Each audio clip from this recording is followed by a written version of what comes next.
A veil of battle smoke spreads over the deserted plain strewn with the remnants of a brutal slaughter. Amid the carnage, one female warrior stands upright, gasping ragged breaths and surveying what has fallen. She lowered her gaze to the huge, dark-skinned enemy beneath her feet and exhaled, acknowledging her surprise. Some miserable orc had managed to drive her so far. It was proof that the Demon King's forces, even broken, still held on. She thinks even though the Demon King himself was overthrown, the war is not over yet. Dozens of his high-ranking generals disappeared into the shadows, so the remnants, like this one, have to continue the fight. Raising her heavy mace, she proclaims that the era of monsters is coming to an end and humanity has won. She gives the Black Ogre a moment for his last words, acknowledging his stubbornness as he showed how one stands against the wave. The fallen warrior lies broken on the thirsty earth, his life-blood soaking into the soil as consciousness begins to fade and drift. In his final moments, he feels memories of cruelty not from his enemies, but from his own. Before his eyes floats the mocking laughter of the demonic elite. They saw in him only a hideous, convenient tool to be discarded as soon as his power ended. She grips the rapture tighter and prepares to put an end to his suffering with one merciful blow. And just as she moved to strike, her eyes opened wide, a sharp, sudden fright. She felt a change in the air or a movement she did not expect. She looms over the fallen giant, listening to his last, desperate thoughts. Ogre Kuroki worries about his existence. He dreams of being valued not only for brute strength, even if only by one soul. Her face suddenly changes, from cold determination to a mask of pure shock. What she saw or understood shook her from within. The warrior's hand in a metal gauntlet begins to tremble. The metal plate quietly clinks as the grip on his weapon weakens. Her great sword, once raised for a deadly strike, now hangs helplessly, and the weight of sudden revelation presses on her like a weight. While the ogre's fate hangs by a thread, the scene slides to a deceptive spot in a distant forest. A hand reaches out to pick a mushroom, but the silence is broken by a conversation about rising danger. The blonde elf anxiously shared grim news with her partner. The remnants of the Demon King's troops no longer roam as scattered beasts. Instead, they have begun to band together and organize into dangerous raiding brigands. She describes how serious the threat is. In 1 month, 5 villages have already been wiped off the face of the earth. For the local guard, this is not some minor inconvenience. The situation has become so critical that the guild now places adventurers in every settlement. The burden of her words weighs heavily on the young boy standing nearby, his face paling with the realization of imminent danger. The old elf woman finally understands the true reason for their sudden return to the village. He is pressing hard for a quick return to the village, squeezing the basket of mushrooms so tightly his fingers go numb, anxiety flashing in his eyes. Beside him, the blonde elf is not at all embarrassed. She rests her hand on the hilt and boasts that with her A-rank adventurer, no job poses a threat.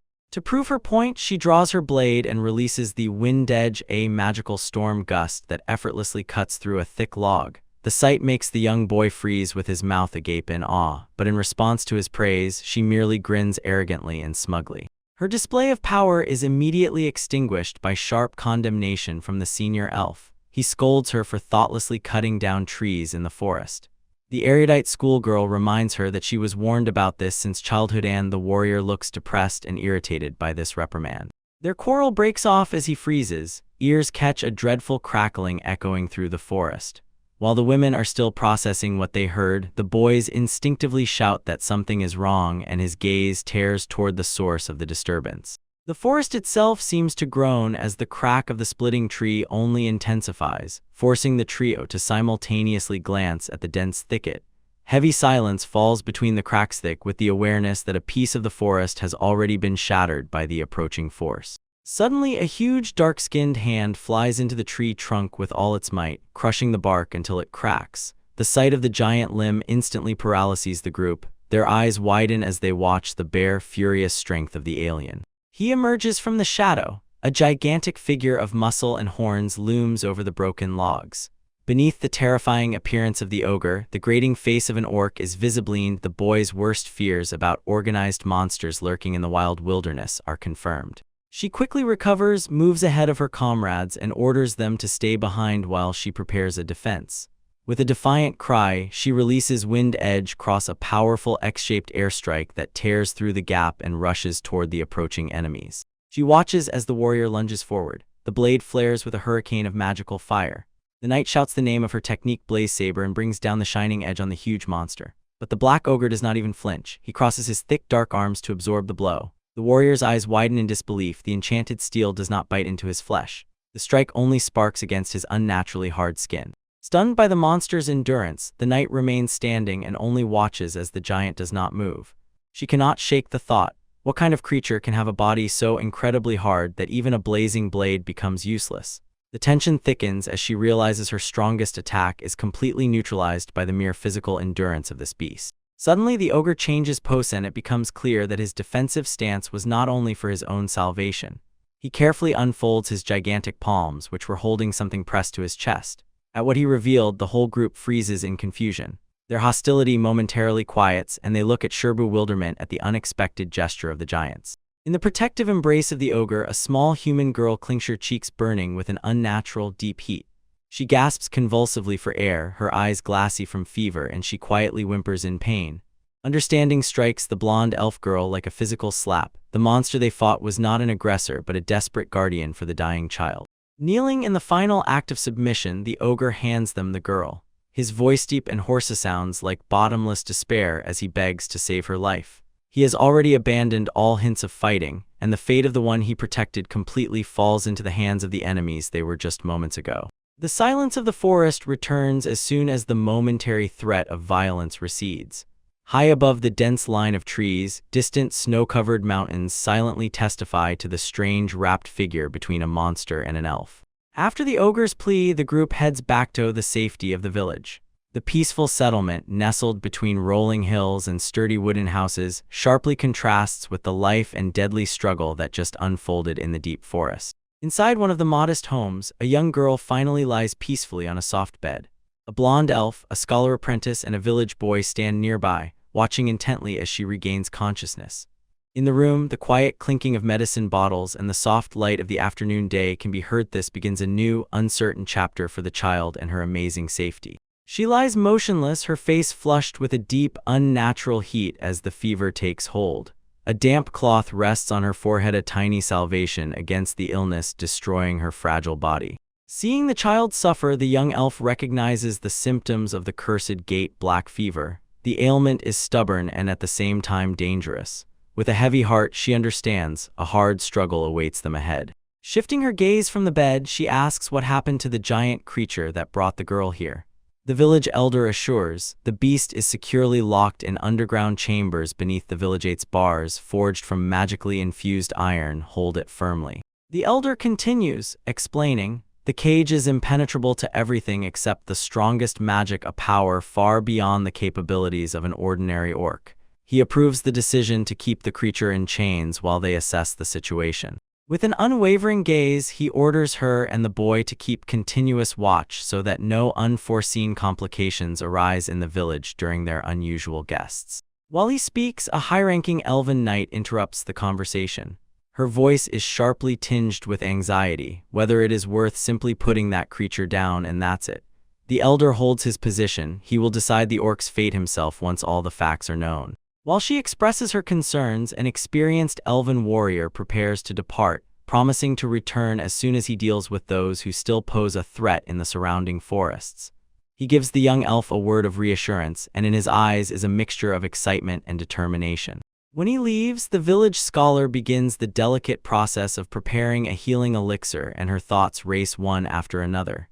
She is torn by incomprehension. What could make a creature with such a reputation go so far as to protect a human child? She approaches closer, her eyebrows furrow as she examines the child's features, and suddenly she is struck by a shocking thought: the girl is not human. Running out of the room, the young elf rushes down the narrow wooden corridor, chasing the clamor of angry voices booming outside. Someone screams insults, calling someone a pig and demanding to know what they were doing near the village. Behind the heavy bars of the cell, a crowd has gathered, faces twisted with rage. They hurl threats at the prisoner inside, shouting that they will kill the demon who dared to show his face.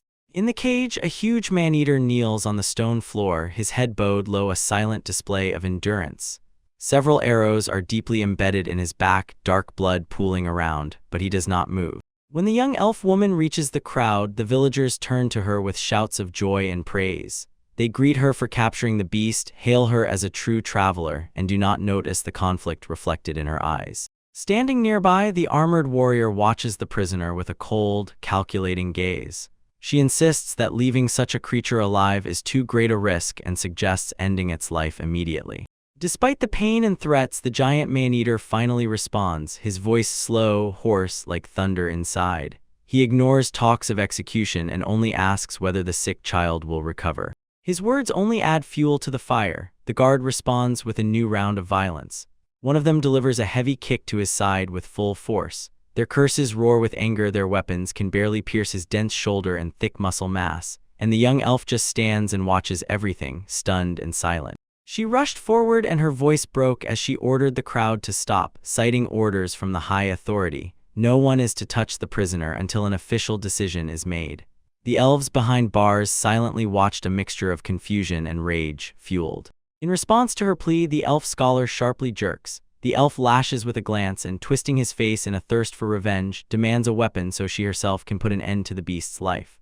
Suddenly, a wave of crackling energy flares. It hits the mighty prisoner and forces a hoarse groan from his throat as he collapses from the magical strike. Recovering from the sudden cruelty, she sharply raises her hands and in despair pleads, "Stop!" The abandoned blade clinks against the stone floor.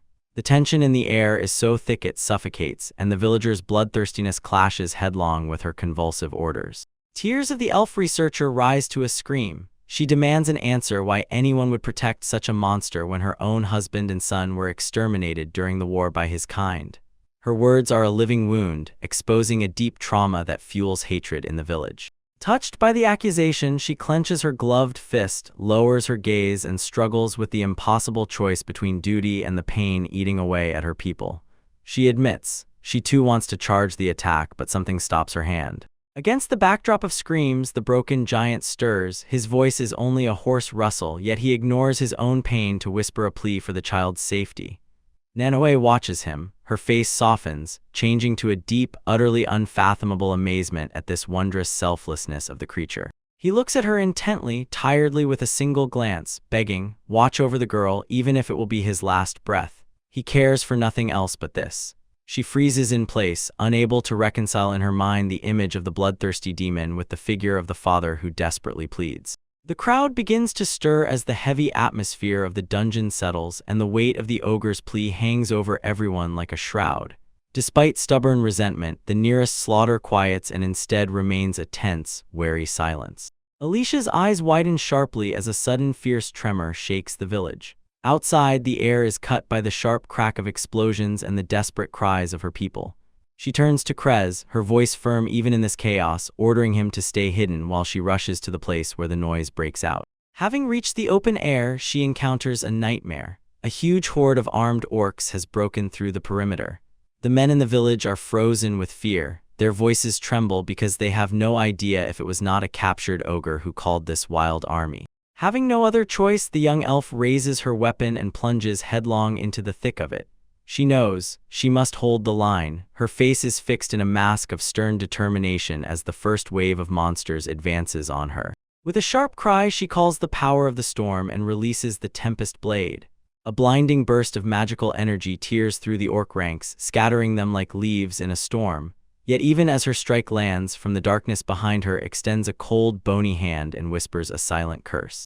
Despite her powerful onslaught, new invaders with tusks continue to pour into the village. They act in concert, with a cruelty that reveals they are controlled by something far more calculating than mere bloodlust. Suddenly, the magical aura around her blade flickers and fades. A spell is being suppressed by an invisible force.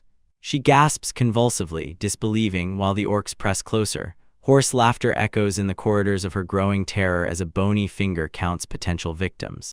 Watching the unfolding massacre with empty, glowing eyes comes a cloaked figure of death. A skeletal creature looms over the chaos. Its jaw clicks as it watches the abundance of precious elves, already ready to be taken. This Lord of the Dead raises his scythe and proclaims that he has finally found the legendary village of the Millennial Witch. He orders the orcs to keep the elves alive for slave markets and allows them to feast on humans as soon as they collect their organs. The monsters erupt in a deafening, bloodthirsty roar. He had already declared dominance over the village, but deep in the orc stronghold, the young crest faced a new nightmare. The boy pressed against the iron bars of his cell, his heart pounding in his chest because he recognized that mountain orc bandit, the sister of whom had warned him before. He froze as a giant shadow loomed over the cage. The enormous size of the prisoner made the boy hold his breath. His thoughts frantically searched for a way out or a way to help, but his feet remained glued to the cold stone floor. Suddenly, the silence was shattered by a piercing screech of metal. Chains were breaking, and the force was staggering to the point of trembling. The monster grabbed thick iron bars and crushed them like dry branches. Chris gasped a suffocating scream of pure shock, his eyes wide with amazement as impossible legs unfolded before him. Kogan the giant stepped through the ruin. She's dark, mighty figure rippled with waves of power until the last cell crumbled around him. He loomed over the boy, who trembled all over, a mute giant of shadow and muscle, as if swallowing the very light of the corridor. A huge, roughened hand stretched out slowly, lowering toward a small, defenseless child. Chris squeezed his eyelids and closed his eyes. He was sure that his end had already come. It would happen because of this monster. Instead of a devastating blow to his head, an unexpected warmth suddenly settled there. A giant hand lay there with amazing gentleness, a silent gesture of support that froze the boy. He stood still and could no longer hold back tears. His fear retreated for a moment, giving way to complete shock and utter incomprehension. He did not move at all. His thin body was still trembling from the echoes of terror, even when the living danger had disappeared. The ogre shifted his gaze to the path ahead, where the bodies of the guard orcs were scattered on the ground. Muffled and hoarsely promising he would return soon, he moved forward, leaving the stunned boy behind in the silence of the dungeon. He was nowhere to be seen, but the warrior stood her ground, holding position against the bone nightmare and the orcish traitors trailing behind him. She gasped for air, her chest heaved sharply, until the weight of this clash began to take its toll. Suddenly, the necromancer unleashed a devastating curse of gravity, and an invisible torturous force pressed the young man into the ground. He mocked their plight and noticed their misfortune. The leader of this band of orcish brigands turned out to be a high-ranking wraith. While the monster rambled self-satisfied tales, she clenched her teeth and realized the situation was hopeless. Her opponent was a high-rank demon, so he could not be taken down by physical blows. And worse now, the Silence Watcher prevented her from responding with her own magic. Looking at her fallen comrades and feeling the end was near, she also heard a huge, rhythmic, dull thud begin to strike, so much so that the ground beneath her boots trembled. A sudden vibration caught the necromancer's attention. Empty eye sockets widened as he sensed the approach of a creature that defied all his expectations. A giant figure of a black ogre giant loomed over the battlefield, and the warrior froze speechless, not understanding how he could have even broken free from his iron captivity. A massive ogre and a skeletal lick stand ready for battle as the ground trembles beneath their weight. Studying the opponent closely, the lick realizes this is no ordinary mountain orc and demands to know the creature's origin. There was no answer. The necromancer raises his hand and begins to whisper a spell. A supernova explodes with a devastating beam, but the ogre does not budge an inch. A powerful explosion tears through the air. The area is covered by a blinding flash and thick plumes of smoke. When the dust begins to settle, the face suddenly freezes. The silhouette of the giant still stands. He growls at the dirty pig for the audacity to ignore the words of a high-ranking demon. Nearby, a young elf girl stood motionless, staring and unable to believe her eyes. Her eyes were wide as she wondered how anyone could have survived such a direct hit of high-level magic. Ignoring the fever that still smolders, the dark-skinned warrior lunges forward. His gigantic figure cuts through the remnants of the explosion with incredible ease. Lick recoils in genuine, fearfully notices the abnormal endurance, horns, and dark skin. He is overwhelmed by the realization his enemy has a completely different nature. He freezes in growing horror as the truth illuminates him. His jaw drops in a silent scream of realization. Behind him looms the giant silhouette of the opponent, like a shadow from which there is no escape, confirming his worst fears about the true nature of the creature as he chokes and utters a broken name. Before he can utter another word, a colossal hand crashes a fist into his bony jaw. The blow shatters the bone, and the head, spinning, tears off the shoulders in a splash of dark energy. His headless body is thrown into the air like a rag doll, and it thuds somewhere far away while the scythe jingles and falls uselessly to the ground. The Dark Warrior did not move, the undefeated lord of a short but bloody skirmish. Casting a glance at the remaining invaders, the giant figure gruffly barked an order to get out. His voice dripped with a threat that no objections could dismiss. he made it clear, he is busy now and has no intention of tolerating their presence any longer. Stunned by the display of raw power, the orcs break into a panic flight. Their piercing screams echo throughout the village as they desperately flee from the monster that just destroyed the high-ranking undead. With wide-open eyes, the young elf watches the retreat and cannot understand why the creature she perceives as an orc risks everything to protect her people. Sensing her confusion, the warrior turns to her and simply asks if she is okay. The moment of rest lasts briefly. No sooner had he bent sharply than his strength failed, and he fell heavily to the ground. The retribution of the fight caught up with his massive body. He lies motionless in the mud. The suddenness of the fall confuses her and drives her to panic while she calls for the mysterious protector who just saved her life. He lies motionless on the ground, his gigantic body finally froze after a brutal fight. Alicia stands over him, and in her gaze is a heavy mixture of reverence and anxiety. She reflects. His fists, which took so many lives, gained a mystical power equal to the strength of a holy or demonic blade, so even her own protective magic became useless. The fallen warrior, known to some as the Black Ogre's Eid, remains pressed to the ground by his own exhaustion. He is a demon who once fought side by side with heroes, a living proof of the incredible scale of power he possesses. Gradually, some awareness returns. He raises his gaze. A knight stands over him, and her voice is hoarse after the fight. He asks about her hesitation, not understanding why she did not take the moment to end his life while he was defenseless. Instead of a final strike, she meets his gaze, eyes full of tears. This confuses him. He cannot comprehend why a warrior of such caliber cries over a monster like him. She falls silent for a moment. Tears flow down her cheeks as enlightenment finally comes. She whispers to herself, is the cause of her sorrow only that they are alike? Looking at the desert landscape, she begins to lift the burden from her soul. She says, as the only heroine in this world who carries the blood of angels, she was demanded only absolute strength. Her voice trembles as she recounts a life defined solely by battle she was forced to fight as a child. She laments that she was never allowed to choose another path. Her existence was reduced to a tool of war, just like the creature lying before her. Suddenly, her grief turns into angry, impulsive determination. She points a finger at the stunned humanoid and declares her decision. Since they share such a lonely fate, he will become her husband. She looked at him with an expectant gaze while he looked back completely shocked, his mind pounding from the nonsense of her sudden proposal. Her resolve did not waver. She stated that since the war was over, they needed to leave immediately before someone discovered them and leave behind the instruments of conflict. She turned out to be an incredibly dominant woman. She took the reins in every detail of their new life together, from the marriage itself to where they would settle and how their daily rhythm would unfold.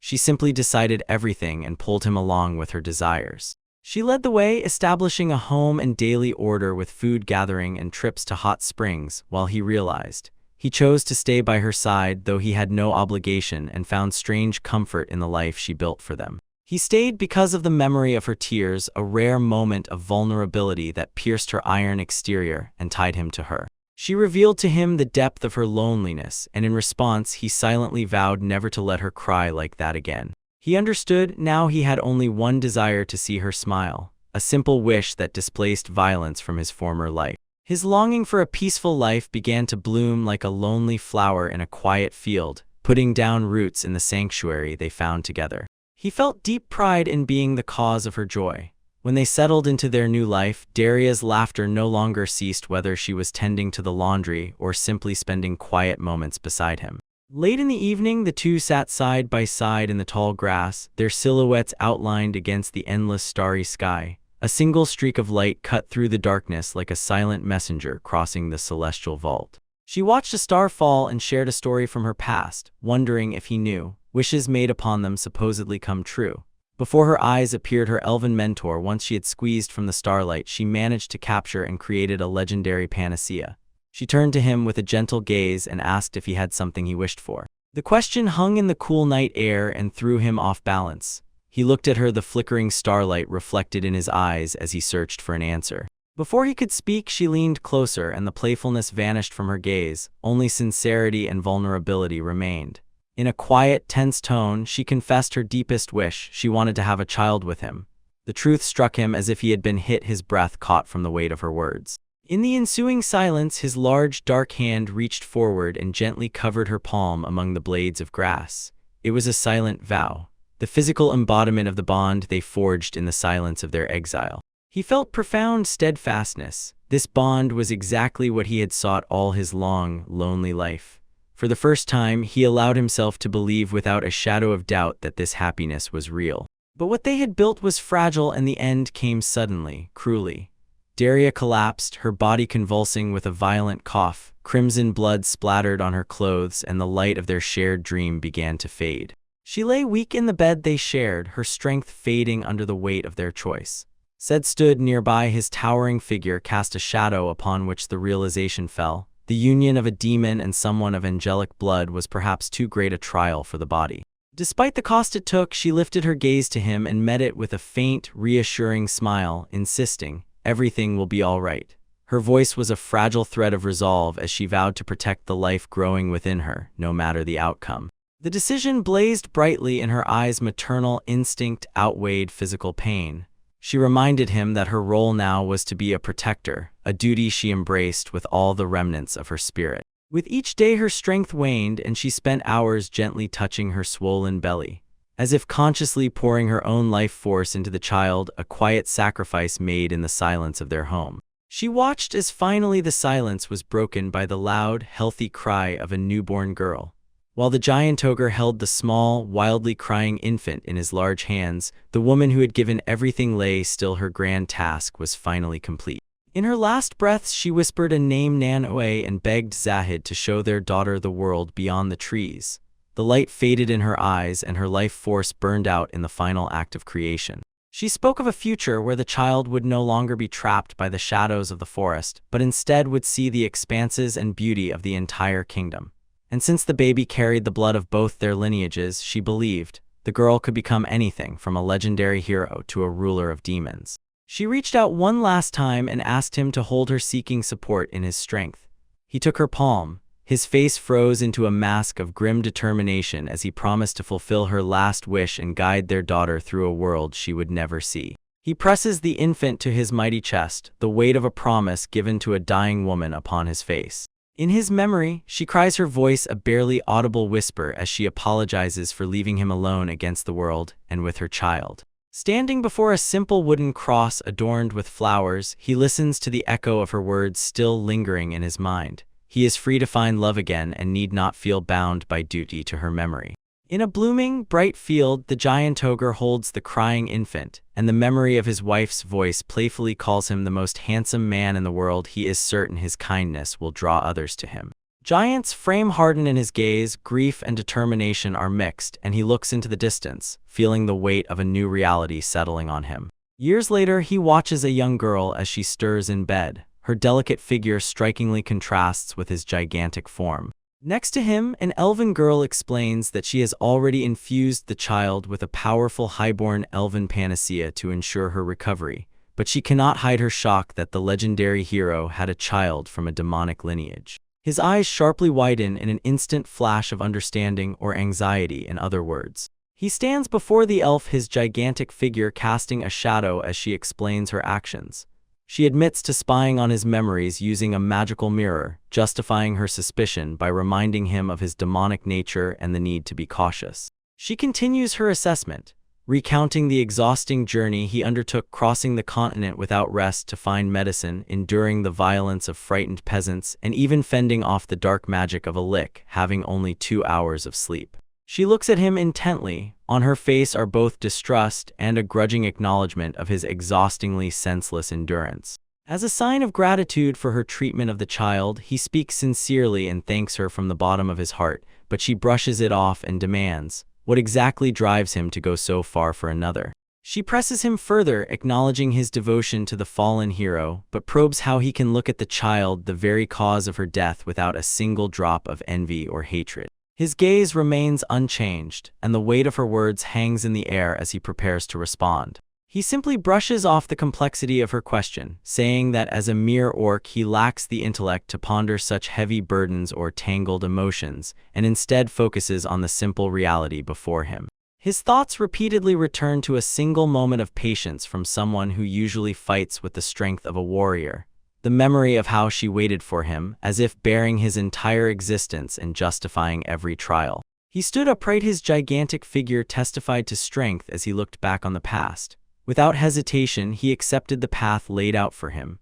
Dasha brought Nanoe into this world instead of the motherland, that was all. And now he decided to fulfill his role, to raise the girls or become a father. The words of the ogre giant hung in the air, heavy as a father's devotion. He glanced at the young elf and said that the child was a precious treasure for both him and Daria. Alicia could only respond quietly, calmly, thoughtfully. Her gaze drifted aside as she pondered the depth of his intention. At that moment of reflection, a memory of a girl surfaced. Under the vast starry sky, she watched the celestial streak fade into darkness, with wide-open eyes asking if that brief glow had the power to fulfill any wish held in one's thoughts. She returned with a playful, confident smile when asked if there was something she desired. The invitation to share her dream was sincere, but the girl only pressed a finger to her lips and hid the deepest longing of her heart. Turning back to the present, the giant warrior broke the silence with a sharp proposal. He looked at Alicia and asked if she would consider coming to live in his village to have her own place among her people. The elf paused for a moment, weighing his proposal. Her face darkened as soon as she spoke about the scars left by history. She reminded him, many of her relatives died in the last battle 7 years ago. And also when the common enemy, the Demon King's army, disappeared, the human kingdoms began to become unstable and dangerous again. She leaned forward slightly, her gaze fixed on him as she made a counter-proposal. Instead of leaving, she asked him to stay there with them. Her request was clear. She wanted him to remain and serve as their protectora shield against the growing uncertainty of the world. This unexpected request stunned the ogre for a moment. His eyes widened, and the weight of her pleadure with the trusted silent acceptance weighed heavily on him. He listens while the elf explains. The child's illness is simply a consequence of their long, exhausting journey. She advises them to stop and rest until the girl grows a bit stronger. When standing in one place, the world reveals itself from a different perspective. Despite sound advice, the giant ogre refuses the offer, fearing that his presence as a member of the demon race will bring only trouble and unwanted attention to the peaceful village. Noticing his hesitation, she sighs and accepts his decision, then instantly turns to the topic of compensation. With a calm, almost predatory smile, she demands an incredible 100 million gold for rare medicine and her special care as a high elf, and he is left completely speechless. She continues to negotiate relentlessly, detailing astronomical expenses for rare ingredients used in the shell and the high cost of her own labor. After all, she is one of the few high elves left in the world. If he really wants to leave immediately, she insists, the debt must be paid in full right now, here and now. With a glint of cunning intellect in her eyes, the elf offers the last alternative. If the debt cannot be paid up front, he can stay and work in the village to repay the debt with service. When the burden of the debt settles on him, the young girl shudders in her sleep, rubs her eyes, and lets out a long, tired yawn. She lifts her gaze and beams with a radiant, naive smile. Hunger finally returns, and she joyfully declares that she wants to eat some rabbit. The warrior can only freeze and become numb silence in his head between the elf's calculated trap and the child's simple, joyful needs. He gently places his mighty palm on the young girl's head, an unexpectedly tender gesture for such a formidable being. Nanoe shines, eyes closed, and in her a moment of complete, innocent joy, as if she does not notice the heavy burden her protector has just accepted. Looking at the new employer, the giant ogre gives his word, acknowledging the terms of their agreement. He plainly says he understands the situation and will remain in the village for the near future, officially committing to do the work necessary to clear the dash. Shortly after this, he stands before the worn, stone-end wooden structure, his new home. While Nanoe explores the upper ledge of the building, he looks at the crumbling walls, and finally the realization that he will have to stay for a long time in this elven settlement fully dawns on him. The morning sun floods the sturdy stone tower and the attached house with light, which quietly nestles against the backdrop of distant, sharply peaked mountains. Inside its walls, the young girl shudders after sleep, rubs her eyes, sits up on the bed.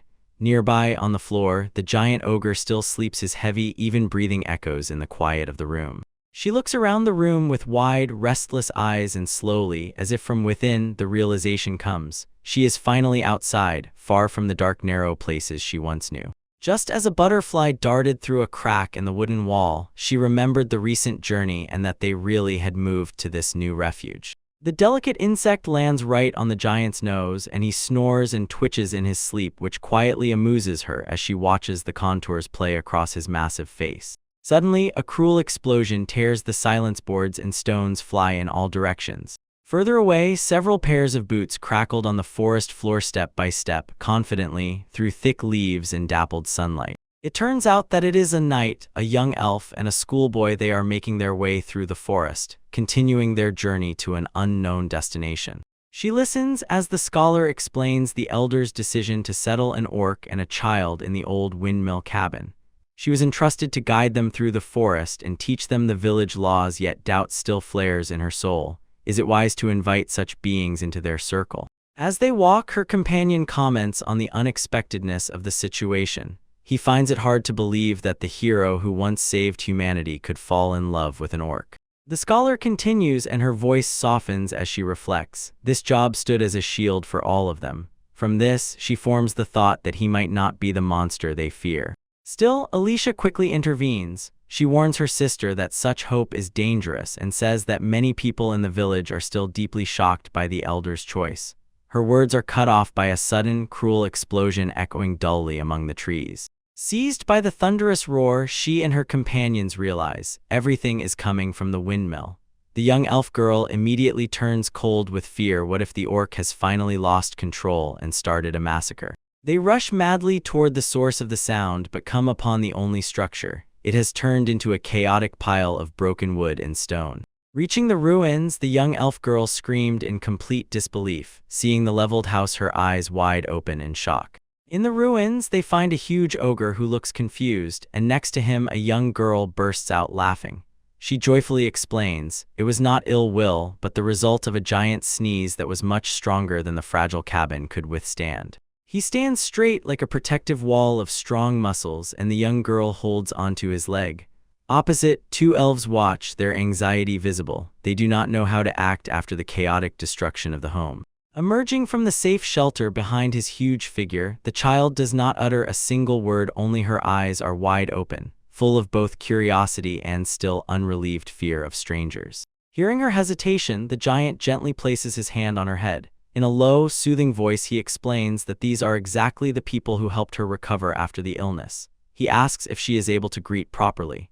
Nearby, the younger elf suspiciously peers into the ruins, wondering if an alien might be hiding somewhere there. The shy girl suddenly changes. She decisively steps forward, greeting everyone with a radiant smile. She clearly states her name and proudly declares that she is 4 years old. Her energy throws the elves off balance. After her introduction, she makes a deep, respectful bow and officially asks for friendship. The sharp shift from a timid shadow to a polite, energetic child stuns both women. This display of innocence is too much for the elves. Their previous fatigue vanishes instantly. They are clearly visible. They are touched. Their cheeks burn as they try to contain their delight at the girl's incredible charm. The ogre praises her for such a polite greeting, and the elf scholar finally finds her voice. She introduces herself as Estelle and gestures toward her younger sister, Alicia, as they stand among the windmill ruins. She gives a warm, motherly smile and welcomes the young girl, who responds with a look full of happiness. Nearby, Alicia remains somewhat stunned by the rapid events, her cheeks still burning from this encounter. The appearance of the young girl still gnaws at Alicia from within, and she sternly orders herself not to forget. Manhwa is a half-demon, with a potentially cruel character that cannot be ignored. Her fist clenches tightly as she decides to stay vigilant and not let her guard down, despite the child's innocent appearance. Returning to the group, she says that the elder asked her to be their guide through the forest, and urges everyone to prepare to depart immediately. As they start their journey through the dense forest of blessings, Estelle explains, the elves live in harmony with nature, following strict rules to avoid disturbing the environment unnecessarily. She elaborates on their communal hunting practices and emphasizes, if the forest's balance is respected, it in turn feeds them with deer and rabbits. Hearing the mention of animals, the young girl exclaims that she adores rabbits, and this elicits a warm smile from the elven scholar, who agrees. Their undeniable cuteness is obvious.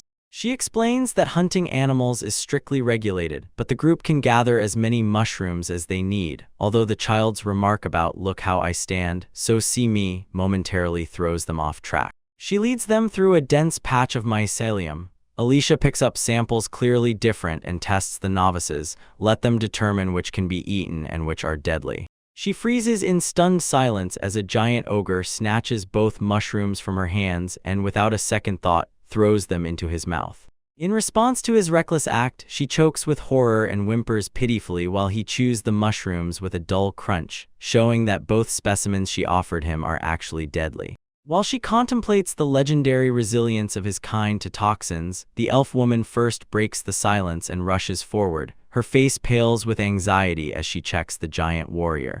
Ignoring her concern, the giant man-eater glances down at the little human girl beside him and growls hoarsely, explaining that he just wants to find out which plants are safe to bring her food without fear. His words moved her, her gaze softened, and she solemnly promised to teach him the secrets of the forest so he could protect his ward. While she makes the promise, in the dense shadow of thick trunks, two sharp-eyed elven scouts watch vigilantly. Their faces are twisted with a mixture of suspicion and disdain.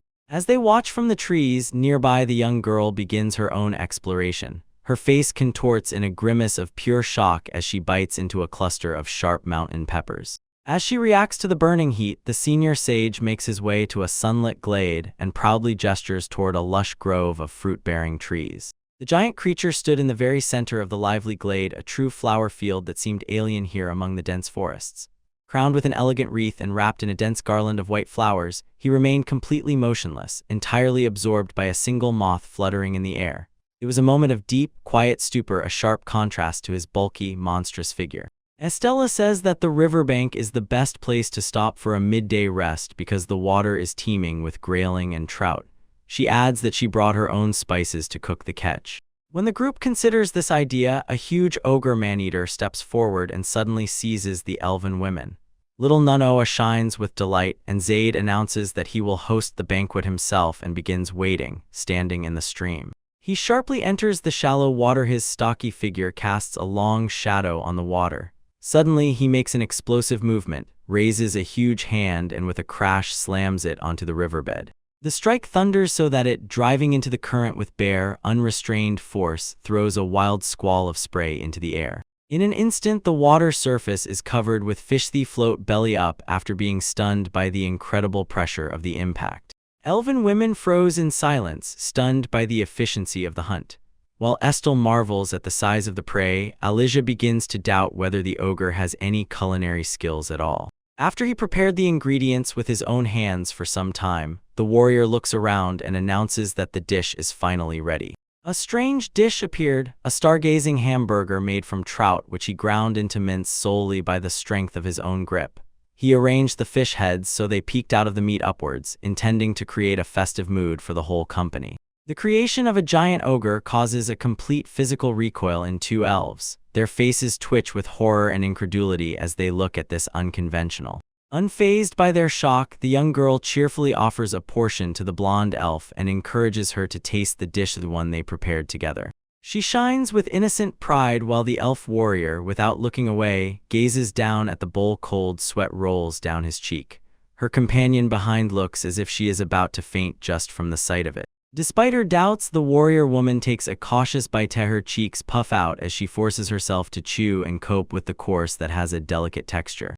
Tears well up in her eyes as soon as the realization of the dish comes. The crunch of crushed bones and the sharp taste of fish scales fill the mouth along with the overwhelming stench of raw entrails. This work is too much for the bookish man. He finally bursts out with a surge of righteous indignation and declares that this cannot be called food and that it is nothing other than an insult to the sanctuary of life. She directs her annoyance at the child and insists that the girl was misled, as if she does not know what is considered the proper way to eat. Meanwhile, the little one eats with blissful naivety. Restoring calm by force of will, she evens her breathing. The scholastic servant immediately points authoritatively and declares that he will now show what true cooking should be like. He orders the ogre to bring more fresh fish so she can cook it properly. She starts by very carefully removing the scales from the fish. Her movements are precise. She pulls out the guts and neatly slices it into clean fillets. Then she grinds a mixture of mountain pepper and salt, mixes the spices with olive oil and juice of freshly picked fruits to make a fragrant marinade. When the liquid is ready, she carefully immerses the fillet, ensuring that every centimeter of the meat absorbs the complex flavors. Moving to the heat, she grills the fish skin side down on a flat stone until the aroma fills the air, thus announcing that the dish is finally ready. The result is a true masterpiece: herb-baked salmon, no herb, herb-grilled trout carp, no, grilled trout fried with herbs with a bright citrus note. The skin is perfectly crispy, the meat tender and layered, seasoned with wild thyme, wild garlic, and a bold addition of salt. She presents a hot dish to the young girl, who instantly freezes from the heavenly aroma before carefully, then eagerly.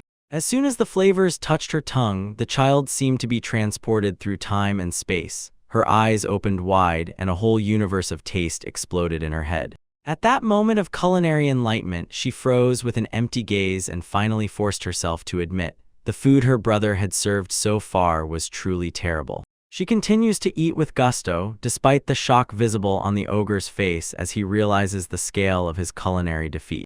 After she finishes eating, the young girl yawns widely, her eyelids droop from fullness, and her huge companion collapses to the side, as if crushed by the weight of the newly grasped realization. Seeing her exhaustion, the elven scholar asks if she is ready for a nap, and her companion notes that there is nothing to be surprised about considering how much the child managed to eat. When the surroundings have been surveyed, the group sets off back to the village, and the ogre carefully carries the sleeping child in his arms, as if holding her in a cradle. They move quietly through the forest, dappled with patches of sunlight, and the silence in the thicket reflects the thoughtful mood of the party. Breaking the silence, the bulky warrior mumbles quiet apologies. His gaze is stubbornly fixed forward as he clutches the guilt for the mediocre dishes he has prepared and brought so far. His thoughts again flee to the human knight who once praised his cooking, and he wonders, does she simply have a different standard, or did he misunderstand what truly good food is? The knight even compared his bright grace to field rations, insisting they taste like fresh organs. This phrase deeply unsettled the elven scholar historian due to its hints at human military diets. She tilts her head slightly, sincerely apologizing for previously dismissing orc culinary traditions. Zaid listens silently as she admits her own limitations and regrets her behavior. Gazing at the sleeping child in his huge hands, the ogre confesses his own limits. He was raised by orcs, so he knows only their customs. He realizes he cannot provide Nanui with the upbringing a human child requires, relying only on himself. His knowledge is insufficient for her needs. He acknowledges the human blood flowing in her veins and asserts it allows her to live among her own kind if she so wishes. Two elven women watch him, moved by the depth of his care for the girl's future and the weight of responsibility he bears. Turning his gaze to them, he asks in a tone of humble request, teach him the ways of human, show they cook, what they eat, and even how they dress. Alicia listens, eyes wide open, as he solemnly admits his desperate hunger for knowledge to better serve the child and strives to understand every facet of human life. He stands right at the edge of the forest stand. The giant warrior explains his final goal.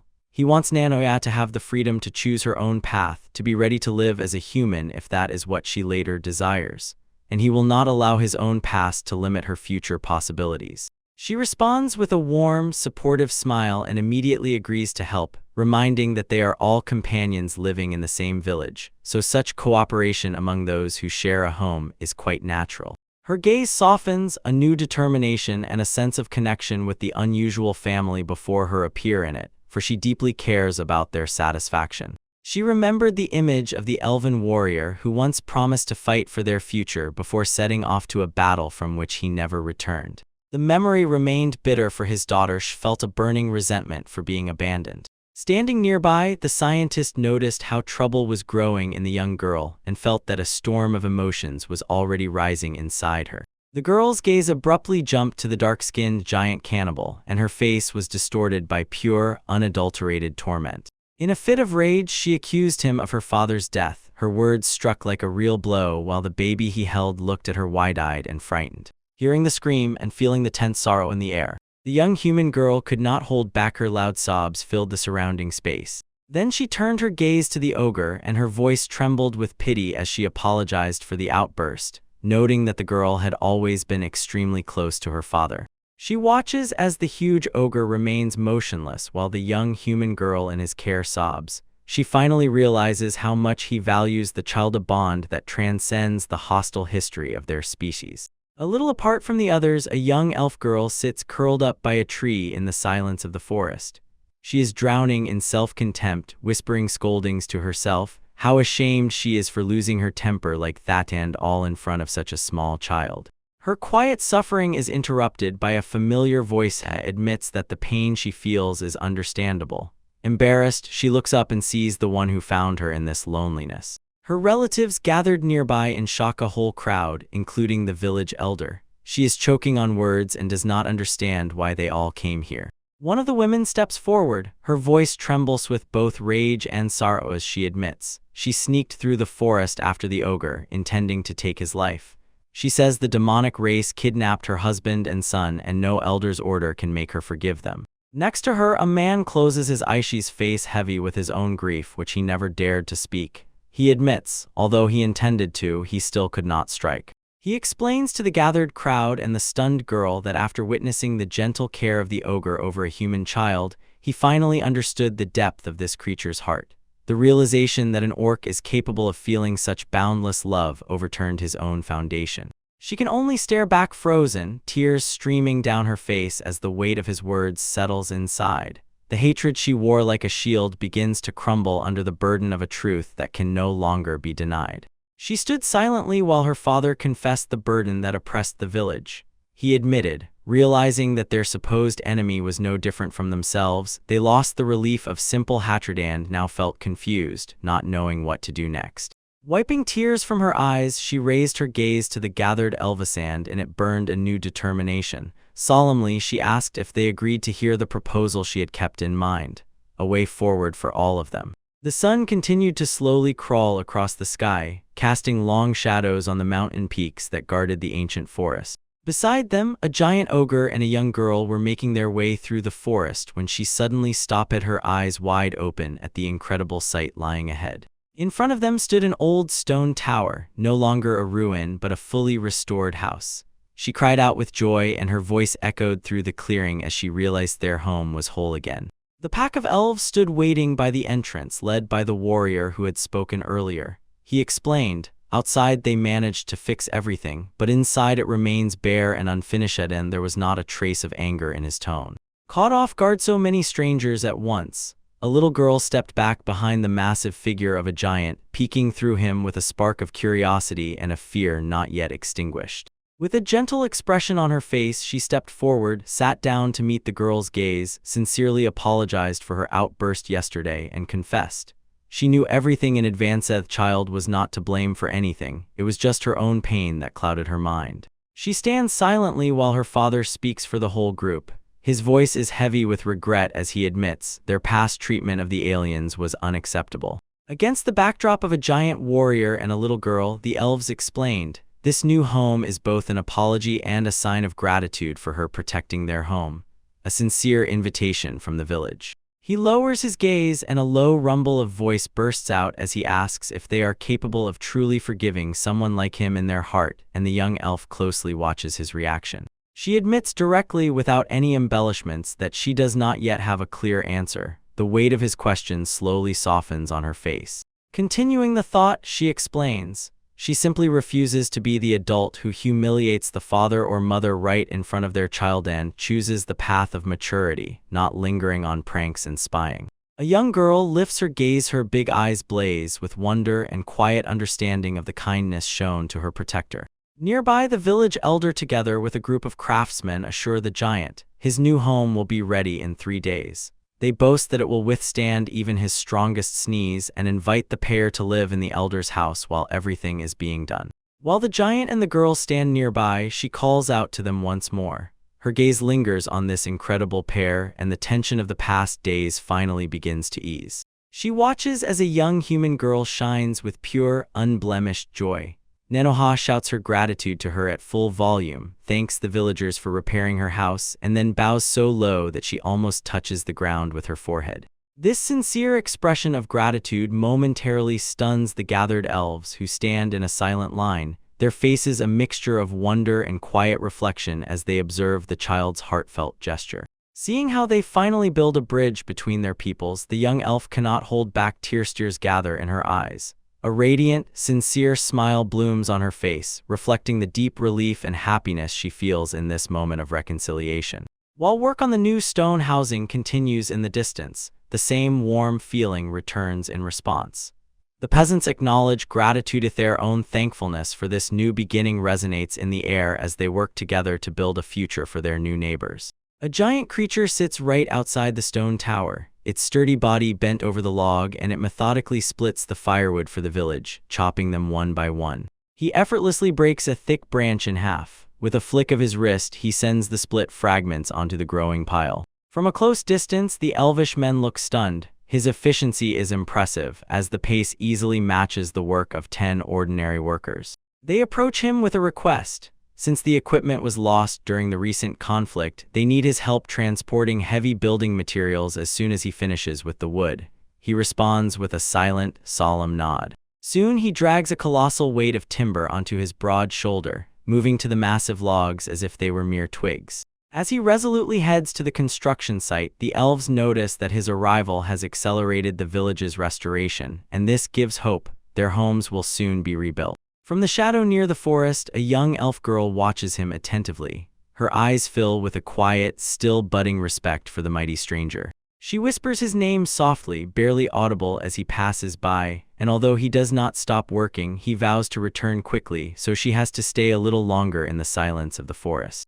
Like that young girl who hid in the shadows and watched, he froze enchanted, captivated by the memory of the orc's wild strength. Before his eyes again and again surfaced the incredible battle where the warrior clashed with his skeletal monster. His eyes flashed with a new dream, and he whispered to himself about the desire to become such a man, strong, reliable, and one respected by everyone in the village. From his hiding place perched on a slanted branch, the boy watched as the orc effortlessly dragged a huge load of wood, and wondered if there was a way to be accepted as an apprentice to learn the secrets of such strength.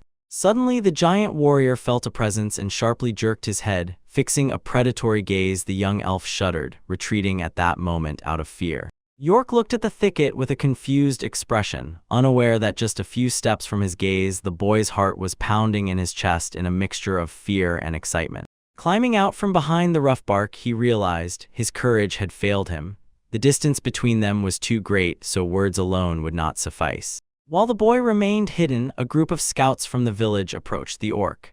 Anxiety was frozen on their faces as they asked if he was familiar with the dangerous creature known as Greed Grizzly. They explained that during patrol they had come across unmistakable tracks of a fierce, ravenous beast dangerously close to the village borders. He listened attentively as the scouts described the very bad situation. An experienced veteran with an eye patch said, "This monster is not a local threat, rather it escaped from the northern dungeon, and its very appearance can destroy the fragile forest ecosystem." In light of this danger, the veteran made an official request. Usually they rely on Alicia's abilities as a last resort in adventures, but now they believe he is the only one capable of ensuring a swift and unquestionable victory over such a high-level beast. He weighs the request, shifting the burden of wood onto his shoulders. The scouts again assure their trust in his strength, certain that he can end the threat with a single decisive blow. Briefly nodding, he agrees and sees in this his own determination. The men from the village immediately take up the work, removing the burden from him and taking the logs to allow him to set out on the hunt immediately. Quietly watching from the shadows, the young boy chokes with excitement.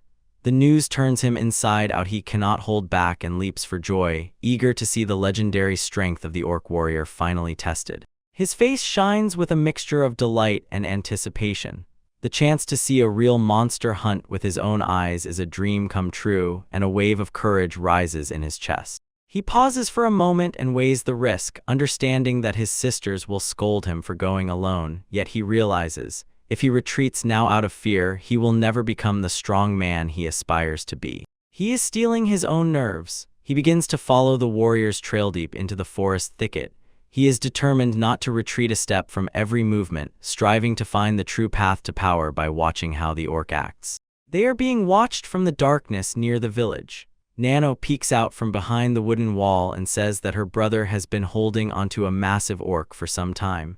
Suddenly, she has a hunch as she watches their figures disappear into the alley between the trees. She remembers the simple times when they all played Toj Thereven, inviting a giant warrior into their game, Red Light, Green Light. Back then, his presence was a cause for laughter, not the grim purpose with which he walks now. In the depths of the forest, a young boy continues to secretly pursue his prey, but the unnatural silence begins to weigh on him. Not a single bird calls out, and he realizes how eerie this land has become. Meanwhile, in the village, his sister remains irritated. She feels abandoned in this adventure. Ahead of him, a giant hunter stops in a small clearing, his formidable figure outlined through the dense greenery. He stands motionless, as if frozen, and carefully scans the surrounding thickets. His gaze froze and blazed with tension. The beastly features froze in a mask of stern concentration. He was no longer the gentle giant from the village, a predator waiting for his prey. Creeping out from behind the thick trunk, the boy widened his eyes, seeing deep, wild grooves carved into the massive boulder. Finally, he understands why it is so quiet in the forest. All living things fearfully huddle away from the beast that left these tracks, and the warrior knows it. Ignoring the scars on the stone, the warrior sits on a nearby rock and begins to untie a large, heavy bag. His movements are precise and practice, no hint of fear that grips the hidden observer. With a pounding heart, the boy realizes the clash will happen here. He stares at the bag and his thoughts race. What kind of snares or traps the hunter brought to throw in the face of this nightmare? He looks, and a frozen silence falls when the giant black hands of the orc precisely pull out a pair of thin knitting needles. The place is so harsh to the ear and eye that he cannot hold back. A cry bursts out in confused disbelief, and he asks why a warrior like Zaid would carry a knitting kit into the very heart of a dangerous forest. He watches as the orc skillfully takes up the yarn, recalling Estella's advice. Simple crafts like knitting are invaluable skills for any traveler. But when Zaid treats the monster's territory as if it were his own living room, he cannot understand it. He ignores the boyish anxiety, but the youth is still gripped by fear, remembering the terrible descriptions of greedy grizzlies, claws that tear iron, an impenetrable hide, and wonders if even a mighty orc would survive such a creature without weapons in hand. While he twitches with anxiety, the orc remains seated on a large stone. Everything he does reduces to the steady clicking of needles, tight, focused. Curious ears begin to peek out from the surrounding tall grass. Soon he is surrounded by life itself. The once quiet glade begins to buzz with birds and squirrels that fly down from the trees, perch on the huge warrior's shoulders, and reach toward the strange calm aura he radiates. His presence seems to soothe the forest, and the boy freezes, staring at the spectacle. Forest dwellers who had fled in fear now gather around the orc. He tries to understand where this sudden change came from. He looks at the orc's calm face and finally understands. Zaid's strength is not only in muscles but in a balanced dignity that makes everyone and everything feel sufficiently protected to rely on him. He freezes with wide-open eyes, looks at the orc, and catches every moment his eyes shine with admiration. To him, this is the embodiment of what it means to be an adult man, a figure powerful and calm. While hiding behind a thick tree trunk, his thoughts turn to the father he never knew, a man who died before his birth. Somewhere in the distance, a young girl joyfully runs through the forest, unaware of his sorrowful reflection. Watching her play near this good-natured giant, he cannot help but wonder if his father once had such a calm, balanced appearance. A moment of silence and longing. He compares the legend of the lost father with the one standing before him, an orc breathing reality. Suddenly, his own thoughtfulness breaks the silence. The girl sneaks up behind him and lightly taps him, shouting that she caught him. He lets out a sharp, frightened scream and jumps up in fear. Nearby, the orc watches calmly, birds fluttering around his horns. The girl raises her hands in a triumphant shout, declaring victory in their game of hide and seek. A young elven boy, Cress, shuddered in shock. His eyes widened and he gasped out a question about where the orc had come from here. He could not comprehend why they had ended up in this place. His voice trembled from confusion and growing fear. Next to him, a young human girl, Manhwa, slightly tilted her head in surprise, her innocent gaze fixed on him. She recalled the game they were playing and said she just wanted to be in company, carefree and light, not at all caring about his suffering. He tried to hide in the tall grass, but his heart pounded in his ribs as soon as he realized she had followed him. He wanted to explain that this was not a game, but suddenly, near him in the bushes, there was such a heavy and sharp rumble that his blood froze. Drops of sweat rolled down his face as he agonizingly searched for the next step. The fear of being exposed and the burden of his secret mission pressed on him so much that he froze in confusion, not knowing how to handle the situation. He stole a nervous glance toward the source of the sound, and his breath caught in his throat as the leaves parted. From the shadow of the trees emerged a monster, a huge, heavy bear. Its muscular body was marked by a noticeable white X-shaped scar on its chest. It froze like a silent, fearful synonym of the forest and completely blocked the small boy standing motionless before it. The beast loomed over both children, a solid mountain of dark fur and raw power. Cress trembled, realizing this was not just a person but a deadly predator. Manhwa, however, strangely remained calm. Her youthful ignorance shielded her from immediate horror. The forest exploded with a deafening roar as the bear bared its teeth and forced Cress in blind panic to dash backward, as if showing reckless bravery or simply misjudging what was happening. Manhwa also bared her teeth and let out a tiny scream, even as a terrible certainty flickered in Cress' mind. They were about to be eaten. The beast loomed over the little girl, its huge body casting a long shadow on the forest floor. Cress watched from afar, rooted to the spot by the scale of the predator. It narrowed its eyes and in them burned a predatory hunger, focusing its gaze entirely on the defenseless child before us. Seeing the inevitable danger, the boy jerked a wooden stick, but his hands trembled so wildly that he barely held the grip. Sweat poured down his face as he realized only he could act. He frantically shouted a doomed spell, and from the tip of his staff burst a flame that struck the monster right in the face. The blow raised a brief explosion of heat and light. He freezes in horror as the monster, despite its singed fur, raises its heavy paw to strike, and he yells at the girl to run back to her father while there is still a chance. She looks back at him, her face full of pure confusion. He tries to summon a protective barrier, but he immediately realizes he is too slow. When the claws of the shadow beast descend, he accepts that his end already has a price. Suddenly, a giant fist crashes into the bear's jaw, sending it reeling backward with a crash. The children freeze in stunned silence as the orc they feared steps forward to protect them, and a young girl involuntarily cries out in recognition. The warrior holds his position against the forest titan, meeting its primal fury with a barrage of mighty blows that echo through the trees. He clenches his teeth, sweat streams down his forehead as he prepares for the final confrontation.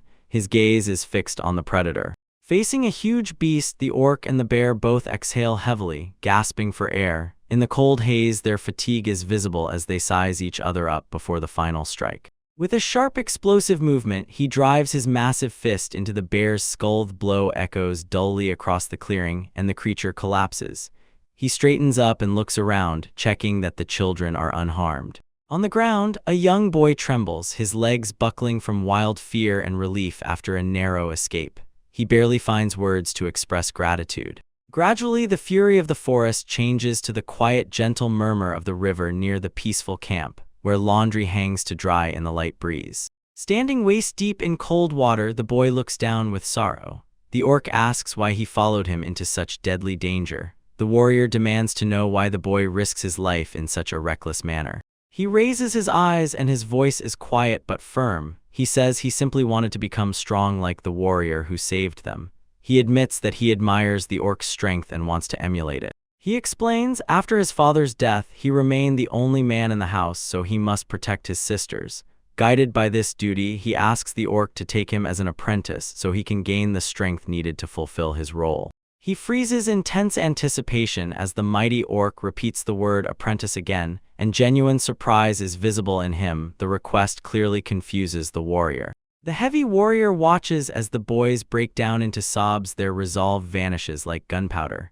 Cress lowers his head in shame and chokes on tears, as if he's so worthless, so pitiful, who lost control of himself in fear could truly become strong. In response to the child's self-hatred, the orc crosses his massive arms and firmly denies it, his voice steady and without any judgment. He leaned closer and his gaze pierced the boy as he reminded him of that simple truth. Despite the fear, he stood his ground, defending Nanoe. The young girl joins in with wide-open eyes and admiration, describing the explosion of magic and calling her brother incredible, but Cress still does not believe it. He insists that in the end he himself did nothing. The season's fighter looks down at him and offers a new perspective. A man's strength is not measured only by brute force, it is revealed in the courage to act, no matter how strong the fear. The words hit the boy straight in the heart. His eyes widen in a moment of deep realization as the weight of the orc's wisdom finds its place. With a gentle hand placed on the boy's head, the giant thanks him and warmly invites. He tells Cress that instead of secretly following him, next time he should simply come to his home as a guest. He is immediately met by Cress's loud shout, "Master!" though he quickly clarifies that he never actually agreed to take the boy as an apprentice. The conversation continues as they approach the sturdy wooden facade of the village elder's residence. As soon as they enter, Alicia bows her head in humble apology for the trouble her brother caused, and the elder sincerely thanks her for the speed and efficiency of the recent work. The warrior defends the boy, hinting that Alicia should not be too harsh with him since he is already a young man and has his own pride. Alicia quietly agrees to keep the reprimands within limits. While they continue to argue, the elder notices. It turns out this is true wastefulness to use such colossal physical strength only for rebuilding their small village. Then he asks a life-changing question whether the warrior agrees to go to the city to become a professional adventurer. For a moment, he seems paralyzed by shock. Before his eyes emerges the sprawling port city Croft. Multi-level architecture rises from the very edge of the water under a clear sky. Its streets are a hive of ceaseless bustle. Stone houses and wooden piers line the noisy paths. Nearby on the ground, a shining geometric pattern flashes and flickers its signals. The magical transformation is complete. Alicia and her companion finally reach the gates where she announces, "This is the port city Croft." She explains that it was once a military fortress during the Great War, and large-scale development projects transformed it into a flourishing center of trade and logistics. As they make their way through the crowd on the streets, she notices, wherever people and wealth cluster together, conflict and trouble are always nearby. She continues her explanation. She says that when the national army, exhausted by years of war, is no longer able, adventurers become necessary to maintain the safety of ordinary people. In response to her explanation, he doubts whether an orc like him can really fulfill this role, but she instantly reassures him. She says that for this case she has a special piece of equipment forged by a blacksmith named Lauren. He puts on a sturdy, custom-made helmet, and the shiny metal surface reflects the light as he prepares to step into a new life. He towers over the crowd. The new iron helmet hides his monstrous features as they make their way through the city streets. Alicia moves closer and whispers a legend they invented. He's to be called a timid veteran of the Great War and to hide a terrible wound on his face beneath the steel. She emphasizes he must never remove the helmet in public so that his true identity remains a secret forever. As they pass through the noisy district, she stops by a shop with a sign Elven Magic General Store. She asks him to wait outside for a moment while she makes a delivery requested by her sister and promises to return quickly before they go to Adventurers' Guilds. Standing alone, he immediately draws the gazes of passing townspeople with his large figurine their uncertainty.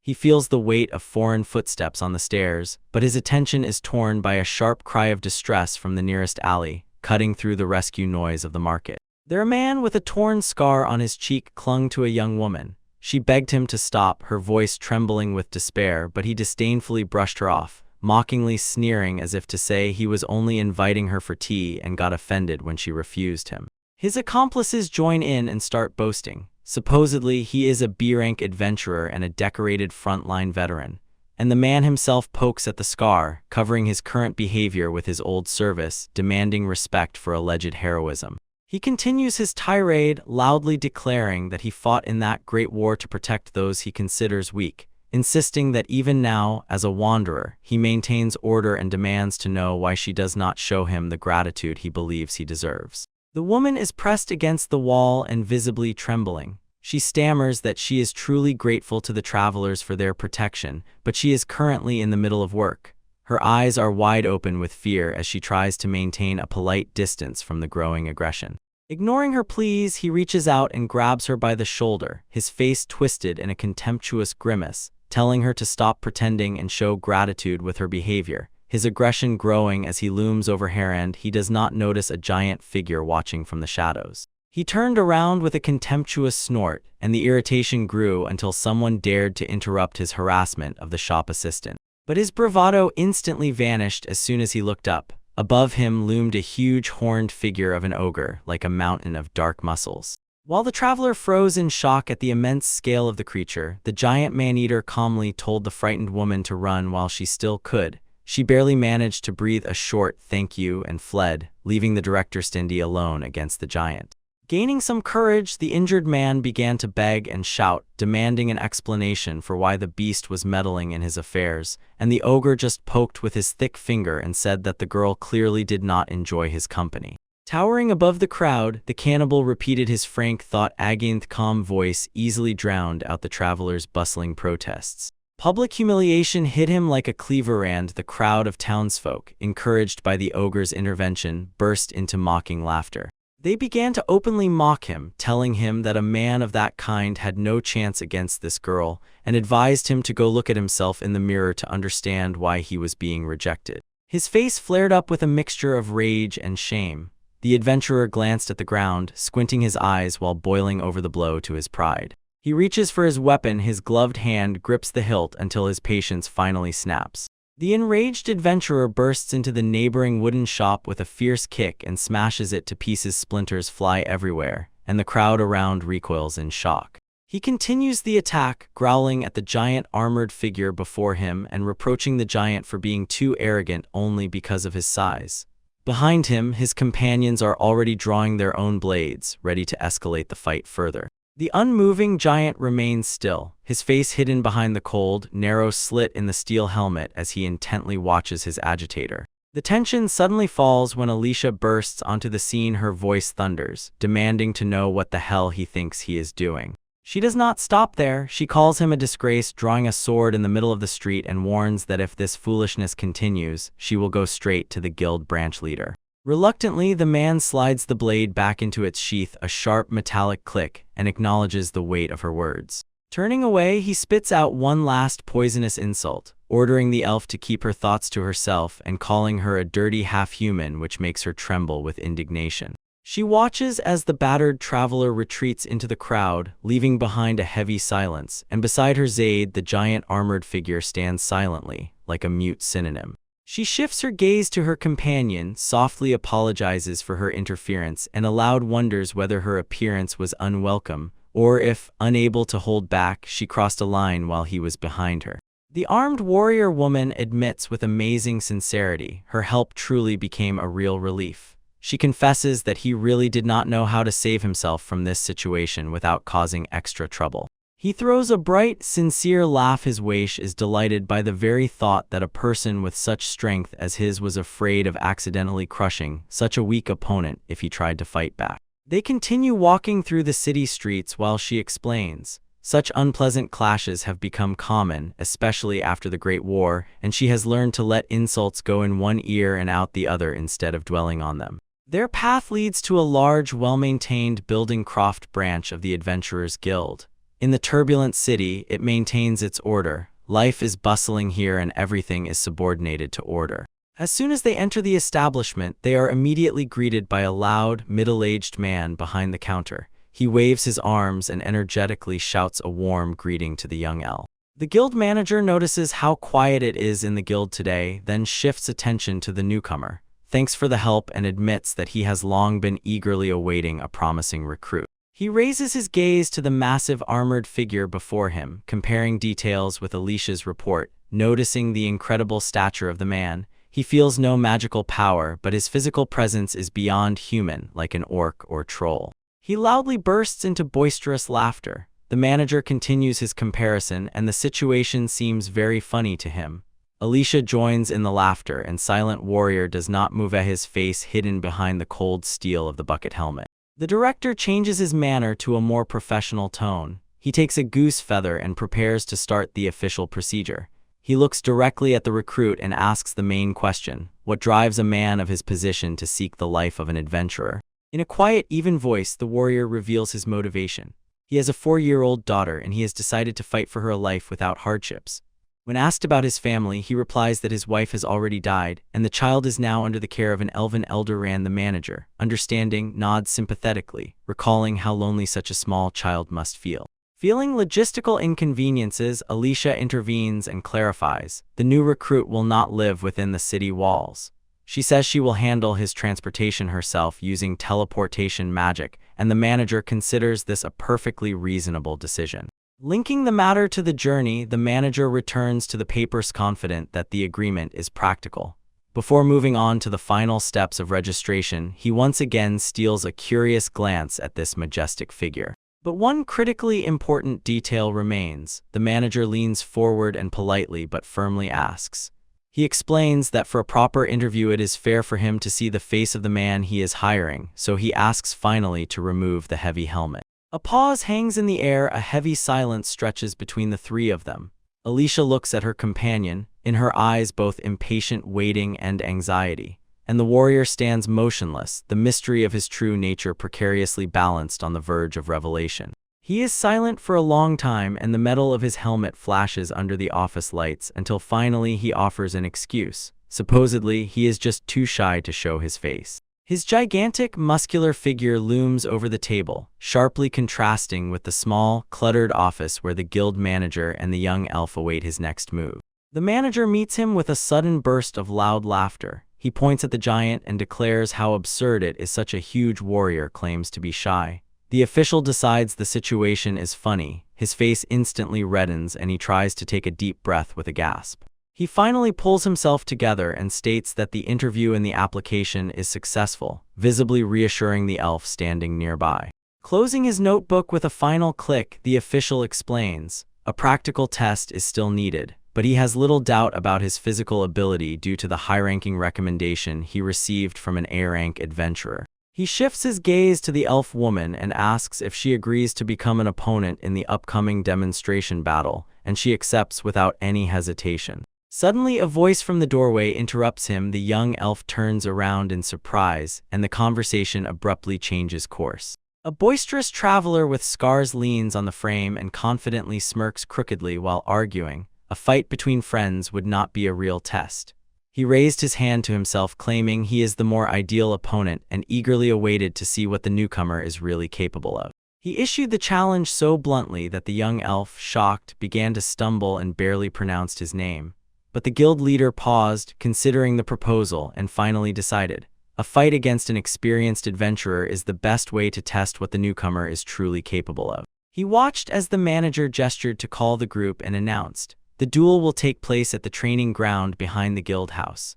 While the scarred warrior froze in battle readiness, the gigantic armored figure remained motionless, just as formidable as before, next to the still frightened Alicia. He led them into an open courtyard, a dusty arena overshadowed by a tall clock tower surrounded by timber-framed houses. Birds circled in the sky, and two men stood on opposite sides of the field. The air crackled with silent anticipation of the imminent clash. The guild manager stands between the two fighters. Alicia watches from the side. He reminds them, this is only a training fight, so they must avoid serious injuries, although he does not doubt their skill. Gino draws his sword, holding it confidently. He raises his hand and gives the signal to start, and his voice echoes authoritatively and clearly. The traveler rushes forward with a furious battle cry, his blade cutting through the air as he closes the distance. In the center of the arena, two faced each other face to face. One was blurred from movement, and the other stood like an immovable mountain. She looks with a barely noticeable smile, confident that her companion will quickly finish off the opponent, and that the armored fighter is no more dangerous than an ordinary man. Hail of steel falls on heavy armor, each strike sparks, and the swordsman taunts his enemy. But the manager notices a strange lack of accuracy in this attack. The massive warrior is silent and freezes behind the steel. Visceral blows find no gap and do not make him flinch. Her confidence begins to crack as soon as the manager voices the growing misunderstanding, and she realizes the fight is much more one-sided than they had hoped. She watches as the armored giant effortlessly dodges the traveler's clumsy strikes. Gino lunges forward, but his opponent simply shifts his weight and the blade passes by without any harm. Because of this agility, he bursts into irritation. Laughter breaks off, turning into a contemptuous mocking screech while the sword clangs uselessly against the heavy armor. He attacks the silent warrior, mocks his uncertain stance, and brands him a coward for not responding. He continues the verbal attack, but the armored figure does not move. The narrow slits in the helmet reveal no thought. He seems paralyzed by hesitation. He does not know how to act in this twisted confrontation. Noticing this pause of despair, the young elf suddenly takes a sharp breath, and it dawns on her. She understands, the giant is not fighting to defend himself. He is paralyzed by the very thought of fear. The slightest corresponding blow would inflict a terrible injury on his fragile opponent. In a moment she clutches her head in despair, while the guild leader watches with a look of tired hopelessness. He notes, being shy is one thing, but the absence of fighting spirit and determination turns a warrior into a completely useless one on the field. Meanwhile, Gino continues to boast standing upright, mocking the mighty warrior, calling him nothing but a gigantic clumsy oaf with an impressive body but no heart. He ridicules the idea that such a timid creature could ever be a real threat. When the tension reaches its limit, he leans in very close, his face twisted in a cruel grimace as he utters the final ultimatum. He declares that cowards like him have no place among travelers and warns the giant never to cross his path again. Before he can finish his threat, the giant's patience snaps. He reaches out and grabs the adventurer by the head, tossing him into the air. He hangs helplessly until his true strength finally reveals itself. He holds his position against the blade of the smaller opponent, his gigantic figure stunningly narrowing and pressing down on the adversary. She presses her palms to her mouth and watches as he meets the blade, shuddering at the scream, and the guild manager nearby fusses and cannot sit still, feeling that everything is getting out of control. She does not give up and continues to desperately plead, shouting that there is no real need to defeat this man. It is enough for him to show the true scale of his strength, and then the guild's demands will be fulfilled. These words seem to have struck the cold metal of his visor, and suddenly his mind clears. He sharply turns away from the stunned traveler and completely ignores the threat, shifting his attention elsewhere. Turning his back, the boy nearby radiates pure joy, spreading his arms as if in carefree delight. The giant effortlessly lifts her high above his head. Her delighted exclamations echo down the corridor as she marvels at his incredible strength and begs him to do it again. While he lifts the child, the maimed man sneers mockingly and wonders if the giant just got lucky. But he is immediately silenced by a single heavy step. The stone floor beneath them shakes and cracks. He unleashes merciless volleys of sword strikes, and his voice keeps rising, aggressive shouts one after another, as he tries to overwhelm his opponent with pure speed and fury. Despite the furious rage of the attack, the giant warrior remains motionless. The blades only slide over his dark, hardened skin, as if striking solid rock. The striking force proves too harsh for the weapon. With a sharp crack, the blade shatters into fragments. The swordsman shudders, gasps hoarsely for air, and looks stunned at the broken hilt left in his hand. Not giving up, he grits his teeth and reaches for the dagger at his belt. His frustration bursts out in a desperate screech. He lunges forward, driving the small blade into the giant's chest, but in vain. Not even a mark remains. He shouts at the silent figure, demanding to stop acting so arrogantly and finally repel the attack. In the finale, in a desperate, reckless attempt, he channels all remaining strength into a burn/magical flames cover his hand. From the guild side, the manager freezes in horror, fearing the consequences of such a dangerous technique being used indoors. The resulting explosion bursts outward, smoke and flames engulf everything around. As the gunpowder begins to settle, the exhausted traveler searches for any signs of destruction. But the manager, feeling his heart tighten, realizes the attack left not a scratch on the dark warrior. The flickering haze dissipates and the bulky figure stands upright with a barely visible hairline crack on his helmet. He looks down at his opponent and calmly says that this assault was merely a light tickle. Suddenly, he lunges forward, massive hands grab the traveler's shoulders, not letting the man even comprehend what happened.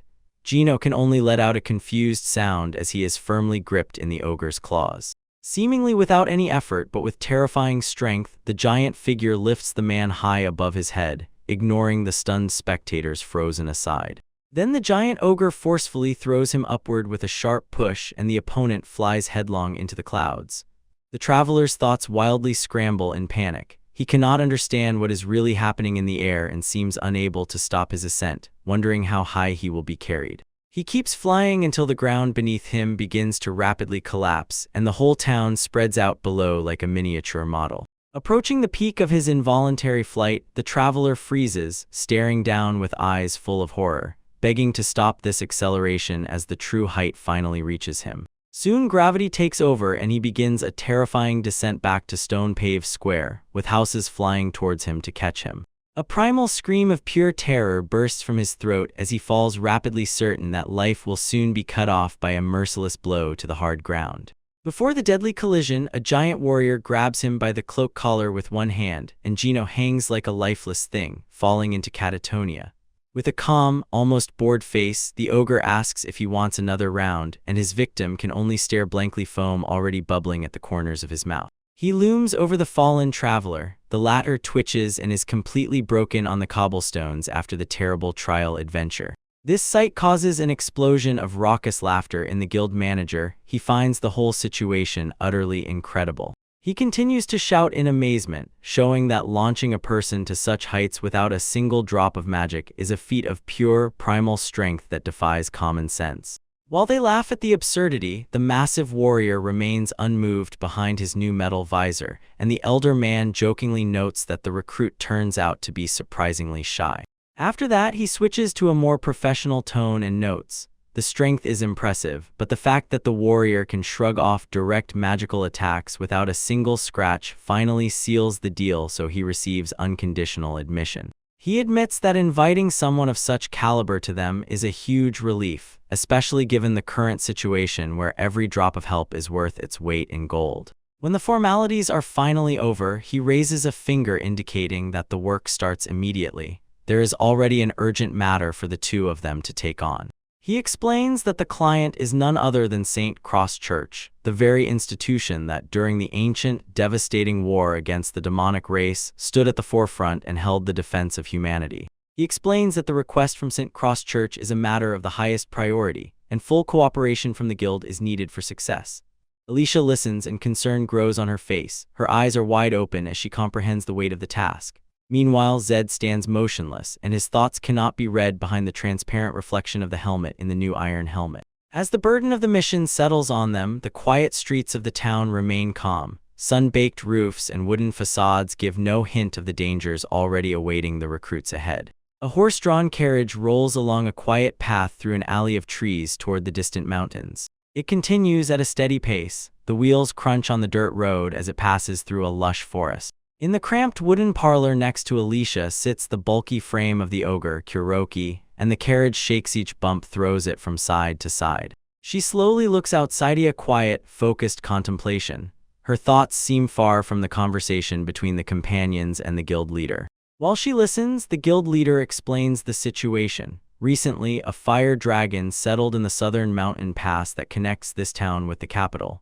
He adds, a trade caravan from the capital was attacked just last week, so the consequences resulted in heavy losses and significant destruction. Hearing this, the elf widens his eyes in surprise, and the ogre insists on knowing where such a creature could have suddenly appeared from. They stick together under the open sky. The leader continues explaining, suggesting that the dragon might have been one of many used by the Demon King's army, and after the war ended, they broke free from their chains and went wild. He emphasizes the full gravity of the request from St. Cross Church. They must secure the road before the bishop's visit next week. He warns, the beast is a 20-meter adult with flying abilities and a deadly breath, a threat far exceeding the current strength of the local guild branch without S-rank adventurers. He immediately made his expectations clear, so the guild had to take on logistics, and other adventurers, despite Gino's reluctance, have already begun setting up an operations base for dragon hunt. Despite the harsh deadline of only a week, the situation was too urgent. There was no time to hesitate. When they stepped into the cool, fresh air, the blonde elf expressed her doubts about the manager's optimistic schedule, noting that a single week was extremely little when the opponent was a fire dragon, a creature of incredible power. She continued the analysis and explained that dragons usually patrol fixed routes, so this usually allows for the consolidation of fortified positions and heavy artillery, but without such luxury, she warned, they would have to prepare for a tough, direct confrontation. The chief warrior Bralia is silent. His gaze is fixed forward through the narrow slits in the helmet, was weighing the weight of her words. Noticing his impassive silence, she asked if something was bothering him. He was only considering the specific parameters of the mission, whether their goal was the complete extermination of the beast or its forced relocation. She clarified that the main goal is to ensure road safety, so it is enough just to scare off the dragon.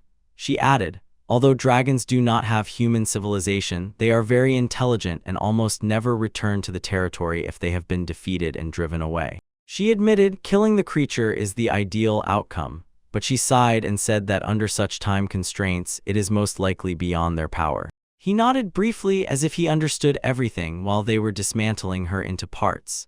Yet despite the outward composure, doubt still flickered within her whether even a warrior of such a level could withstand the might of a dragon.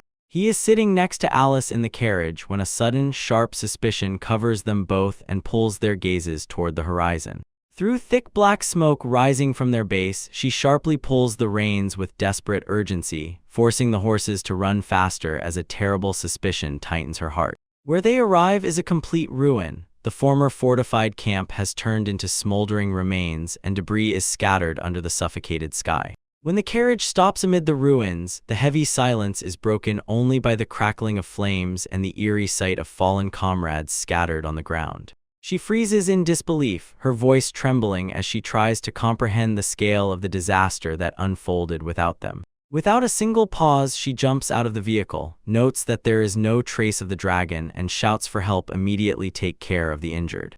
Among the wounded, she recognizes a familiar face and reaches for the scarred traveler. Her hands are already glowing, preparing to cast a healing spell on his battered appearance. And he, gasping for breath, tears off the indifferent warning, his eyes wide open in horror. He shouts for them to run because the monster has not yet left this territory. As soon as he managed to give the warning, the air seemed to tremble and a nightmare that had been lurking in plain sight opened up. Next to Alicia, a colossal dragon appeared out of thin air, dark scales and eyes burning with a predatory intent. The young elf froze, her breath caught because the scale of the beast blocked the sun. The creature loomed over the ruins of the camp. Its gigantic wings cast a shadow of death over the ground scorched to ashes. It looked at the survivors with cold, reptilian indifference. Its very presence was enough to break the spirit of any seasoned warrior. She froze, staring up at the beast, and in paralyzing horror sweat streamed down her forehead until the realization hit her like a physical crushing blow. This was not just a beast, it was a monster capable of high-level magic. It used a heat haze spell, distorting light and hiding its approach. And the thought that such a large creature could move so quietly was a terrifying testament to its power. When the dragon lowered its head to her, its gaze fixed on her unblinkingly, and in convulsive panic, she began to summon magic. With trembling hands, she started weaving a protective shield. Arcane symbols flashed in the air, but the incredible pressure of the dragon's destructive intent disrupted her concentration.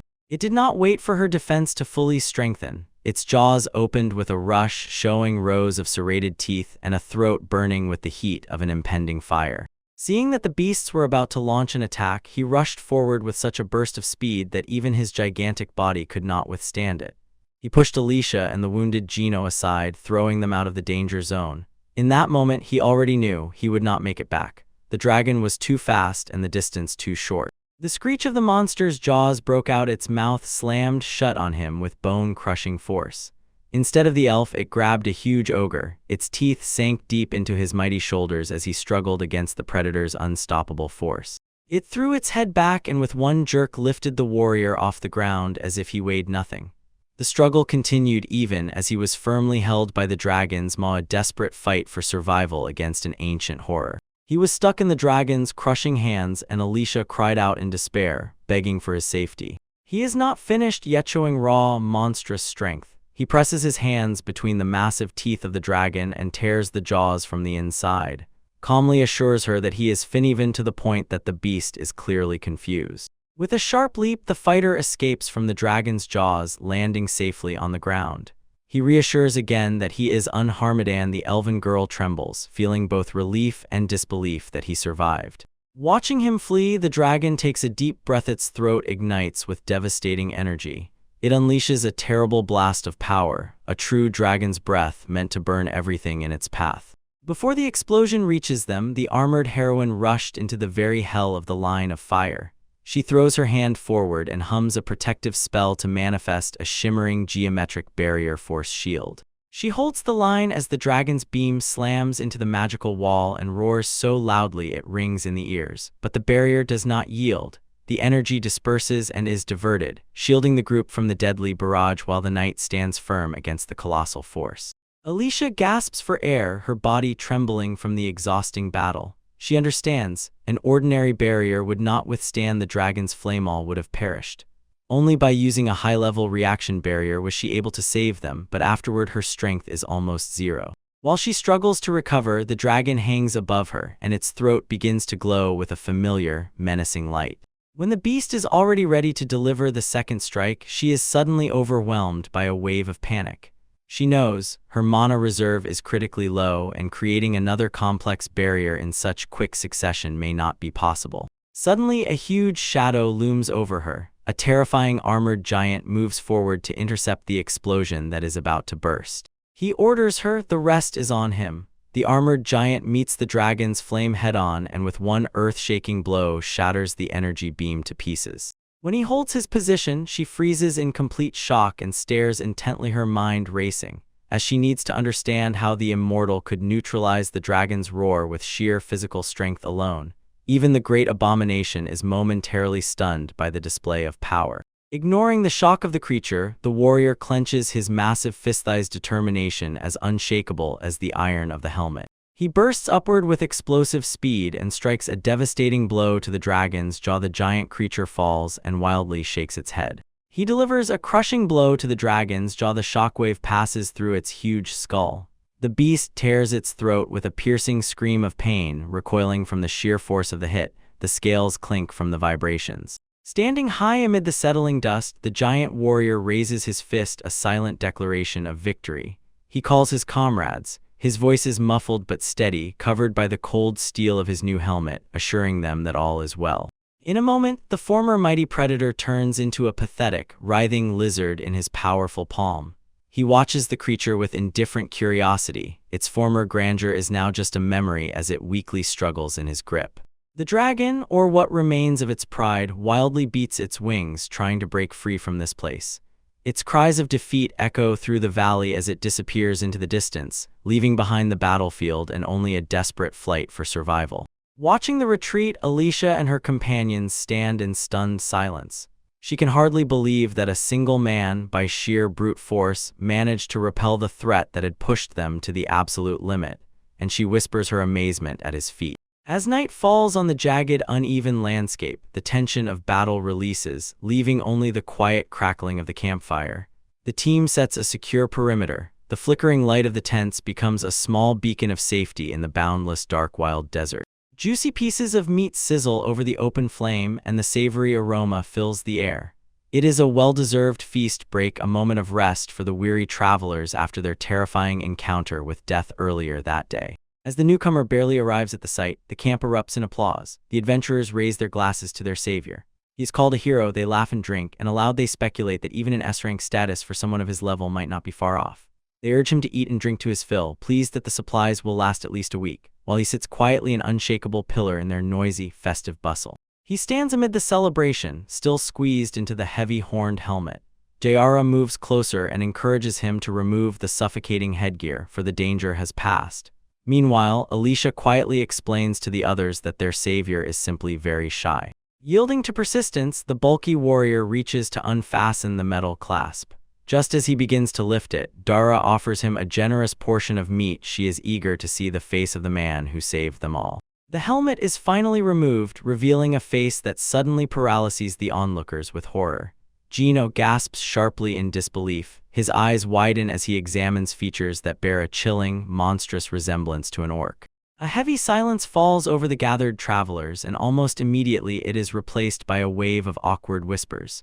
Gino barely finds his voice. Stammering, he utters the word orc just as the realization of their hero's face catches up with everyone. In front of the crowd, a gigantic figure stands silently, firmly gripping the drumstick that was just handed to him. The air thickens with tension. Everyone awaits a reaction from the man who was just called a hero. He calmly, thoughtfully bites into the meat as if their shock does not affect him in the slightest. With a hoarse rumble, he simply says that he is often told he looks like pig-faced monsters. The reception works like a pressure valve and the group bursts into loud, relieved laughter. Gino and the others find the situation absurdly funny, convinced that he is just a man with an unfortunate facial resemblance, not a real threat. The feast resumes with renewed vigor. The initial fear has completely evaporated from memory. They exchange glances and mock each other. Can a real demon exist when relatives are nearby, and one who would specifically come out to save them? He remains the subject of their frivolous banter while Alicia and Doria share laughter. Doria recalls how Alicia called him Orkson and asks if it is a nickname. The elven girl nods wildly. Her laughter has built up like an avalanche because of how eerily he resembles monsters from legends. Late that night, the crackling of the campfire is the only sound in the quiet camp where the others have already fallen asleep. He sits alone, a gigantic dark figure against the flickering flame, calmly sipping a drink while the world rests. A solitude is interrupted when Alicia approaches. Her voice is quiet, and she asks permission to sit nearby. She settles by the fire, holding her own mug in her hands, and he looks at her, his face frozen, inscrutable, while shadows roll back and forth. She breaks the silence, sincerely thanking him and attributing their salvation that day solely to his strength. She reflects. After his encounter with the legendary hero, a simple fire dragon would hardly pose a threat to anyone of his caliber. He does not respond immediately. He only stares at the ground and accepts the praise with a heavy, thoughtful silence. Sensing his hesitation, she presses further, questioning why he was so uncertain and scared, unable to defeat the beast during their journey there. He takes another long sip from the mug before finally speaking. His voice is low and firm. He says that when dealing with an enemy who cannot be convinced, just like with a maimed beast that once frightened these forests, there is no choice left. You must kill. He continues sitting by the fire and sinks into sad reflection. Enemies driven by malice must be subdued, but even creatures like military dragons can sometimes be persuaded. You just need to give a simple command. He is convinced. Understanding the nature of your opponent is just as important as the strength to win. The huge warrior shifts his gaze to the young elf and says that excessive slaughter is a bad example for raising a child. She listens attentively, and the expression on her face softens as she considers his unexpected view on mercy and the moral weight of their path. Silence settles between them while the fire crackles and his words hang in the cool night air. They sit in shared silence, each immersed in their own thoughts about the road ahead. Breaking the silence, she lets out a clear, sincere laugh, and in that finds a strange comfort in his straightforward but principled view on life and death. She admits, his reasoning, though harsh, sounds perfectly logical to her. Her eyes flash with new warmth as she takes a sip from her mug. The bond between this unexpected pair strengthens in the camp's quiet. For a moment, the threats of this world recede far away. Far from the wild wilderness, the morning sun rises over the bustling city, catching with light its whimsical timber-framed houses and the majestic clock tower that reigns over the skyline. The camp's calm disappears, replaced by the orderly order of civilization. A lavish horse-drawn carriage clatters over the cobblestones, approaches and stops right in front of the official waiting. He bows deeply. He solemnly welcomes the honored guests and thanks them for arriving after such a long and exhausting journey. He steps into the light. A tall, majestic man in luxurious sacred robes and an impressive mitre surveys the surroundings. This is Bishop Belzel, a figure wielding significant power. His appearance in the city signals a shift in political and spiritual winds. He descends from the carriage, immediately greeted by a local official who bows low. The official sincerely expresses his deep gratitude, emphasizing how highly he values the honor that such a high-ranking guest arrived outside the festival. While they exchange courtesies, the official silently notes, despite the man's formidable appearance, he behaves remarkably modestly and politely. He senses the path to the visit and asks if there is any extremely important matter that brought the holy man to their city. He responds with a thin, practiced smile, explaining that his mission is to deliver a new interpretation regarding half-humans, as recently ordered by the newly crowned Pope, Saint Theodoric. The words fall heavily, and the smile appears selectively, as if behind the official decree hides a deeper, possibly even more troubling intent. The morning sun casts long shadows on the quiet inhabitants, where a new day is just beginning renewal and learning. Inside, the young elf Alicia approaches the burly Zid with a thoughtful proposal. She asks if she can spend time while he is at work teaching Lil Nano the basics of match. He stops, weighs the request, and realizes that the girl is Dara's daughter. He recognizes the colossal, hidden magical power dormant within her and understands, the more skills she has, the more useful it will be to her in the future. Nodding low, he entrusts the task to Alicia and asks her to look after the child. Later, under the open sky in the garden, the teacher gathers her young students. Nano and Cress stand before her, ready to hear what she has to say. The young girl tilts her head and her eyes, widened with wonder, ask what magic really is. She begins the explanation by reminding them of the fireballs used against the Great Bear and how magic can control the very elements fire and water. Then she says that magic itself healed Nano's own ailment. It is the ability to rewrite the world with one's own will, or simply put, the power to fulfill wishes. To emphasize her point, the elf weaves mana into the air and conjures soft, ethereal figures drifting like clouds above them. The children freeze in complete awe as the garden fills with these magical phenomena. Enthralled by the display, the girl joyfully exclaims and delights to the point of ecstasy.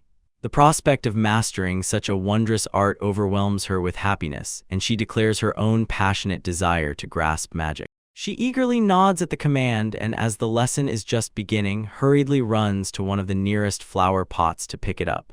Alicia decides they will start by breaking the seal and instructs the young girl to prepare for the first step of her training. When the cauldron is already in her hands, the fair-haired elf gives the next instructions. Close your eyes and imagine a misty, smoky stream filling your entire body inside. Following the guidance, the girl lifts the heavy ceramic cauldron, pulls it out in front of her with both hands, and prepares to channel her energy. Her eyebrows knit in deep concentration, and her eyes narrow tightly as she searches for that inner spark Alicia spoke of. It is noticeable that she tried. The teacher instructs her to slowly push out that inner haze with her palms to wrap around the cauldron. The child groans from the physical exhaustion of this mental exercise, and her face tenses as she tries to push the energy outward. Standing alone in the center of the garden, she becomes a source of flickering light. As soon as the first manifestations of her hidden power awaken, they unfold around the vessel she carries. Suddenly, with a series of quiet puff sounds, a small green sprout bursts out of the dry soil and stretches upward toward the light. Thanks to instant success, he encouraged her. Alicia urges to maintain the powerful image of a flower blooming right now. The young girl's face flashes deep red and her eyes open wide. In them is all the willpower she pours into the tiny plant. She focuses every fiber of her being on the small sprout. Her brow tightens in intense concentration as a soft, ethereal glow begins to crown her head. Looking at the screen, the young elf girl freezes in place, her eyes widening as she sees the full living power unfold before her. Her breath catches in her throat, freezes in shock, feeling the magical resonance in all its boundless power. Suddenly, a brilliant burst of energy erupts from the little girl. A wave of light spreads wide, covering the clearing with a dazzling front. In an instant, the plant that had just been asleep and the pot burst into a luxurious cluster of living, fully bloomed flowers. The effect does not stop here. The whole meadow transforms. A multitude of flowers bloom simultaneously, and the light spreads in an amazing spectacle. The village boy can barely contain his excitement. He shouts in shocked denial, asking if she is really responsible for transforming the entire field. The elf confirms his suspicions with a solemn nod, acknowledging the incredible feat. Turning to the child, she orders her to look at her own hands and explains, "Magic is an action when you force your own imagination to obey the reality of the world." She observes a shimmering mist rises from the girl's palms and explains that this is the essence of mana, which manifests in the material world. Continuing the lesson, she tells the children, as soon as they feel this power, it becomes an extension of their own being and grants them the ability to control the very elements of fire, water, and wind. Turning back to the young girl, she asks which magic she dreams of mastering now that the path is open to her. The girl's face lights up with pure joy as she declares she wants to use magic to heal the sick like the legendary mages. Her dream is simple but profound. She aspires to become a mage who brings relief to others, not destruction. During this, the elf's eyes widen sharply in silent amazement, deeply moved by the girl's selfless and innocent impulse. Although such a mood stirs her heart, a shadow of doubt still creeps into her thoughts. Her expertise is only war magic, a sharp contrast to the gentle path the girl wishes to follow. Memories of a fierce warrior in spiked armor flash in her mind as she reflects on her own limitations as a teacher of peace. Despite the inner struggle, she gently takes the girls by the hands and decides their shared journey will begin with the most fundamental of the healing arts. The scene shifts to the quiet outskirts of the village, where the daytime calm is still unbroken by the weight of such heavy decisions. Beside the path rests an old elf woman. Her posture is weary from years of labor. A man with a worried look approaches her and asks if the back pain that plagues Plager has returned. She leans heavily on a cane, her face covered with the fatigue of ages. Nearby, a man offers to carry her on his back and says he has a lunch break, but she gently declines, assuring him that a short rest will be enough to move on again. Next to her, a young girl looks with wide, frightened eyes. She feels the elder struggling. The child asks if she is unwell, so the old woman responds with a warm smile and only remarks on how pleasant the weather is. The man recognizes the girl, the same one from the place where the cannibal lives, and asks if she went out for a walk. Quietly laughing, the elder explains that even for them, even in their lineage, 200 years of life inevitably bring aches and pains to the body. At these words, the girl beams with admiration. Such an incredible longevity. A young boy joins them. He impatiently explains that the village elder has just taught the girl the secrets of healing magic, and now she shines with confidence. She declares that she alone will be able to cope with the old woman's ailments. The elder reacts with surprise for a moment and gently points out that the child magic, which has just begun to emerge, may not be very strong. But in response, the girl puffs out her chest and declares that this is a trial run, so the deal here is special. She is amused by the child's spirit and she agrees to the deal, aloud pondering whether it is worth accepting such a generous gift. The girl exclaims joyfully, ready to immediately put the lessons into practice. While the man watches with a scrutinizing frown, warning the girl not to cause harm with any strange magic, she dismisses doubt and gently takes the old hand to begin. She lifts her gaze with a bright, determined expression and assures the critical man that everything will be fine. The boy beside her supports her, noting that even the village elder praised her abilities. But the man still does not believe. Crossing his arms, he doubts the elder's wisdom.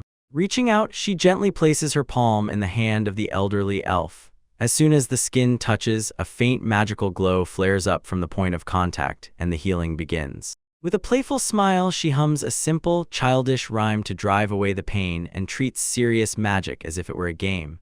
The old woman looks at her with nostalgic warmth and quietly chuckles, remembering how once, as a girl, she played similar doctor games. Suddenly, a gentle flicker bursts into a blinding flash that floods the entire area with light. The power of the magical discharge strikes unexpected. Lithe man involuntarily recoils, frozen in complete shock.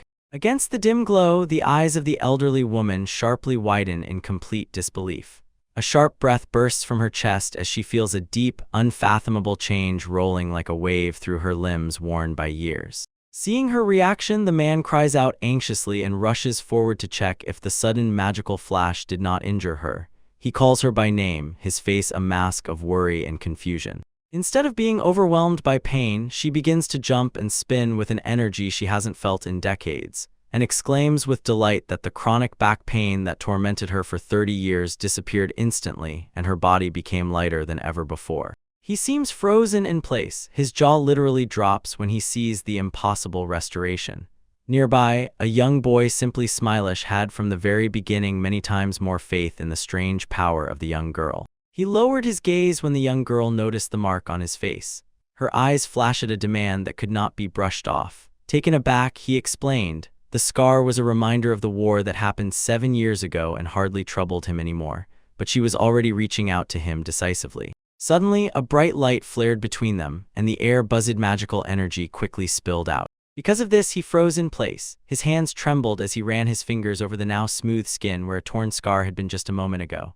Nearby, the young elf glowed with pride, confirming that their little friend was truly capable of miracles, while the old woman sat silently, frozen in trembling wonder, watching how the old woman was completely erased. The man's face suddenly blossomed with a warm, grateful smile as he thanked the child for her kindness.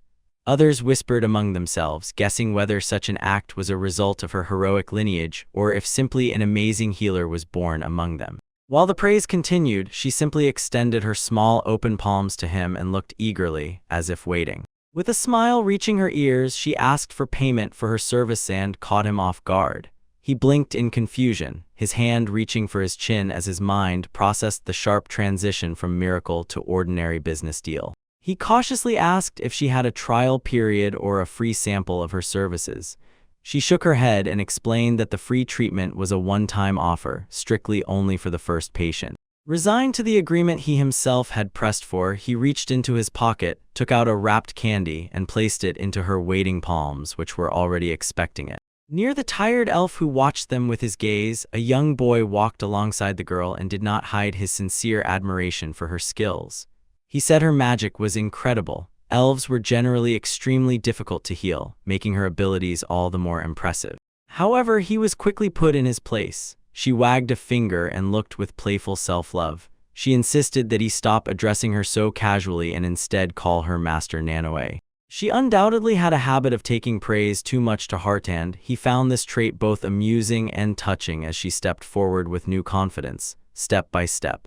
Her proud stride suddenly halted when they came across a small fluffy creature curled up in the grass. She glanced down at the bird that was trembling and realized, even in the quiet outskirts of the village, someone needed her care. She followed the boy's gaze. He was looking up at the giant trees, and she concluded that the poor thing had fallen from a nest high above the ground. She sat down beside the injured bird, quietly humming a simple rhymed melody to soothe its pain and direct her restorative power. Her efforts worked instantly. The bird let out a series of energetic chirps and became steady and healthy again under her watchful eyes. She smiled confidently and assured her companion everything would be fine as long as they prepared to return the little creature to its nest. But Crest did not give in. He insisted that he should lead because the height was too dangerous for her, and waving his staff, he prepared a spell. With his stubbornness, he cast a levitation spell. The body became weightless and he floated up to the very crown. Nanoe watched from the forest floor, her eyes wide with amazement as he rose, holding the bird securely covered by his palms. Reaching the high branches, he carefully returned the chick home, nudging it to seek safety again near its family. Suddenly, a piercing screech cut through the silence and a large bird leapt out from the shadow of the leaves. Its beak opened, wide territorial rage. The sudden attack knocked him off his feet. The parent bird pecked and the chick relentlessly tore at him while he cried out in pain and confusion. He managed to quickly fly down and land back on the grass where Nanoe rushed to him. Breathing in gasps, he explained, the mother did not protect the chick, on the contrary, she attacked him. While he recovered, she looked down at the tiny bird still in her grasp and slowly covered herself with a heavy realization. Suddenly it occurred to her, maybe this creature did not fall by accident but was deliberately driven out by its own mother. This tiny, fragile life looked back at her and she remembered stories about how nature can be cruel. Sometimes it abandons the weak or sick to ensure the survival of the rest of the wild mass. They both looked at the chick with new pity and he warned, if they forcibly drove it back into the nest now, it would almost certainly result in death by its own unconscious doing. She stands motionless, her gaze fixed ahead, and at that moment a sharp, intense focus flares in it. The weight of the moment has already fallen on her. Restrained anxiety has receded, giving way to quiet, unwavering determination. An orc sneaks through the quiet streets of the town, a heavy sack hanging on his shoulder. His steady step is interrupted by a joyful shout from behind. They call him like a father. He turns around and sees a young girl, Nanoe, glowing with delight, and a tiny bird sits on her head. She greets him at home with a wide, toothy smile while the little one shouts her greeting. And the formidable giant freezes for a moment. She introduces the new companion to her guardian and asks the bird to greet the father. The bird obediently emits another joyful chirp. The orc watches his face unreadable as he contemplates the strange scene, the child and her feathered friend. His gaze clings to the small creature, his brows furrow as he questions the girl about where this little bird came from. The enormous size of the orc looms over the tiny bird, and the sharp contrast only emphasizes how roughly the hard face barely matches the delicate form of the animal. Because the chick was left by the mother and it has nowhere to return to, she explains that she wants to raise it herself. She lifts her gaze to him with thirsty, pleading eyes and asks if it will be okay if the little one stays with them. He lingers on the request for a moment before nodding briefly, dryly, without unnecessary words. With his consent, the chest feels lighter. It turns out that the bird nearby might not be such a bad idea after all. She bursts with joy, sincerely thanks him, and decides to name her new pet yakitori. The orc, hearing the name of the popular grilled chicken dish, asks with genuine incomprehension if she intends to eat this creature like. When they walk home together, he mumbles that they will be able to decide the bird's fate once it grows a little. The incredible pair dissolves into the distance. The little bird still sits safely on the girl's crown. He became a constant figure in the young girl's life, watching over her as she joyfully explores her world with her new fluffy companion. Whether cooking in the kitchen or simply standing nearby, the huge warrior has already settled into the rhythm of their shared days. This new life is filled with simple wonders, from learning under the guidance of elves to loud splashing while bathing with friends. When the sun sets, the girl falls into a quiet sleep. A little bird has safely settled next to her. Outside, the stone tower stands silently under the boundless starry sky, and the quiet night envelops the house with deceptive silence. Suddenly silence is cut. He jerks, sitting on the bed, eyes wide open, in his gaze sharp alertness. He lowers his gaze and sees a young girl standing by his headboard. Her face is drawn with deep, quiet sadness. She holds a small bird in trembling hands as if it is fragile. Feeling her anxiety, he gently asks what happened and brought her here in the middle of the night. With tears about to burst, she explains, her little companion, Yakitori, has stopped moving altogether. She is confused and frightened, unable to understand why the bird does not wake up, no matter how hard she tries. Her eyes, usually so bright and full of life, now fill with tears as the weight of what is happening begins to settle deeper in her heart. The warrior is silent, his face reveals nothing as he looks back at her, and the burden of that moment hangs in the air between them. He stands aside while Nanoe carries the small, lifeless bird to Alicia near their home, seeking help in the dim light of dawn. Inside her, the young elf looks down at the creature lying in her hands, and in her gaze is frozen a heavy silence, a mute, sad realization. She feels the desperate pleading of the girl pressing on her, while Nanoe blames her own inability. But Alicia can only close her eyes and force herself to admit, this is beyond her power. She looks away, and her voice softens as she utters the final devastating truth: the little life has already faded. Her words hang in the air, and the child freezes, eyes wide open, as the reality of loss begins to sink in. She watches as the elf cradles the bird in her hands and explains the limits of her craft. Magic can heal flesh and dull pain with compassion, but no spell in the whole world can call the soul back once it has departed. She is confused by this heavy tone of speech. She raises her gaze and asks to explain what such a thing really means. She is suddenly overwhelmed by a sudden, aching realization. To disappear means that the little bird flew to the same place as her mother. She stands in silence while the truth settles on the group with all its weight, and Zaid watches her with a heavy, silent gaze. When Alicia reaches out her hand, she carefully turns the small, lifeless figure in her palms.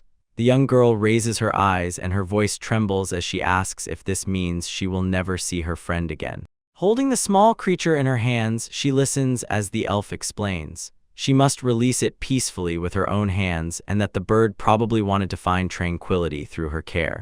She feels these words cut straight to the heart, and her wide-open eyes instantly clarify what true loss is. Her vision begins to blur as the first glimmer of moisture appears. The searing pain finally rises to the surface. Then the dam breaks. She sobs uncontrollably, pressing the tiny body to her chest as the realization of death becomes an unbearable burden. While she mourns, her companions stand nearby in sorrowful silence, offering her silent presence as she passes through this first, cruel trial of the world. When the tears subside, a small wooden cross adorned with bright flowers is raised over the fresh mound of earth to mark the place where the tiny life was returned to the soil. The huge orc and the little girl remain by the fresh grave, bowing their heads one last time. In silence they pray. She tightly closes her eyes, holds her small palms folded together, and quietly says goodbye to her feathered friend. When the ceremony ends, he lifts her onto his broad shoulders and carries her away from the village as the stars begin to pierce the twilight.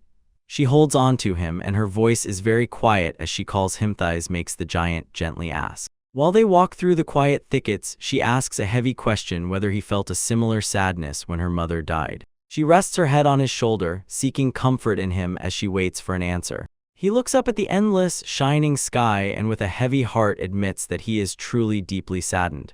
She picks up the conversation and asks if this grief was born from the love he felt for her mother. He closes his eyes for a moment and quietly, solemnly admits, thus confirming her suspicion. Tears well up in her eyes as she listens to him explain. The depth of his grief is a direct reflection of the great love he felt. Now they share this burden together under the starry sky. He walks alone through the quiet night, his large figure lying as a dark silhouette against the backdrop of distant mountains and the starry sky. His thoughts are heavy. He reflects on the bittersweet nature of feelings. They bring the longed-for warmth, but always retain a taste of sadness that does not let go. This duality is reflected in how the young girl clings to him. Her tears are a silent proof of the bond between them. He gives her a steady, firm presence, a silent anchor for her pain, as she presses her face to him and seeks comfort in his strength. Far from the quiet path, Alicia sits alone inside a wooden house, a deep pensiveness frozen on her face. Recent events seem to weigh on her. She stares into the distance, and her thoughts are clearly somewhere out there. Her gaze narrows as she contemplates the fragility of life, the little bird they met. She understands. It probably ended long ago for her, even before this day. Her short existence was extinguished by a force too powerful for such a small body. This realization leads her to a shocking conclusion about the angelic halo she saw. She reasons, the girl's power as an angel can rival even the power of Dara and manifests in such a way that it must be carefully observed and perhaps feared a little. The warrior stands at the threshold of the demon village, holding her hands steady on the hilt of the blade and, without looking away, surveys the path ahead into the mountain pass. Suddenly, from the darkness, a wave of rotten flesh and bones pours out, a brainless army of the dead, hungry for life. Beyond them in the stone halls, shadows tremble even more, their evil glances are fixed on the uninvited intruders. The warrior woman does not retreat a step, her attention sharpens as the first of the monsters approaches her steel zone. Taking a deep breath, she absorbs the light within herself and prepares a strike to turn the tide of the battle. She commands the holy flame, her sword raises a purifying fire that with one sweep sweeps away the ranks of the undead, turning bones to ash in an instant. Turning to her companion, she shows that the time has come.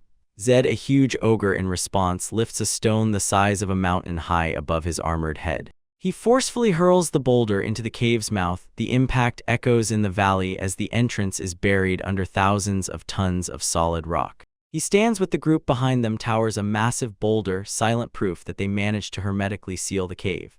Gino pats him on the shoulder and praises how smoothly everything went while he was around. When the monster's nest was finally cleared in the abandoned mine, even ahead of schedule, scarred adventurer suggests everyone head outside for a celebratory drink.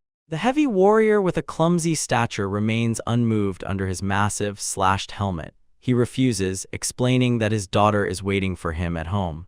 Gino can't help but snort, saying that despite his fearsome appearance, he is actually a true family man.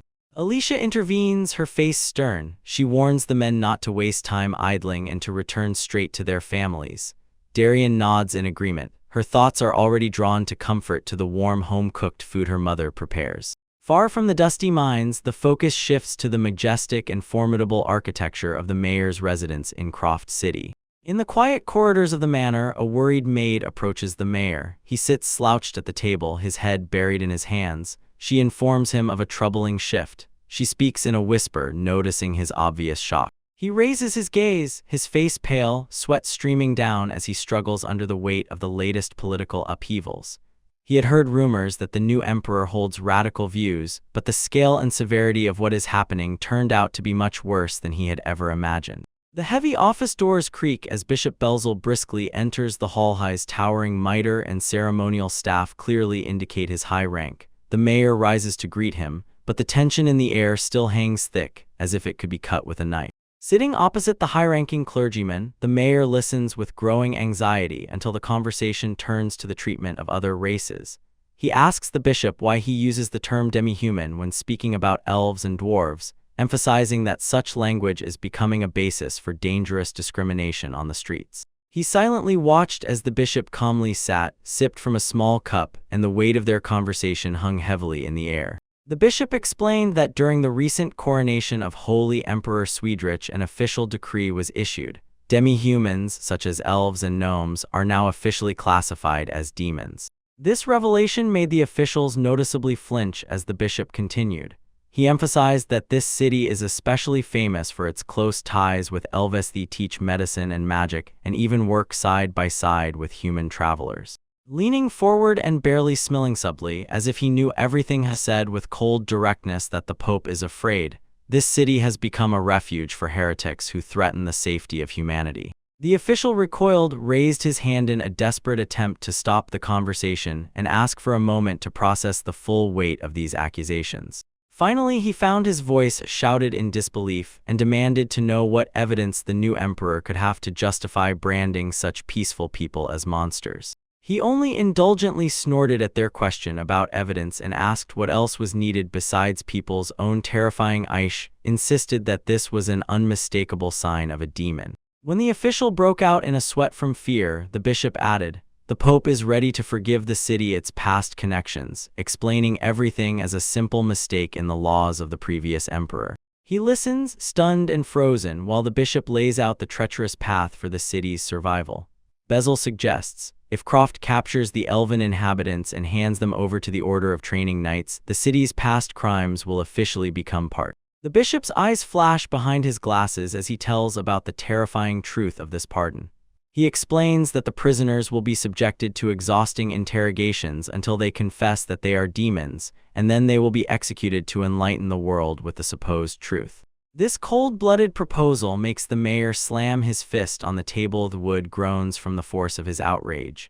He shouts that the idea is absurd, but the bishop does not budge, calmly demanding that the mayor prove his faith with this action. In a burst of righteous anger, the mayor rushes from his place and reminds those present. These half-humans are veterans of the Great War. He insists that victory would have been impossible without the gnome gear, and that one tall elf was even the mentor of the hero himself. He continues a fierce defense, insisting that betraying and persecuting his own comrades over such a groundless, complete nonsense is unthinkable. Behind him, the maid watches the clash with growing fear. In response to this explosion, the bishop's gaze remains fixed, unwavering, his face heavy, and in the silence hangs a silent threat. In the air of the room, a sharp tension thickens. The church authority presses with weight, and the mayor's morality confronts it head-on. Leaning so close that they were almost nose to nose, the bishop loomed over the mayor, his presence oppressive, suffocating.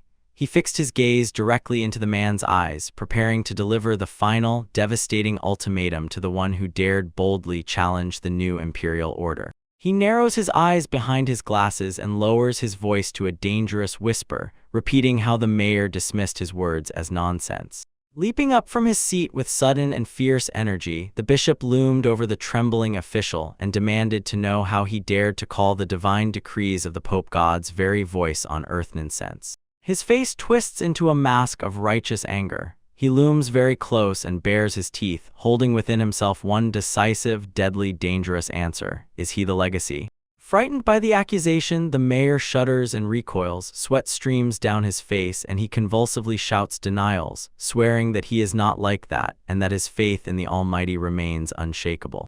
Catching the man's fear, the bishop softens his tone but maintains his oppressive presence and says that many in the town have already formed relationships with elves and dwarves. He warns that if these people follow the mayor's example and rebel, the consequences will be inevitable and catastrophic. He looks down long at the broken man, and the silence in the room becomes heavy as if it bears the weight of his unspeakable threats. A thin, eerie smile slowly spreads across his lips, as if he has just realized how to turn the mayor's own morality against him. He begins to weave a dark theological justification. He admits that betraying those you love is painful, but sacrifice itself is the highest test of loyalty. Just like the ancient saint who remained faithful even when God took away his wealth, family, and health. He continues the sermon. Standing with his back turned, he explains that a true believer never curses God even when incredible trials befall him. Such unbreakable piety, he says, is what truly brings joy to the deity. With a thin, eerie smile, he unfolds the thought. The price of judgment is measured by the strength of the pain it inflicts. To endure this torment and remain unbroken means to walk the path of God's will, surrendering everything to his grace. He spreads his arms to the sides, his voice rising in a chillingly enthusiastic tone as he declares that suffering is exactly what must be celebrated. Beneath him, the mayor can only stare frozen, silence and mute horror, cold sweat pouring down his forehead as the weight of the bishop's fanaticism sinks ever deeper. Later, already in the relative quiet of his office, the official sits slouched at the table. The heavy silence in the room cuts the ears, a sharp contrast to the bishop's basement cell. Nearby stands his maid, her presence a quiet comfort against the growing storm. She breaks the silence. Her voice barely trembles as she admits she cannot believe that elves truly belong to the race of demons. She reminds him that in their town so many people rely on the medicines the elves provide, even her mother, and the thought of betraying them is unbearable. The official listens gloomily, clasping his hands tightly before his face as he acknowledges the truth in her words. Yet he reminds her, their opponent is not just an enemy, but the very St. Cross Church, an institution whose influence and power are almost absolute. Looking at the city, he reflects on how the church grew into an overly powerful force after the Great War, uniting humanity under one banner across many lands. The Pope's power now towers far above kings, and opposing the church essentially means opposing all of humanity. Seized by a sudden decisive impulse, he slams his palm on the table and declares that this burden is too great for any mayor. He orders the maid to prepare the carriage immediately. He will go to the royal capital himself to pass this impossible decision into the king's hands. He looks intently outside, his gaze mixed with awe and determination, and the physical tension of his choice is visible in the sweat on his forehead. As he departs, the village of Croft stretches behind a peaceful landscape of winding paths and sturdy buildings, for which he now risks everything. Children sit attentively in a quiet room as the lesson begins, and sunlight filters through the windows of the small classroom. Their teacher explains the true power of magic lies deep within one's own emotions. She clarifies that hostility strengthens offensive spells, but it is love that gives power for healing. Hearing this, a young girl tilts her head, trying to grasp what hostility means. She listens as the elf explains. Hostility is simply an overly strong feeling of dislike or hatred toward something. Her companion tries to help, asks if there are any insects or something she dislikes, but she remains doubtful. She cannot find a counterpart for such a strong emotion. With a heavy heart, she quietly mutters because she simply cannot stand magic as such. A confession that shocks the boy nearby, freezes with wide-open eyes. The teacher gives a gentle smile, assuring her that such heavy burdens are meant for adults to bear, and her current feelings are perfectly acceptable. But suddenly one realization or unexpected feeling, and the elf's expression instantly changes to pure, wide-eyed panic. She sharply turns to the children, her voice cutting through the air with urgent anxiety. She immediately orders Nanoe and Crest to hide in the underground closet, and they remain bewildered by her sudden change in behavior. Shifting her attention to her companion, she orders Estelle to use a teleportation spell to reach the city, and immediately calls Ida and his group back. Estelle, stunned by the full weight of the request, can only gasp in surprise. With a flash of light, the elf chronicler disappears, leaving the room empty, and a heavy sound echoes loudly. Rhythmic footsteps sound outside, beyond the village gates. The arrival of an armed force is inevitable. A phalanx of knights in dazzling white and gold armor advances, led by the tall, powerful figure of Bishop Belzel. Their shields bear the emblem of St. Cross Church, a sign of divine authority that now casts a long shadow over the peaceful village. The bishop's gaze flickers behind his glasses, thin lips curve into a smile cold with a distinct intent. It seems he is savoring the very moment of his arrival. From the side, the local elves watch the procession with surprise and confusion, noting how rarely holy knights venture so far into rural outskirts. They whisper among themselves and speculate whether the soldiers are chasing the remnants of a band of robbers recently defeated. Walking forward, meeting the locals, the bishop politely greets and asks if they are just passing through. Then he steers the conversation to a darker topic. He says that a dangerous demon is supposedly lurking nearby. One of the peasants, unaware of the bishop's true intent, tries to calm him, explaining that the threat has already been neutralized by a local ally. The bishop listens attentively, not taking his eyes off the man, and asks if they are truly safe. The bishop stands before his armor-clad army. A thin, anxious smile plays on his lips as he utters a phrase about the very creatures they seek. With ice-breaking calm, he states, "The demons are already here. Their pointed ears are a clear sign of their nature." Leaning forward slightly, he watches their incredible number intently. The spark in his eyes flickers behind his glasses. For him, this village is not a home for people, but a nest of monsters that has grown too far. Without warning, a piece breaks off. One of his knights suddenly rushes forward, and a heavy shield crashes into a bewildered elf human.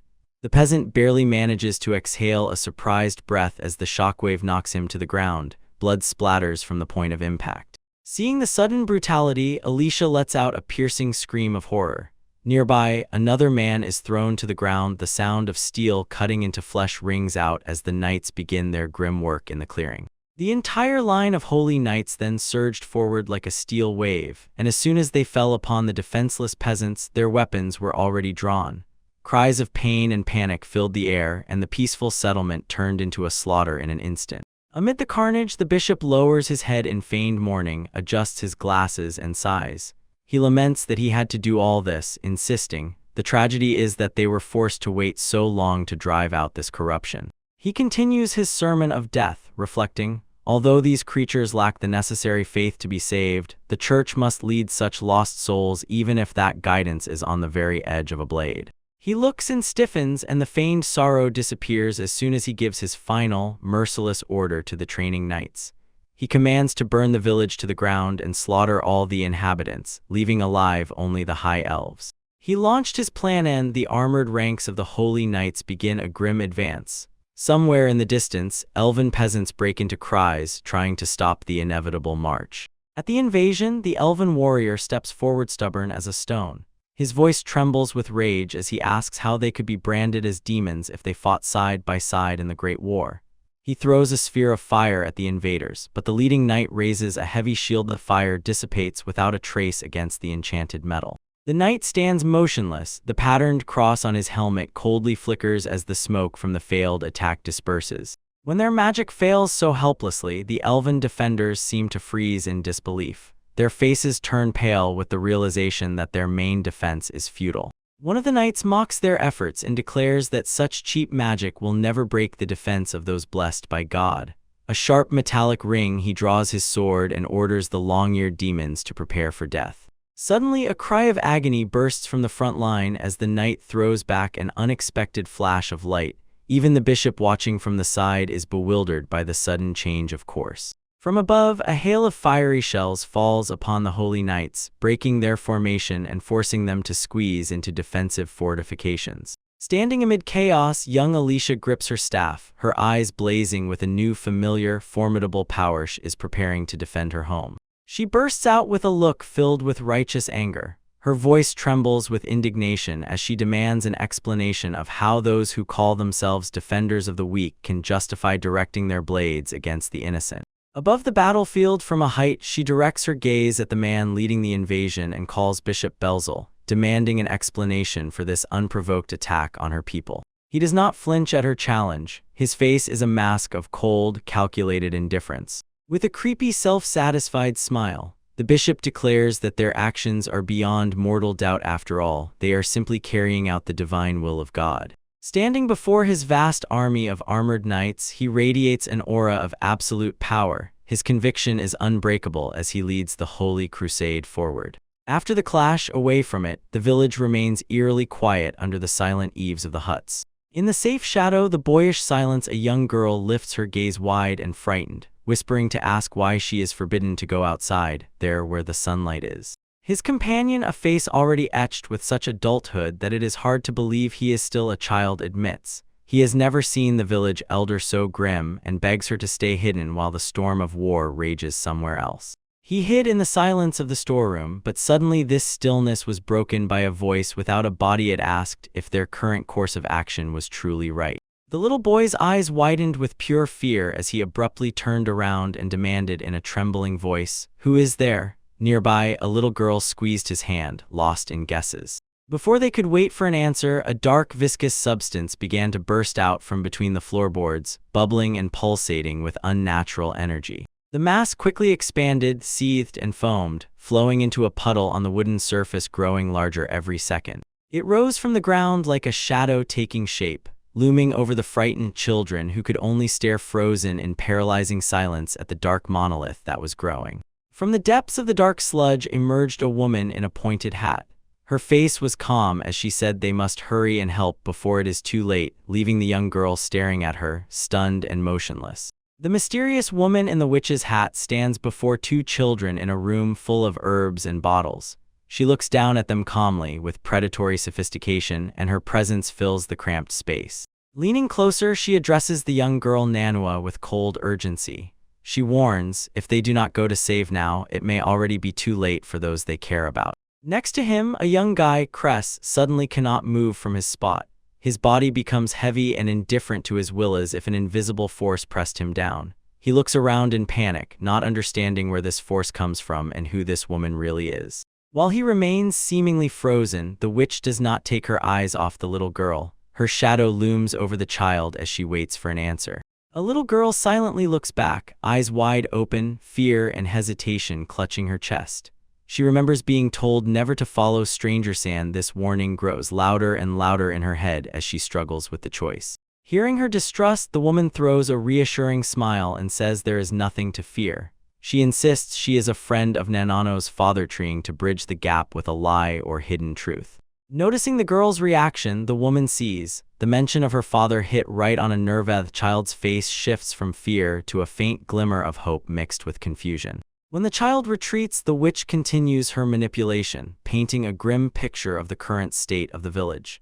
She says that bad people have come here, and that although everyone is fighting with all their might, the village may perish entirely if they do not act immediately. She holds a lifeless bird in her palm, and the word death hangs in the air like a heavy burden, while the young girl freezes, staring at it with wide-open eyes, horrified by the cold truth of mortality. She watches as the child clenches fists and shouts her refusal. Her slender body trembles stubbornly, despite the woman's gloomy display and the dark future she foretells. The woman meets her with a smile that knows everything. Most sympathetic hand makes it clear. The girl is angry because she desperately and painfully wants to protect those she loves. Leaning down to meet the child's gaze, she reassures her, assuring, everything will be fine, and promises to provide the necessary help to change the fate of the village. Far from her presence, the village of Croft is already beginning to fall into chaos. Thick clouds of black smoke rise into the sky from what was once a peaceful settlement. He was captured by armored invaders. The perimeter is breached. Their blades are ready set wooden buildings on fire and march through the streets. She has to face fierce resistance as soon as the young elf girl raises her power. The blade explodes with a bright flash of light as she summons the prism's saber technique. The intensity of her counterattack confuses the soldiers. One of them lets out a guttural roar from his chest, and magical energy tears through their ranks. She froze with wide-open eyes, and the weight of what is happening finally sinks in as the battlefield shifts. These opponents are not just soldiers, they are paladins. The church is an elite endowed with the terrible ability to stitch their flesh back together even after a deadly blow. Looking at the colorful slaughter, she sees how her comrades are fighting with all their might. But the harsh truth is obvious. They can no longer hold this defense for long. Suddenly, the voice of Bishop Belzel cuts through the chaos. He addresses her as a high elven mage, reminding her of the legendary power she once possessed to freeze seas during the Great War, a power she has since lost. He snorts mockingly, and his eyes shine behind his glasses when he says that such colossal power cannot be regained in 7 years. With a triumphant cry, the clergyman orders the paladins to seize the survivors, calling them nothing more than a demonic race that must be subdued. She is silent, her face hardens as she contemplates his words about the terrible fate of her people. Above all this chaos in heavy clouds flashes a single bright spark, harbinger of changes that are already approaching. An enraged pillar of light descends from the heavens. It tears through the air and with a deafening roar crashes into the ground. The impact scatters debris, and between the elven girl and the advancing church troops, a barrier of pure, wild energy rises. After the explosion, everyone freezes in shock. She presses firmly against the shockwave, and the bishop and his chained paladins retreat, their previous confidence shattered instantly by sudden divine intervention. She stares into the blinding light, her breath faltering, cold sweat forming drops on her forehead.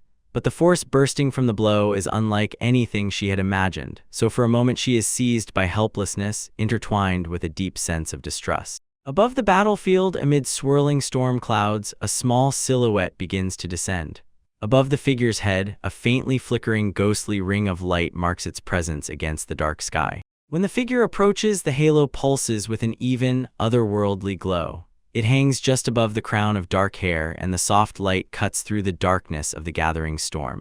Light reveals a young girl. Her delicate body hangs in the air as if weightless. Her eyes, once clouded by illness, now blaze with a frightening, radiant power. Her simple tunic flutters in the wind as she looks down at the world below like a silent judge. Seeing what the child had turned into, she cries out the girl's name in frenzy and despair, her voice trembling with horror and confusion.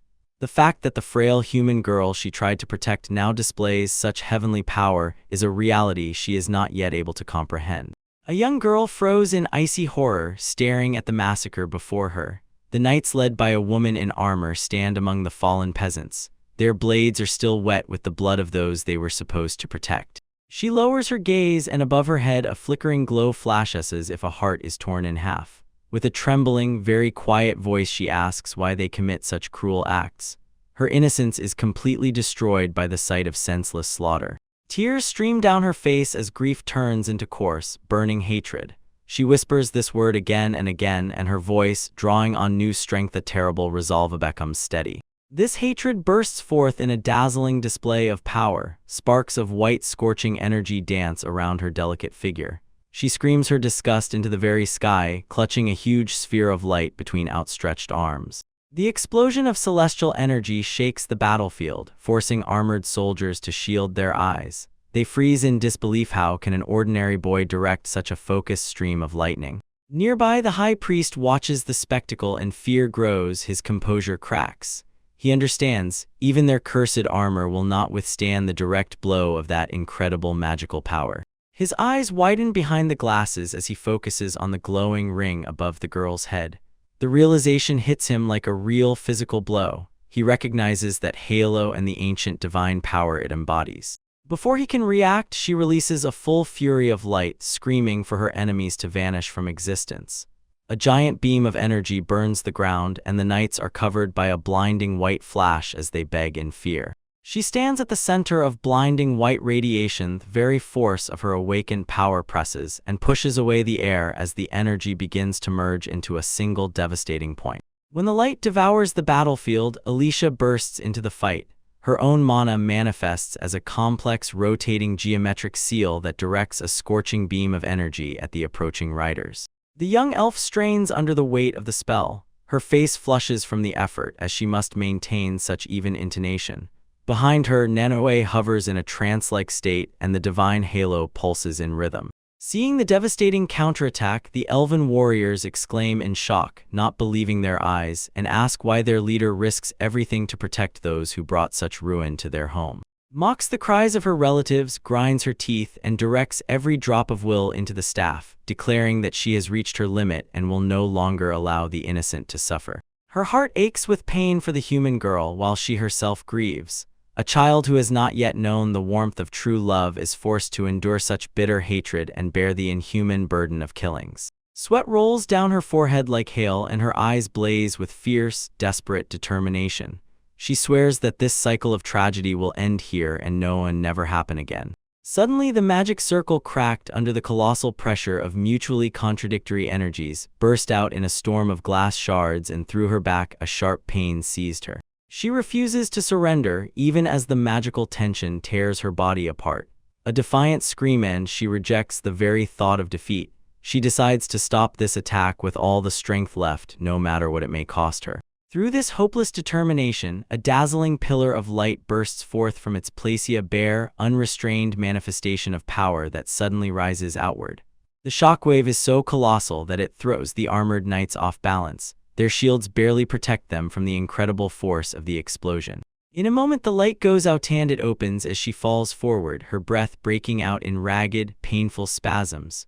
Blood streams from her eyes, a harsh proof of the cost of the last effort, while a young girl watches from afar, frozen in silent horror. Seeing the state her protector was in, the child begins to sob, her eyes wide, filled with confusion and grief.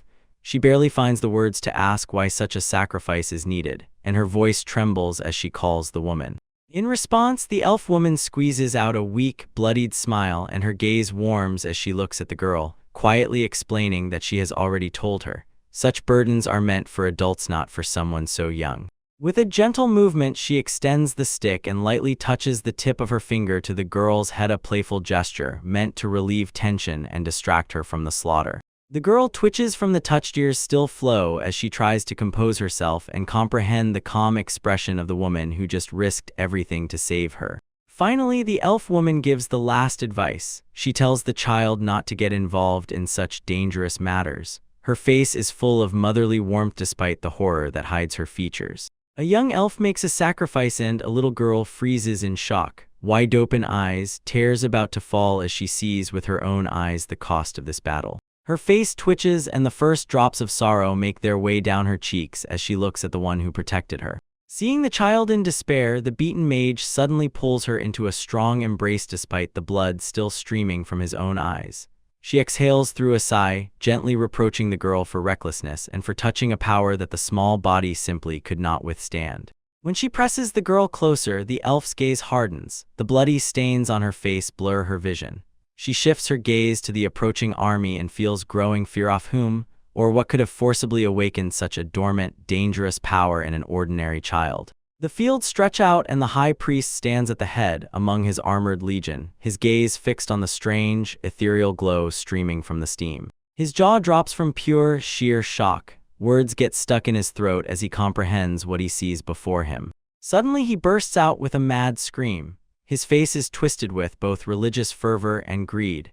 He frantically insists that the light above the girl is undoubtedly an angelic halo, and begins weaving a story that she is a holy being held captive by the same elves who supposedly wanted to protect her.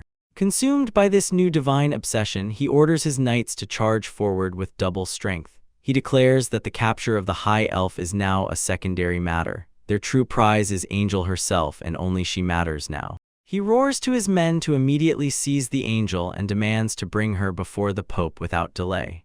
The knights respond with a thunderous battle cry. Their collective roar shakes the air as they surge forward like a wave of steel. Under this crushing pressure, she firmly presses the young girl to her chest, her face bruised and covered in blood, yet her gaze remains sharp and stubborn.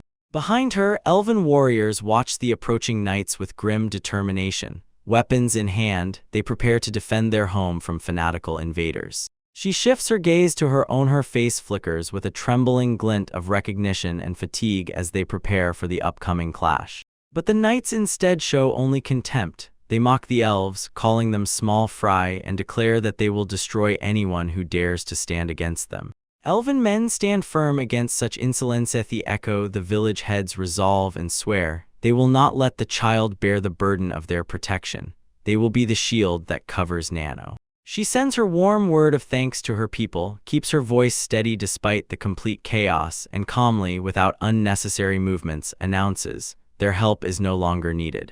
A barely noticeable, triumphant smile touches her bloody lips as she realizes, despite the cost, she has finally won the time they needed for true protection to emerge. She really managed to buy enough time. On the battlefield, a brilliant magical circle flares up, stopping the knightly advance in a moment of light and confusion. From the middle of the arcane sigil emerges a gigantic figure of a dark-skinned ogre next to two elf women. Their sudden appearance confuses everyone. Gasping for breath, the elf scholar shouts to the village leader and reports that she has successfully returned with reinforcements. She freezes in horror, staring at the armored ranks of teaching knights, and with a trembling voice demands to be told what happened in her absence. Kiev knights react with predictable bile. Their suspicions seem confirmed when they see with their own eyes elves openly consorting with a creature they consider a demonic beast. Watching from afar, the bishop snorts mockingly at the newcomers, dismissing the young women and the ogre as petty threats that will pose no challenge to his sacred order. While the giant ogre surveys the grim scene of dead peasants, a young elf suddenly pulls a fragile human girl into protective arms, shielding her from the merciless slaughter chaos around. Safe in those arms, the child's eyes remain closed, yet tears continuously stream down her face even unconscious. The weight of tragedy does not release her. It was heard how children's screams still faintly echoed behind, and mighty warriors stood unshaken. His gaze swept the battlefield and his face hardened. He admitted directly, without any embellishment, that he had not managed to be very clever, and this confession left the young elf beside him momentarily speechless. Glancing at the proud bishop and his wall of armored knights, the ogres finally reached a decision. He might not understand their cunning justifications, but he knew exactly whom to take down. With a loud crack of energy, he clashed his fists, striking one against the other. Muscles bulged, and from his very core burst a wild, primal force that began to spread outward. Paladins, the elite squad of the Holy Cross, stand in a solid formation. They are the pinnacle of military power, selected through the harshest and most demanding trials the Church can offer. They are chosen from the very heart of the religious order. Every night they serve as a living symbol of divine authority and unbreakable discipline. Their equipment is forged from sacred silver, a holy metal so durable it effortlessly deflects heavy cannon fire. Moreover, having consumed the holy food, the blood of angels, they gain a semblance of immortality. Their flesh instantly regenerates even when their hearts are pierced. These legendary warriors were renowned heroes of the Great Demonic War, a gathering of exemplars who achieved countless victories and created a legacy of invincibility. One such night he looked back on the deep pride he felt when he was accepted into their ranks. With such divine power, he believed he would become the best vanguard of the heavens, proving his complete dedication through fearless and relentless battle. He held this conviction as absolute truth, a pillar of faith that defined his entire existence. But his confidence shatters instantly when the Black Ogre, Zed, unleashes a primal, thunderous roar from his chest, standing defiant and uncompromising amid the circle of elite warriors. He tears through their ranks with terrifying ease. His fists shatter what seems like invulnerable holy silver and send the immortal knights flying like broken dolls. Their divine protection cannot withstand his boundless strength. He stubbornly stares ahead with cold, motionless eyes that do not blink. His pig-like features are frozen in a mask of grim indifference. Clenching his massive fist, the monster understands. Neither the divine healing of their sacred feasts nor the supposed invincibility of the silver armor will save them. He exists only to crush everything in his path. With stunning brutality, he strikes the heavy shield with his fist. The metal tears like glass, and the knight behind shatters into dust. The swing of his attack does not wane. He swings his giant hand in a wide arc, and the very force of the blow scatters the elite warriors like autumn leaves in a storm. Bodies are torn in half, armor is plundered to scrap, the air is cut by splashes of blood and the piercing screech of metal breaking with a crack. Towering amid the ruins of the sacred order, he ignores the desperate cries of those who saw their comrades fall in heaps. Even when a spear strikes its target on dark skin, the weapon cannot bite the tip, only safely scratches the impenetrable muscles. Seeing this, the last knight trembles and recoils in pure horror. Cursing the heavens, he realizes their sacred silver is utterly powerless against such a monster. He screams in terror as a huge fist descends, unable to comprehend the full enormity of the creature before him. The thunderous blow shatters bones, the black ogre drives the warrior into the ground, and the earth cracks, sinking under the force of this knockout. The strike destroys, even through the seemingly impenetrable holy silver armor. The blunt force strikes so hard that the wounds become fatally severe. Divine healing cannot mend them. Blood splashes on the pristine metal, a bloody testament to the wild might of the ogre. Amid the carnage, the ogre looms almost like a titan, as if an insurmountable force of nature. The surviving knights freeze. They understand victory is impossible, and if they remain, only one death is guaranteed. Their armor clinks with the intermittent rattling of battered knees as the weight of the situation bears down on them. One of them, staring into the impassive face of the ogre, feels a cold horror engulf him, for the memory he had suppressed finally begins to surface. Through a narrow slit in his visor, his gaze sharply widens. A terrible recognition immediately overwhelms him. He finally identifies what stands before them, a nightmare from legends. This is the legendary Black Ogre. Seeing her men already on the brink of collapse, Deara abruptly steps forward. Her voice cuts through the panic as she orders a retreat. She insists that their lives will be wasted here, and just then another knight falls to the ground. His sword clatters dully, uselessly striking the stone. She stands her ground against that gigantic beast, shouting to the others to save themselves while there is still time. She warns, this creature is a monster capable of matching the hero himself, and none who ever dared challenge it lived to tell the tale. Glancing at her comrades retreating, she urges them to move faster. She knows thunder rarely chases those who have no desire to fight. Is survival the only chance in this slaughter? She watches as her unit falters, yet they still rise from the ruins and overcome the legendary monsters. Despite her orders, the retreat turns into chaos. Armored knights fluster, trying to push away from the ogre in its overwhelming presence. But their retreat is harshly halted by the thunderous roar of condemnation from Bishop Belzel, who stands firm between the retreating troops and the huge beast, screaming madly that such cowardice is an insult to their fate. He jerks the ceremonial staff. His face contorts with fanatical zeal as he declares that they cannot abandon the mission while the angel is still in the claws of demonic forces. The bishop's eyes flash with fanatical light as he promises that their sacrifice will ensure further guidance for the angel. As proof of divine favor, he refers to Dara's past successes, and she only freezes, staring at him, unable to believe his dangerous obsession. Against the backdrop of religious fervor, the black giant ogre remains a silent, unmoving wall of muscle.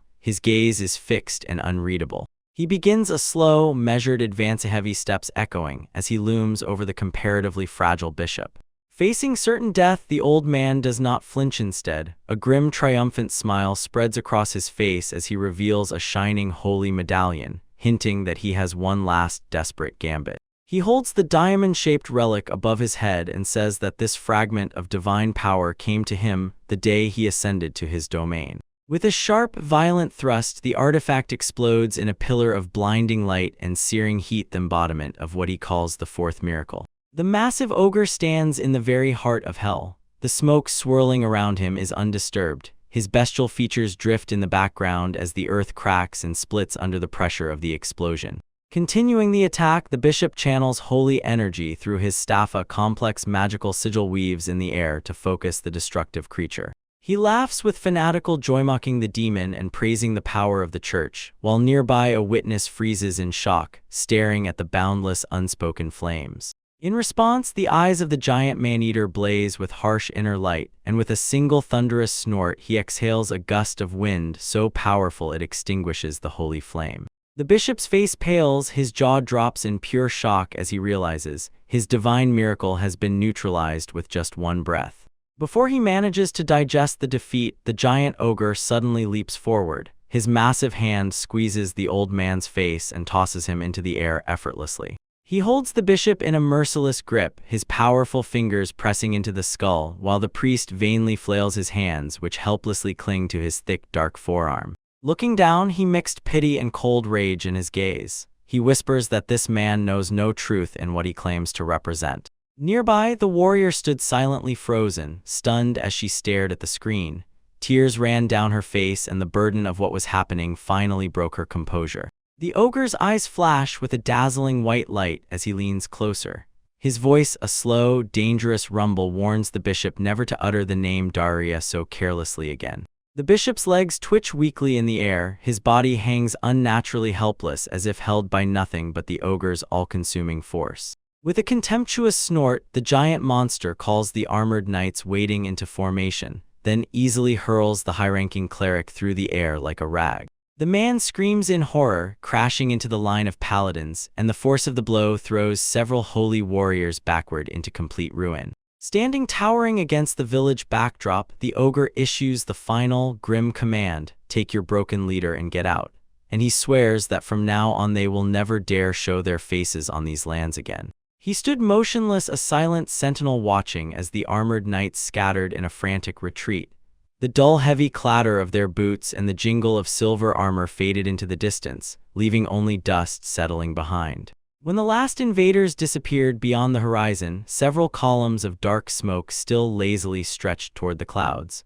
The fires of the brief skirmish were already dying out, thus ended the intrusive appearance in the church. He finally returned to the village. Quiet houses stood untouched under the wide open sky. The immediate threat was repelled, and now the settlement could recover in the newly arisen silence. She moves slowly, her eyes tremblingly open as the fog of oblivion begins to recede.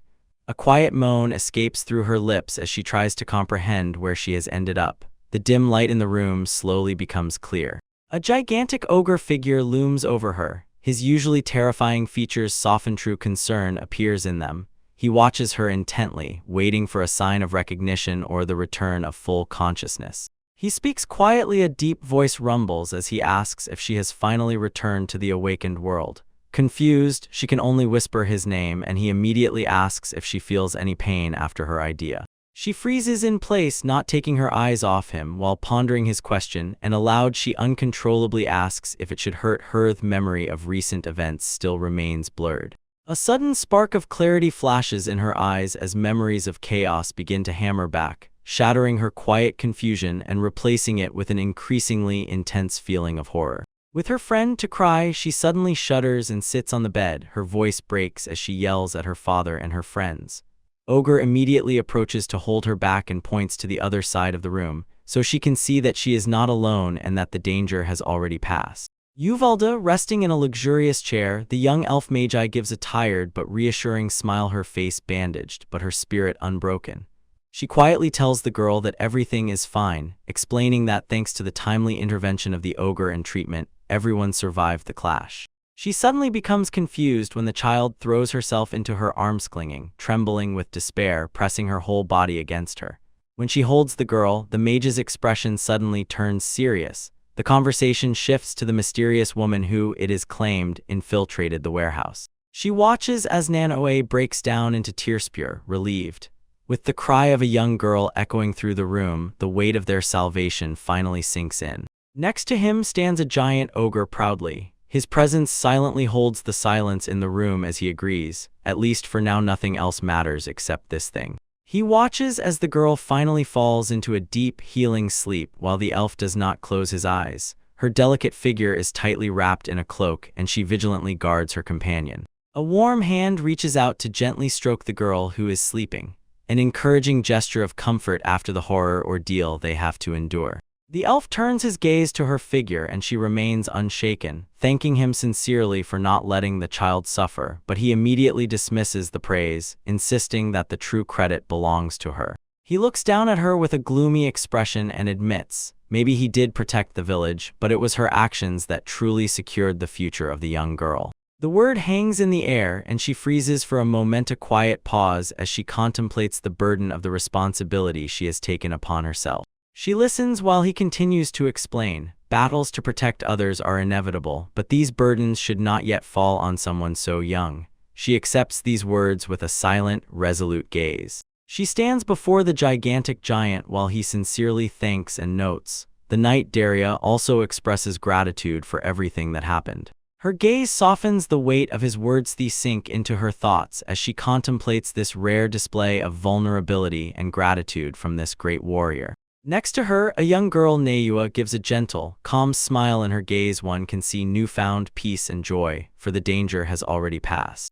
Turning her attention to what was in her hands, the elf frowns. Her eyebrows barely meet as a specific anxiety about their recent guests surfaces in her memory. She asks him about that mysterious woman who approached Nanoha. Supposedly, she called herself his friend, and she asks if he has even a rough idea who it might be. The question hangs in the air, thick and anxious, as if hidden threats lurk behind it. He is silent for a moment, and his features harden into a mask of cold certainty, and evenly, without any hesitation, he cuts off that he has no friends worth talking about. Memories of darker times surfaced, harsh voices of his own kin who saw him only as a tool of war cut through his ears. They demanded he fight to his last breath, insisting his only value lay in raw, destructive power. Looking back at her, he confesses to the empty truth of his existence, for no one ever asked anything from him except his strength. He lived in constant fear. If he failed, he would become completely worthless, doomed to be abandoned by everyone. He had just finished the confession, and she could only respond with a quiet confirmation of how hard it was for him to bear this burden. Meeting his gaze wrapped in bandages after those recent trials, her face was still not unbound. She again turned her thoughts to the mysterious stranger, who he was and why he moved against Nanoha. She realized the truth could only be obtained one way: to directly clarify everything with him. Standing beside her, holding himself steady, the giant warrior sensed a foreign presence in the room and ordered the hidden observer to reveal themselves. Suddenly, a viscous, boiling black liquid began to seep from the floor, pouring through the cracks and catching him off guard. From the dark body of water, the mystical woman they had met before appeared again. Her witchy clothes were soaked and dripping with some strange substance as she rose to her feet. She let out a quiet, confident laugh, and her eyes lit up with the certainty befitting one known as Thousand-Year Wish. While the young elf watched with a mix of caution and determination, the ogre narrowed his eyes and tensed his muscles. A fight was about to break out. The witch addressed both, acknowledging her still unrelieved frustration that she had failed to sway the elves to the side of the Demon King. She stands before them, her presence dispels the exhaustion with the very familiarity that Alicia, the young elf, feels. Her face is bruised and on her cheek is a fresh bandage. She lifts her gaze with heavy eyes and asks if she is truly the one they were looking for. While the elf speaks, the woman simply smiles. Her fingers lightly glide along the edge of her pointed hat with refined elegance. This is no random traveler, but Astaroth of the Hissing Serpent, the formidable chief of staff of the Demon King's army. Under the boundless starry sky, a solitary two-story house stands quietly against the backdrop of distant mountains. Inside, the youthful mask of the forehead rests in a deep, quiet sleep, breathing even as he recovers from the recent trial. Watching him closely, two women freeze for a moment in silence, on their faces relief but also anxiety that has not yet let go. They whisper to each other in hushed voices and say that after those traumatic events, he finally seemed to fall into a peaceful sleep during the day. While one expresses gratitude for his safety after such a terrifying encounter, the other is still haunted by the memory of the mystery you confronted them with. Suddenly, the quiet atmosphere is shattered. Both women freeze and their senses are jolted by a sharp, alarming flash. Her eyes widen sharply with anxiety as soon as she recognizes the unmistakable pressure of a powerful presence nearby. Realizing where the disturbance comes from, she inhales sharply, and it seems to her that everything starts from the elder's house. Her gaze jerks upward to the ceiling, as if she could drill through the very roof with her eyes. Her and her companion's intuition did not fail. The source of the powerful presence revealed itself inside the elder's home. There, a creature full of mystery stood with an indisputable commanding posture, and behind it, a huge ogre loomed over a small, broken figure. This exhausted girl, her face was mutilated with bandages, and her mood weighed down by exhaustion, turned out to be none other than the Demon King's own strategist, a high-ranking official who somehow survived the recent cataclysm.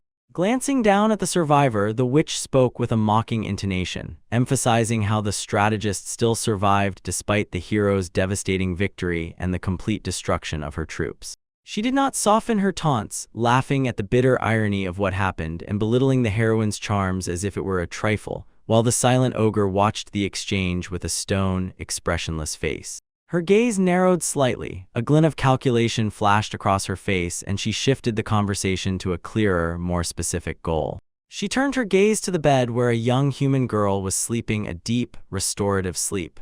She questioned the man-eater about the role he played in the child's condition and what kind of care he provided her. Then the witch confessed her true intentions. She intervened because she wanted to see the hidden power in the one who carries the blood of angels, and hoped that over time the girl would be able to protect herself no matter what she held dear. Hearing this, the strategist could only silently freeze. He was stunned by the boundless, terrible scale of the legendary Thousand Years power, whose hidden motives weighed too heavily. She remains motionless while the witch continues her story. Her voice is even and confident as she says that the situation has exceeded her expectations. Casting a glance at the sleeping child, the sorceress pondered, "The girl is just perfect for the role of their new king." This statement makes the huge ogre standing nearby shudder. His eyes flare with a predatory, fierce fire, and he looms over the entire room. His muscles tense, twitch, and bend. The air thickens with his unspoken aggression as he prepares for a possible confrontation. Hearing his hostility, she calmly advises him to steady his breathing and assures him that there is no need for such radical measures as kidnapping. She lets out a quiet, mocking snort and explains, "Both the child and the elf she cares for have already been expelled by the human community, so they have nowhere else to go." The thunder giant freezes, his eyes widen as the weight of her words sinks in. Nearby, the wounded strategist remains silent, their face unreadable behind the bandages as she processes the witch's cold dwelling. She stands before the giant ogre, and her voice echoes in the cramped room as she explains the cold truth of the New World Order. After the fall of the Demon King, the new pope renamed demi-humans as a common enemy to keep humanity united, and they were chosen for this role. She tightens her argument. On her face is an eerily calm smile, and she insists that creating an external threat is the most effective way to preserve internal peace. She continues her manipulation, indicating that people have already turned away from him. With a broad gesture, she invites the giant to join her in a crusade to exterminate the people who rejected them.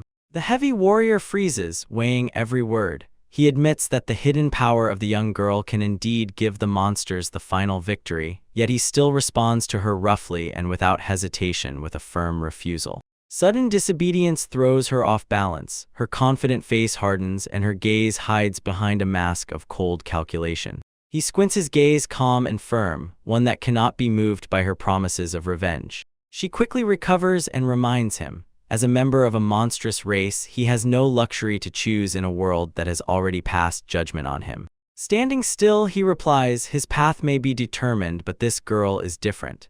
She has the potential to become a human, an angel, or even a monster, and he will not allow her fate to be stolen from her." He holds his unwavering position and declares, Nano's future belongs only to her. Whether she becomes a hero, a demon king, or simply lives as an ordinary woman, the choice must be hers and hers alone.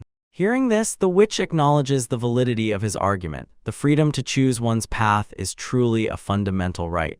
Yet doubt shadows her face as she considers how heavy such freedom can be. Nearby, the young girl is still lost in a deep, peaceful sleep, completely unaware of the heavy fates being discussed above her. She is still a child, and the orc believes that no parents have the right to predetermine a child's face. He stubbornly looks ahead and declares that he will never allow a life defined by the hatred of others to be imposed on her.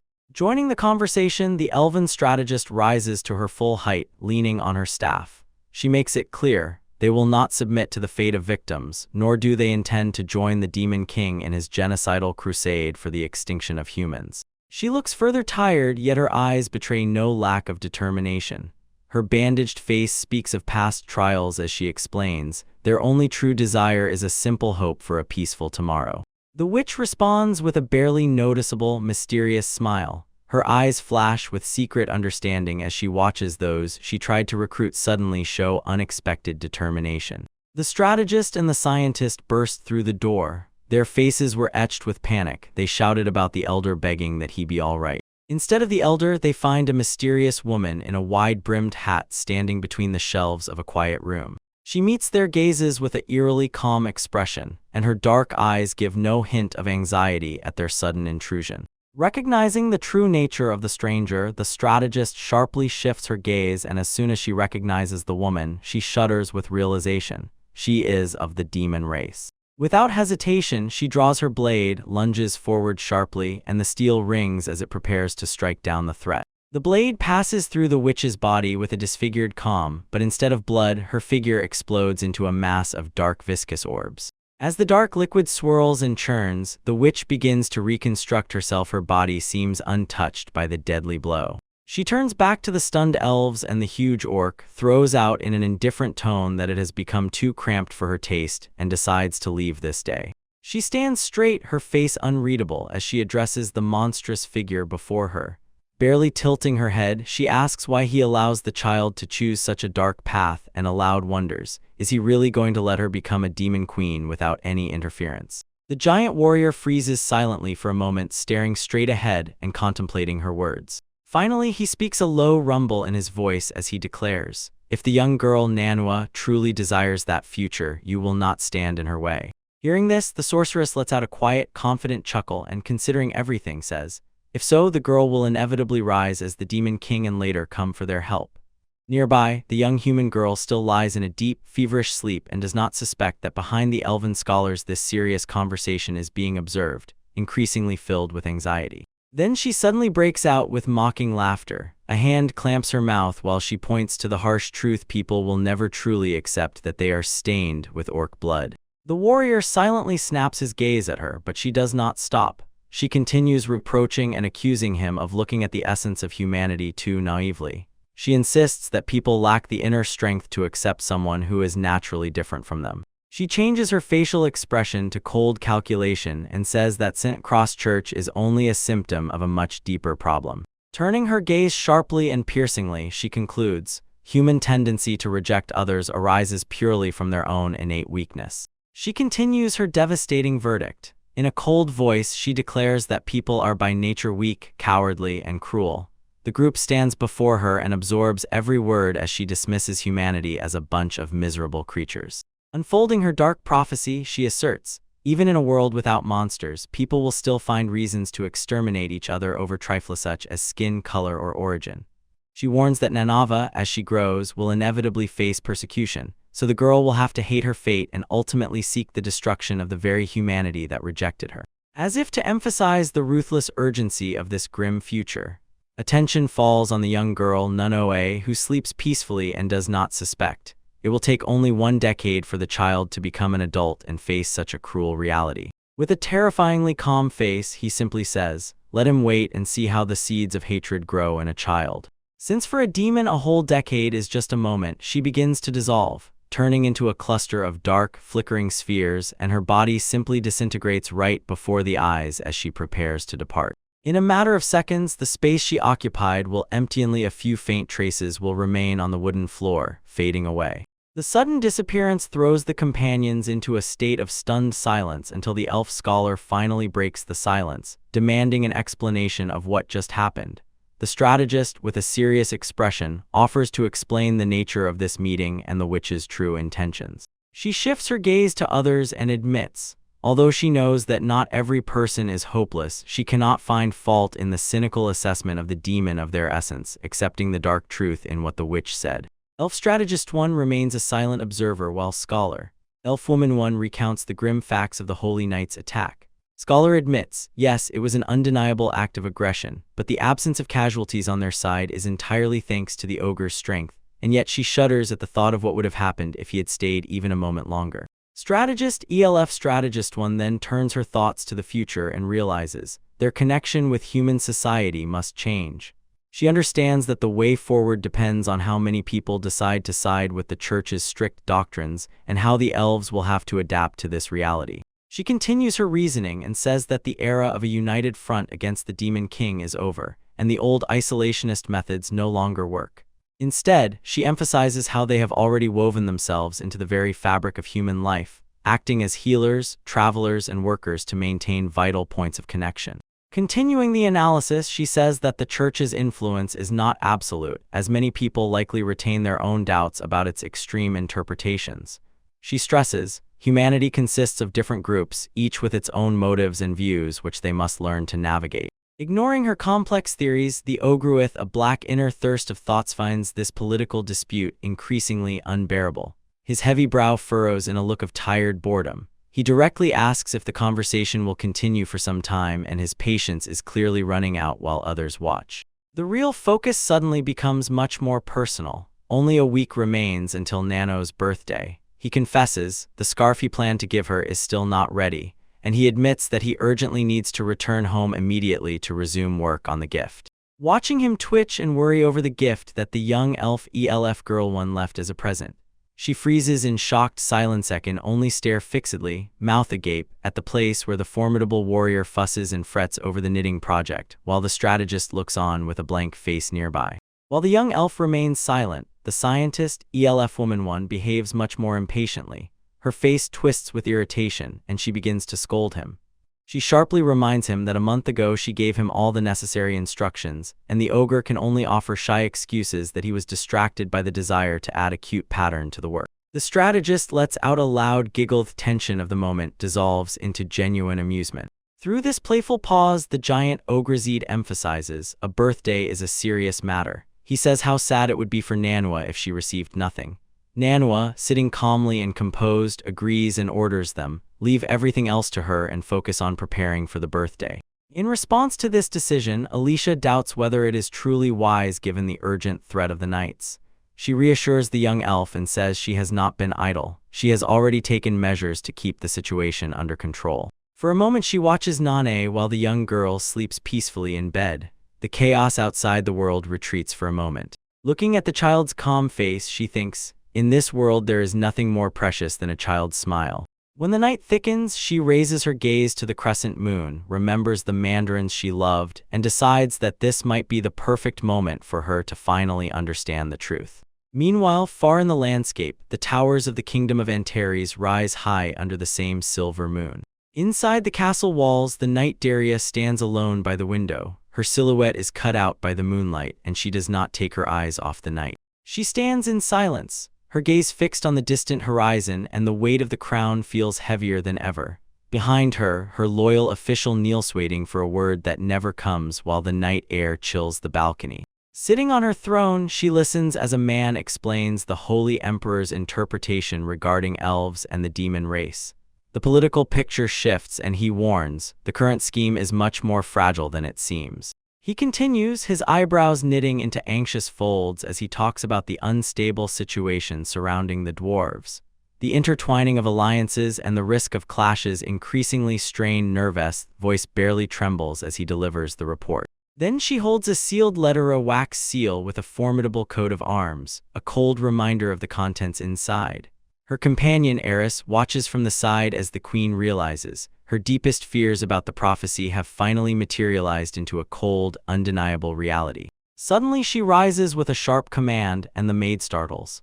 She demands the carriage be prepared immediately and insists that the preparations be kept secret from the other ministers so that no one interferes. Being the queen of Antares, she knows she must see the truth with her own eyes. The legend of the hero and the demon and the child born from their union is no longer just a story. It is a matter of state. She must personally investigate before the world descends into chaos. The team gathers in the sun-scorched village square, preparing for the day's tasks under the clear morning sky. She lowers her gaze to the children and vows to return before the sun sets and the evening shadows grow long.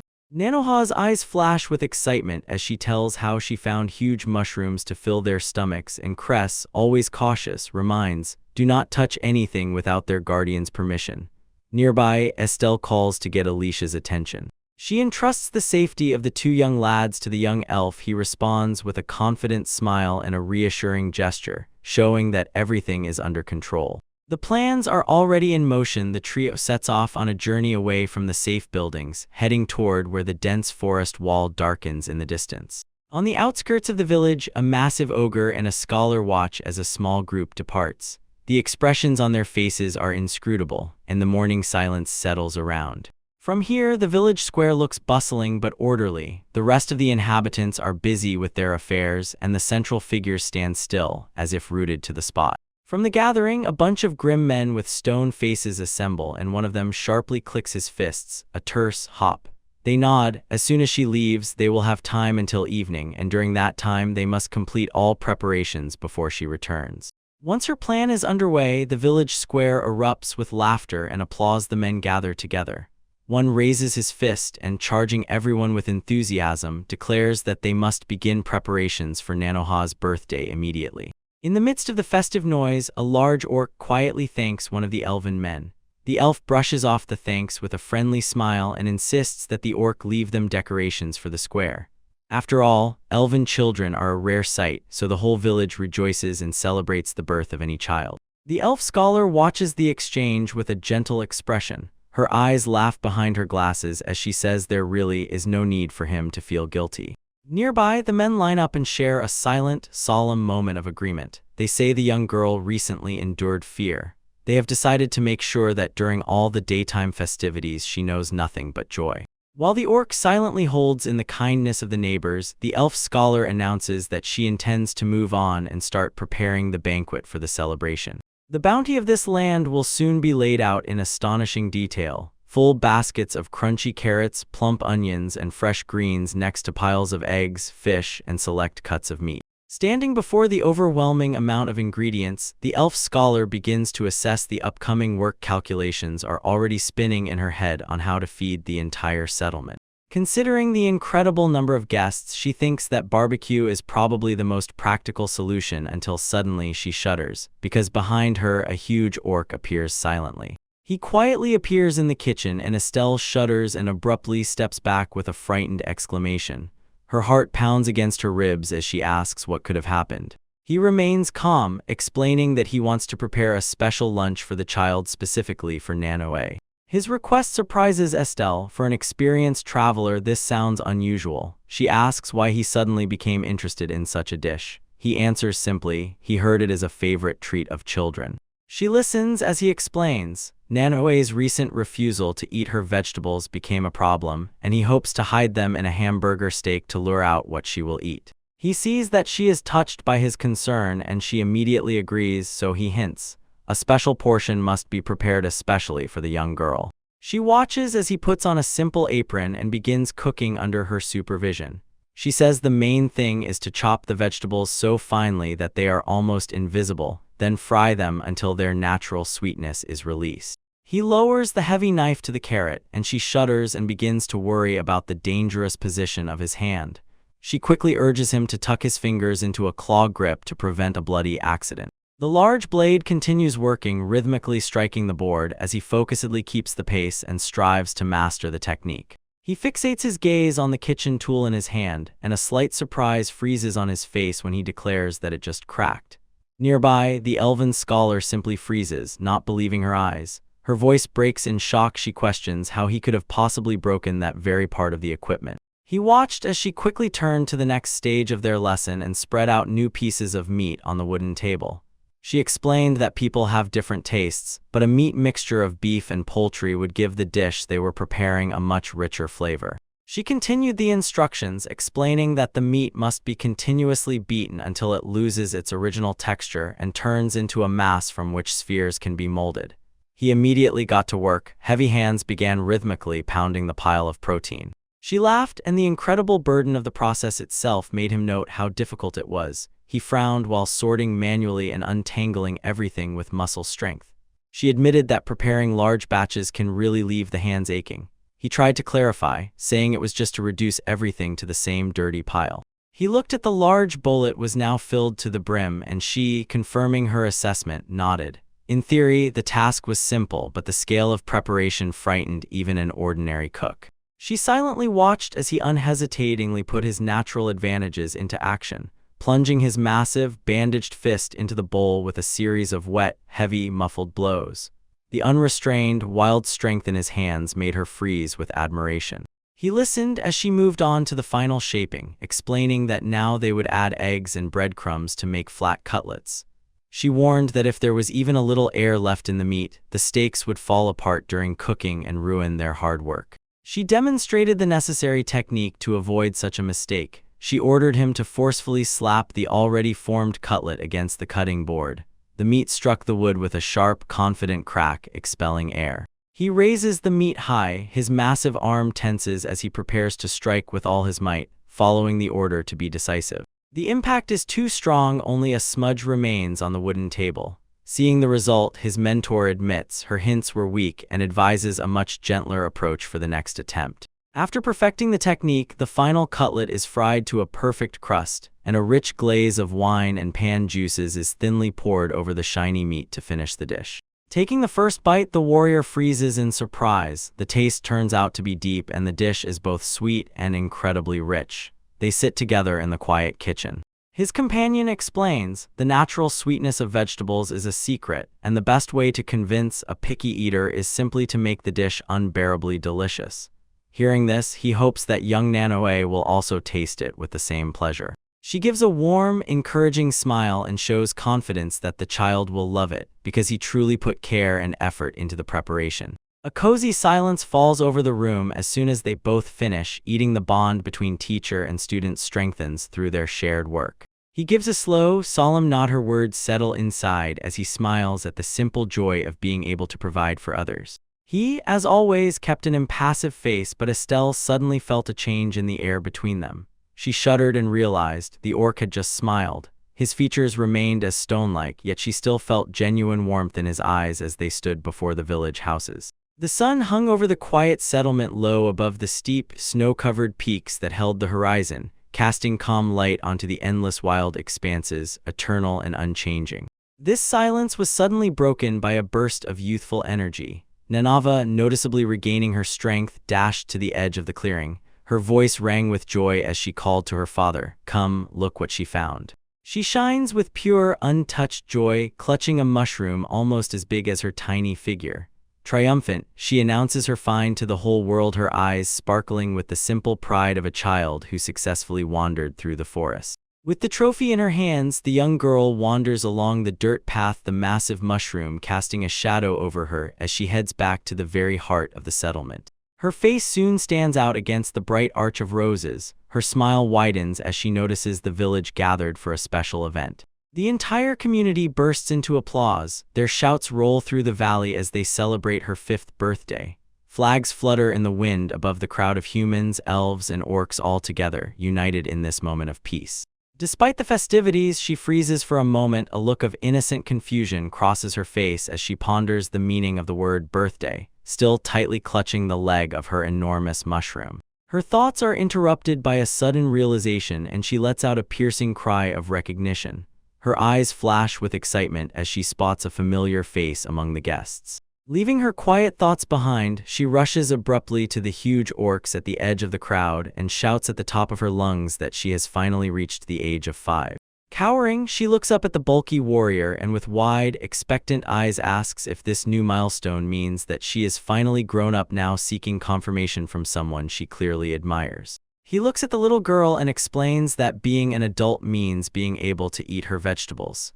Nanoe beams with pride, takes the challenge to heart, and feels a wave of determination. Turning away from him, she looks at the gathered elves with a new adulthood and is ready to present herself as a true grown-up. She bows low and introduces herself with polished politeness, but nervously mistakenly states that she is only 4 years old. The surrounding elves immediately break out in a cold sweat. She has just confused her own birthday milestone. When a young boy next to her asks if she really hates vegetables, her fragile composure shatters instantly. She throws a tantrum on the ground, squealing that they are bitter and grassy, and refuses to acknowledge them as food despite her previous efforts. Noticing the commotion, a scholarly elf approaches with a supportive smile and presents a steaming tray. She calms the girl and advises, if this is a special day, they should focus on the gathering she loves so much, not on the bitter greens. She adjusts her glasses and her expression softens as she reminds the child, this is a great celebration specifically for her 5th birthday, and it should be enjoyed to the fullest. The dish is a true masterpiece of culinary delight, a juicy portion of meat, fresh fruits, and a small dessert topped with a tiny flag, all arranged as if it were a miniature fortress. The girl's eyes widen in amazement as she sits before the food and exclaims that everything looks exactly like a huge castle. Her early anxiety disappears completely, only pure childhood joy remains as she prepares to dig into the food. She looks up at the giant figure and the scholar and with wild surprise asks if the feast is really for her. They both nod warmly, encouraging her to enjoy every bite of the special dish. Taking a cautious bite, she freezes as the flavors explode in her mouth. Nearby, the massive ogre and elf hold their gaze without blinking. Their hearts race wildly until her eyes begin to shimmer with tears of genuine joy. With a joyful exclamation, she announces that this dish is far better than even the most exquisite delicacies she has ever known. Her face shines with a radiant, wide smile showing her teeth. Seeing the girl's happiness, the scholar triumphantly waves his hand at the ogre. The ogre has already started digging into his portion, his attention fully focused on the delicious food. Their shared success ends with a loud high five. The small palm of the elf meets the huge palm of the ogre, a gesture of perfect teamwork. The whole village erupts with joyful shouts and applause. The festive atmosphere overwhelms with excitement. Against the backdrop of sudden roaring merriment, the young girl freezes mid-bite, looking around puzzled but curious. While the feast continues, the ogre suddenly finds himself surrounded by elves. They impatiently fill a large wooden barrel with beer for their formidable guests. Finally, the village elder approaches the honored guest and gently places a crown of bright wildflowers on her head, while she, stunned with delight, lifts her gaze upward. She swiftly flies through the crowd, her laughter ringing as she waves a brightly patterned cloth like a banner. Behind her, the huge ogre watches with a protective gaze, and the elven men raise their glasses and fervently drink to the young girl and her joy. This vibrant celebration fills the village square, tables sag under the weight of the feast, and the community comes together in a rare moment of peace between races. Above all the merriment, a warrior stands on a stone balcony, a silent sentinel sharply contrasting with the feast below. Next to her, a young elf woman also watches. Her face reveals nothing as they look down at what is happening. She remains silent, her sharp gaze seemingly softened by a light melancholy as she looks at the child. The elf glances at her companion, sensing heavy thoughts swirling behind those stubborn eyes. Down in the square, the child beams with pure delight, clutching the gift to her chest. The elven girl only manages to note that the child's hair is a perfect match for the hero's, and this detail does not escape the notice of those standing nearby. As they continued their private conversation, the elf marveled at how everything was really arranged, unable to believe that the hero truly had a child and one born from a union with a demonic race. Then she completely switches to the warrior. Her voice is soft and she asks if he is ready to talk about the past and the secrets they carry within themselves. The warrior meets her gaze. The festive noise of the village fades completely in the background as she finally prepares to tell the truth that has been gnawing at her heart all this time. She closes her eyes for a moment, and the burden of responsibility is visible in the barely noticeable lowering of her lips. Sitting opposite the bandaged strategist on the sunlit terrace, she explains her decision to remain in the shadows because she fears that her presence as a stranger might dampen the villagers' joy, earned through hard work after recent trials with the church. She looks directly at her companion and asks, "Let the recommendation be passed to her exactly to Manga." Listening to her request, the strategist nodded and promised to deliver the message, while expressing gratitude that the queen agreed to hear the elder's request. The strategist acknowledges her words, she rejects the thanks, and her face hardens as she admits, the new interpretations of the law that have recently appeared are considered completely unacceptable by her own people. When the conversation ended, she rose from the table and went to the building, leaving the strategist alone with the remains of their tea. Leaving her behind, the table remains still. Between two cups lies a document with an exquisite frame. It turns out that the apartment is an official recommendation for admission to the Royal Ingrid Magic Academy,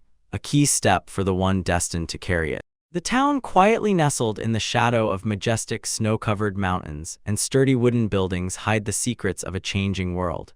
It is here that the influence of the formal recommendation letter will soon be felt, and the region will enter a new chapter of its history. Silence stands over the village at night. The lights of the large community building flicker with a warm glow against the dark sky.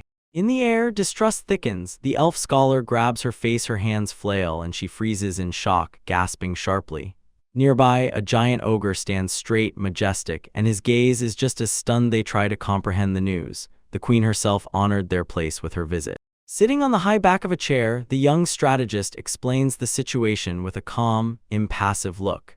She says that the kingdom has apologized to the church for its old offenses and promised to issue a decree banning anti-demo-human activity until their demands for equality are met. This news ignites a spark of joy in the scholar's eyes. He impatiently asks if the kingdom is truly becoming their ally. The strategist replies that her influence is tangible, as she is a veteran of the Great War and now an advisor to the queen, so their interests will not be ignored so easily. To solidify this new arrangement, an official document is created, its surface covered with elegant writing. Looking at the small company, the strategist addresses the ogre and the young girl standing before her. She extends the parchment and explains that she has something important to entrust to them.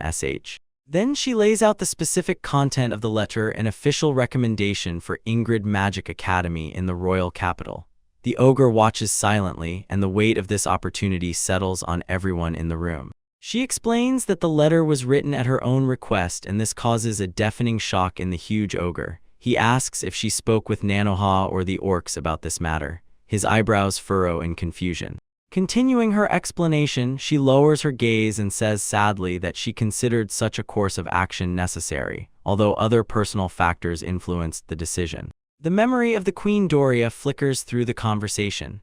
The queen looked at Doria as if she were her own elder sister, a bond that ran deep and largely sustained her resolve. The ogre's eyes suddenly widen with a sharp realization as the weight of her words begins to sink in, and his face shifts from confusion to somber understanding. With a bandaged face and a heavy heart, the strategist reveals, the queen carries the burden of remorse because she felt she allowed Daria to die under the weight of her duties.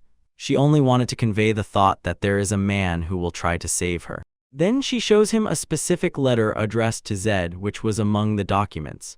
The scholar elf watches this interaction with an expression of calm anxiety, sensing how serious this moment is. He takes the parchment with his large hands and stares at the writing for a long time until he bluntly admits he cannot read the script.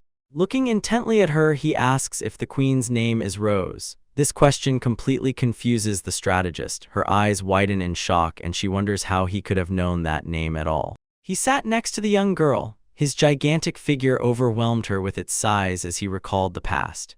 He remembered how Dara once spoke so tenderly about the younger girl named Enrose. Her voice was warm, and that feeling stayed with him. His face remained impassive, but the clarity of the memory left no doubt. He confirmed that the name was etched into his memory. Opposite him, the strategist absorbed this news. Her gaze warmed, and she whispered barely audibly, acknowledging the connection. She rose from her seat and looked at this giant warrior, addressing him calmly and solemnly. She acknowledged, despite the tragedy of what happened, the warnings once voiced by the witch truly proved to be true.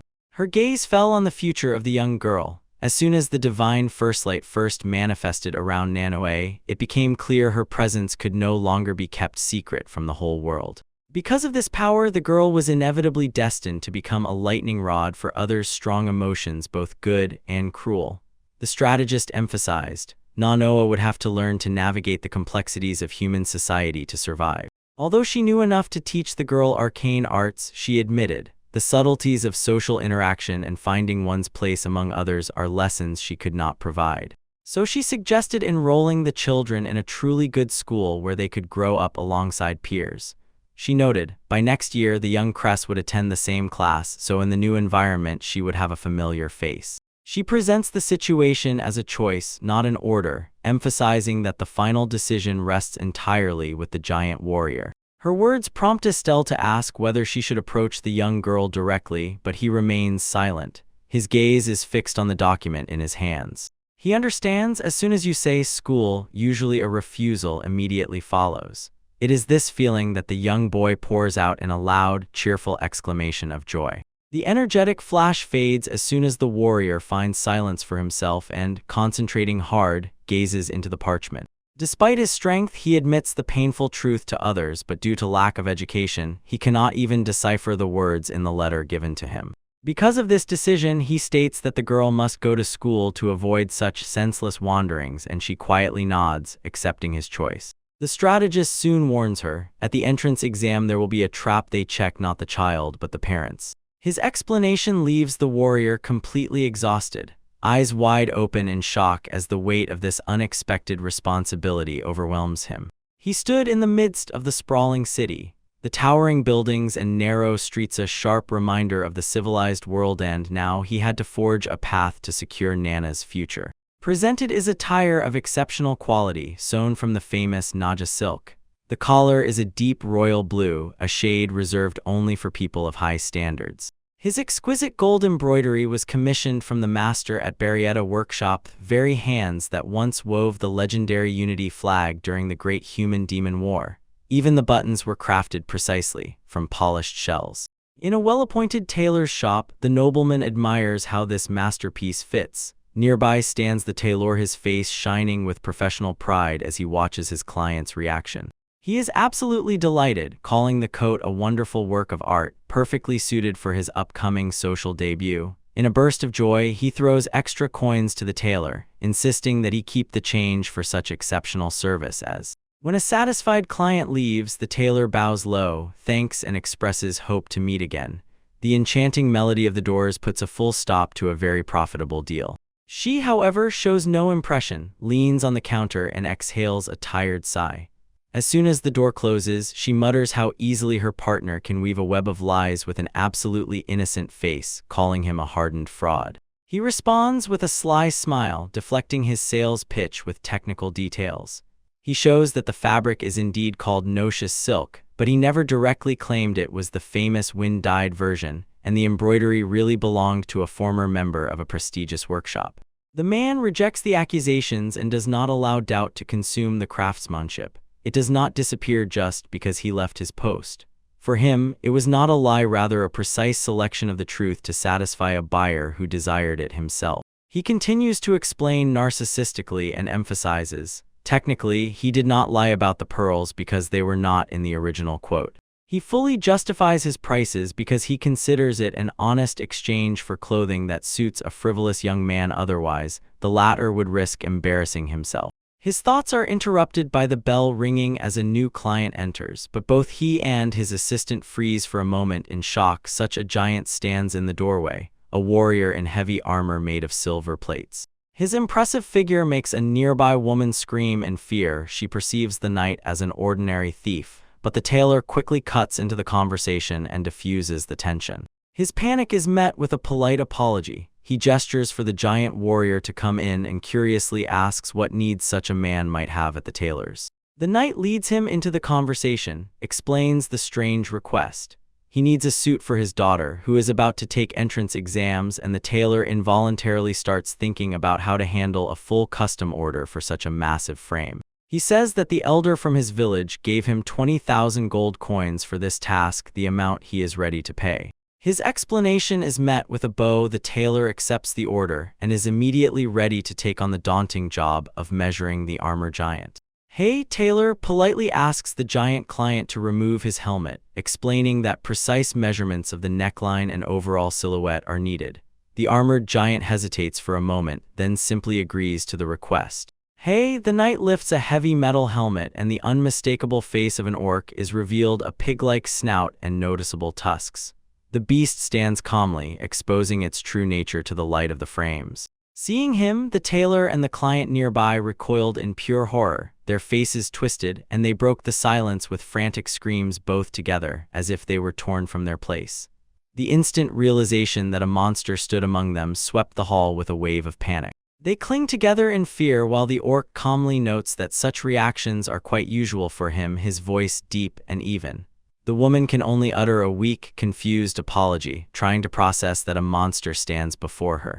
Hey, the orc watches as the woman tries to hide her fear with feigned laughter and loudly declares that an orc cannot be a real buyer in such a shop. Nearby, the tailor remains silent, his forehead covered in cold sweat, trying to maintain composure. Hey, the tailor looks dispassionately at his client, and a bitter thought crosses his mind how futile it is to offer a person of such a type elite fashion. He reconsiders the old proverb about casting pearls before swine and feels that his skill is wasted. Firmly gripping the tape measure with both hands, he decides that this whole affair is a farce and rushes to finish everything as quickly and carelessly as possible. For him, serving such a monster well is a personal insult to his profession. The tailor goes behind the giant figure and begins taking measurements from broad, muscular shoulders. Although he grumbles inside and indifferently wastes time, the physical work on the order finally begins. He froze, narrowing his eyes as he examined the powerful, scarred back of the orc before him. The whole matter was in the posture. It seemed different than he expected, as if it bore a weight not only physical but remarkably personal. He flinched at the sudden call from the client. He responded politely with a jerk, stumbling over his words while waiting for the orc's next command. The tension in the room shifted as the giant prepared to express his opinion. York began to speak, admitting that he knew nothing about fashion and had hardly cared about his own appearance before. Yet at the same time, he confessed, he had a new insight. His own roughness and neglect spared his daughter unnecessary difficulties, and he could no longer ignore the social consequences of his carelessness. Taylor looked him straight in the eyes. The gigantic creature explained that he refused to be a father who would stand in the way of his child's happiness or future. In a heavy, sincere tone, he entrusted the master, asking him to do the best work so that his daughter could walk with pride. 2 weeks passed and the transformation was complete. The orc stood like clockwork in impeccably tailored black tuxedos, leaving Nanoe and her companions. Alicia, Estelle, and Cress gaped in amazement. The little girl barely contained her joy. Her face lit up as soon as she saw how her father now looked composed and honorable. In the bustling shop, this company showered him with praise, emphasizing how the sharp lines of the black suit outlined his strength and made him incredibly handsome. Even the elves, usually so reserved, were impressed by the same presence he now exuded. They called him cool and... Approaching his client, the tailor inquired whether the outfit met his expectations. The orc replied quietly and reservedly, repeating again that he still did not understand the subtleties of expensive clothing and could not judge the technical skill invested in such work. Despite the lack of expertise, he looked at his reflection and acknowledged the undeniable quality of the work. For a moment, something soft flashed in his gaze and he sincerely thanked the tailor, giving credit to how much effort was put into this suit. He watches as the giant figure and the children disappear into the distance, and throws a final polite farewell to the profitable group. But the partner is not happy about this at all. She tallies the expenses for the black velvet and massive pure gold buttons that replaced the banal simple covering. She counts the staggering financial loss brought by a single outfit and doubts the logic of such extravagance for an ordinary client. He is silent for a moment. He stands with his back to her and looks out the street where the orc had just stood. Turning back, he explains that Ingrid Magic Academy is a prestigious institution attended by nobility, where everything is decided by appearance. And he insists, so that the girl would not be humiliated by her peers, her father had to create the appearance of solemn wealth and no compromises on the quality of materials. Even as she continues to grumble behind the counter, he stands his ground, his face calm and resolute. His gaze trembles with warmth as he recalls the moment he measured the orc, restoring in his memory the physical evidence of this man's history that lay beneath the surface. He saw countless scars on that broad, muscular back and noted with professional respect. None of them appeared because the man turned and fled from battle. With a proud smile, he declares that creating a splint worthy of such a man is the essence of his craft, and this is far more important than any simple calculations of profits and losses. A smug smile freezes on his face, eyes closed, and in this moment of silent quiet pride, he contemplates his decision. Nearby, the partner can only give a tired sigh, pressing her hand to her cheek asking him to stop talking because she is clearly fed up with his idealistic justifications. When the quiet moment in the tailor's shop melts away, dawn unfolds the morning bustle. Over the bustling city of Croft rises the morning sun. Wooden-framed houses and clock towers rise, standing tall against the clear sky. The royal capital of Ilarion rises majestically, White spires stretch into the sky above the bustling city, marking the entrance to the Gate of Dignity. On the cobblestone streets, a horse-drawn carriage clatters, its wheels jingle as it carries passengers straight into the very heart of the capital. Inside, a young girl, Nanoya, presses her face against the glass, her eyes wide open in amazement. So many people fill the streets. She returns to her companions and aloud wonders if this city is celebrating a birthday given such a lively atmosphere. This thought brings a soft smile to Alicia. Zayed warns her because she leaned so far forward, "Stay away from the edge, it's for safety." Meanwhile, Alicia pauses and tells the girl how beautiful she looks in her new dress. The girl beams with joy and asks if it was really all right that she received such a gift. Alicia reassures him, explaining, the dress no longer fits her and was originally from the older sister, passed down from hand to hand. Anxious nostalgia overwhelms the elf woman as she recalls her own journey to Illyrian the years ago when she arrived with her father, still in the same dress, to take the entrance exams. She is eager to know the future, so the girl asks if school is really as exciting as it sounds. And her mentor, with a warm, encouraging look, confirms, yes, it is truly a wonderful experience. Alicia leans toward Cress, and in her expression is warmth and support. She paints a bright picture of their future, says that when they pass the exam, the class will have a whole bunch of new friends their age and there will be a chance to stay together. Then she notices the thick volume reviewing complex magical formulas with Manhwa. Nearby, Cress is a complete misery, pale face, sweat streaming down, and he agonizes, fearing he might fail on the big day. She notices how his anxiety spirals and gently intervenes, says there is no need to be so tense. Wearing a playful smile, she suggests that Manhwa help him relax a little by relying on the energy of a young girl to break this gloomy silence. A young girl takes the advice literally. She lunges forward and tickles Zaid. The orc bursts out laughing and resists, shouting for her to stop because the tickling might make him forget every formula he so diligently memorized. Oritz finally regains composure and addresses the group, explaining that Ingrid Magic School highly values the innate abilities of its bloodline. He reassures them, children capable of controlling magic at such a young age are rare, so their failure is almost impossible. And he continues his inner reflections while the carriage rattles over the cobblestones of capital streets. His reputation as a traveler and the Queen's recommendation help them pass the first stage of document verification, but he remains cautious. The absence of detectable mana can still be a reason for refusal. She raises her eyes to him, frowns with concern, and asks if the village elder gave any specific countermeasures for such a case. He meets her gaze with a stone face and promises to find a way to deal with it. He is interrupted by the coachman's shout, "Finally reached the school." Nodding sharply, he orders the children to gather their things and prepare for the trial ahead. Carefully lifts the heavy horned helmet, preparing for the performance ahead. Putting on a metal mask and a formal suit, he adjusts the fit, the unusual weight of the armor and the tightness of the bow tie, making him feel out of place. Next to him, the face of a young elf fills with anxiety. She whispers, she is afraid of failing the interview even before the practical test begins. Outside, above the territory, looms the great clock tower of Ingrid Magic School, and inside, in silence, with hope and impatient anticipation, rows of candidates lined up. A blonde, stern official with huge mustaches stands at the head of the hall and solemnly, in an official tone, greets those gathered for the entrance exams scheduled for this day. Proudly speaks about the 30-year legacy of this institution, asserting that it has produced countless legends and provides the best magical education on the entire continent. His gaze sharpens as he states, the premier school accepts only the most elite students, so the admission bar is very high. Holding the official register in his hands, he explains that the evaluation will take into account both the candidates and their lineage before signaling the immediate start of the practical tests. He scans the noisy crowd, sweat dripping down his forehead as he notes the strange number of applications this year. He thunders in an authoritative voice, ordering adults and children to follow the examiners to their testing stations so the process can start in an organized manner. His gaze narrows and he looks around suspiciously, sensing that something is wrong among this crowd. The anxiety is fueled by the figure before him, a gigantic, majestic figure in a ceremonial suit.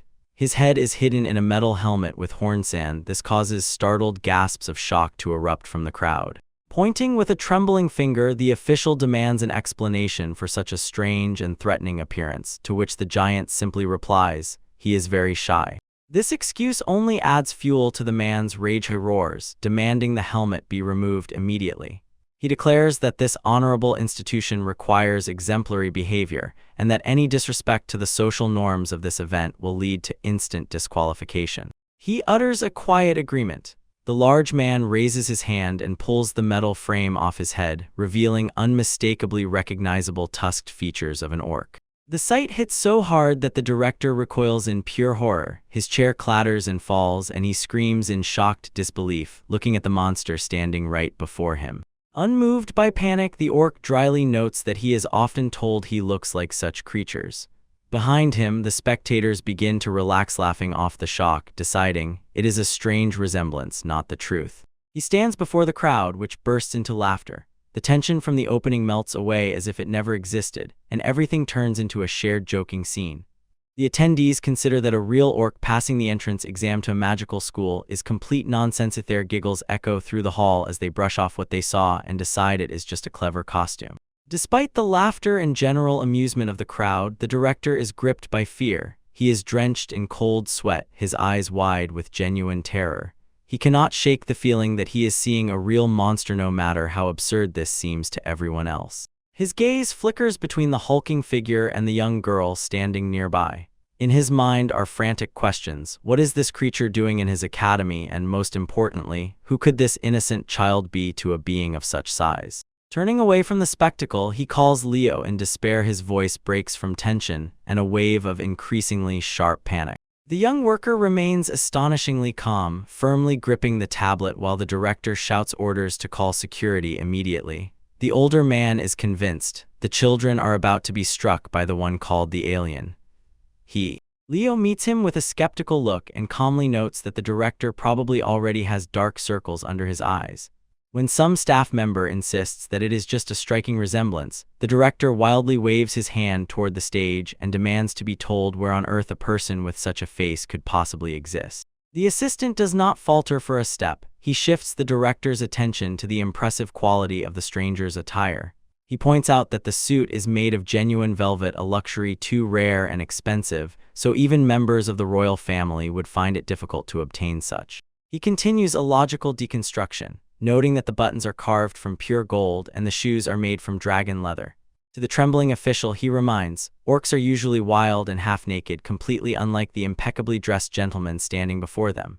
Because of this, the head of the school becomes confused and begins to babble from bewilderment. He adds the final, devastating proof. The man in question carries his own letter of recommendation from the queen.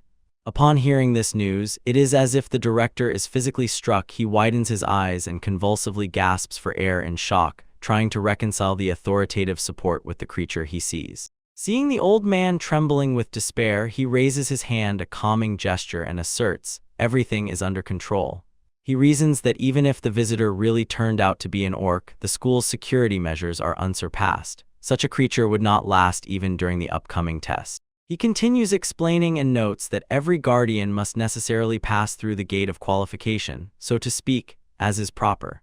The director can only silently stare. A drop of sweat rolls down his face as he tries to comprehend the full weight of the queen's involvement, while the subject of their dispute patiently waits nearby. Ahead, the heavy, exquisitely carved doors of the academy are to advance, restrained by a stone face with formidable features that seems to watch the corridor and silently pass judgment. Standing before the assembly, young assistant Leo adjusts his glasses and officially announces the start of the gate of qualification test, while the burly orc Kuroki holds a pose in an uncharacteristically solemn tuxedo.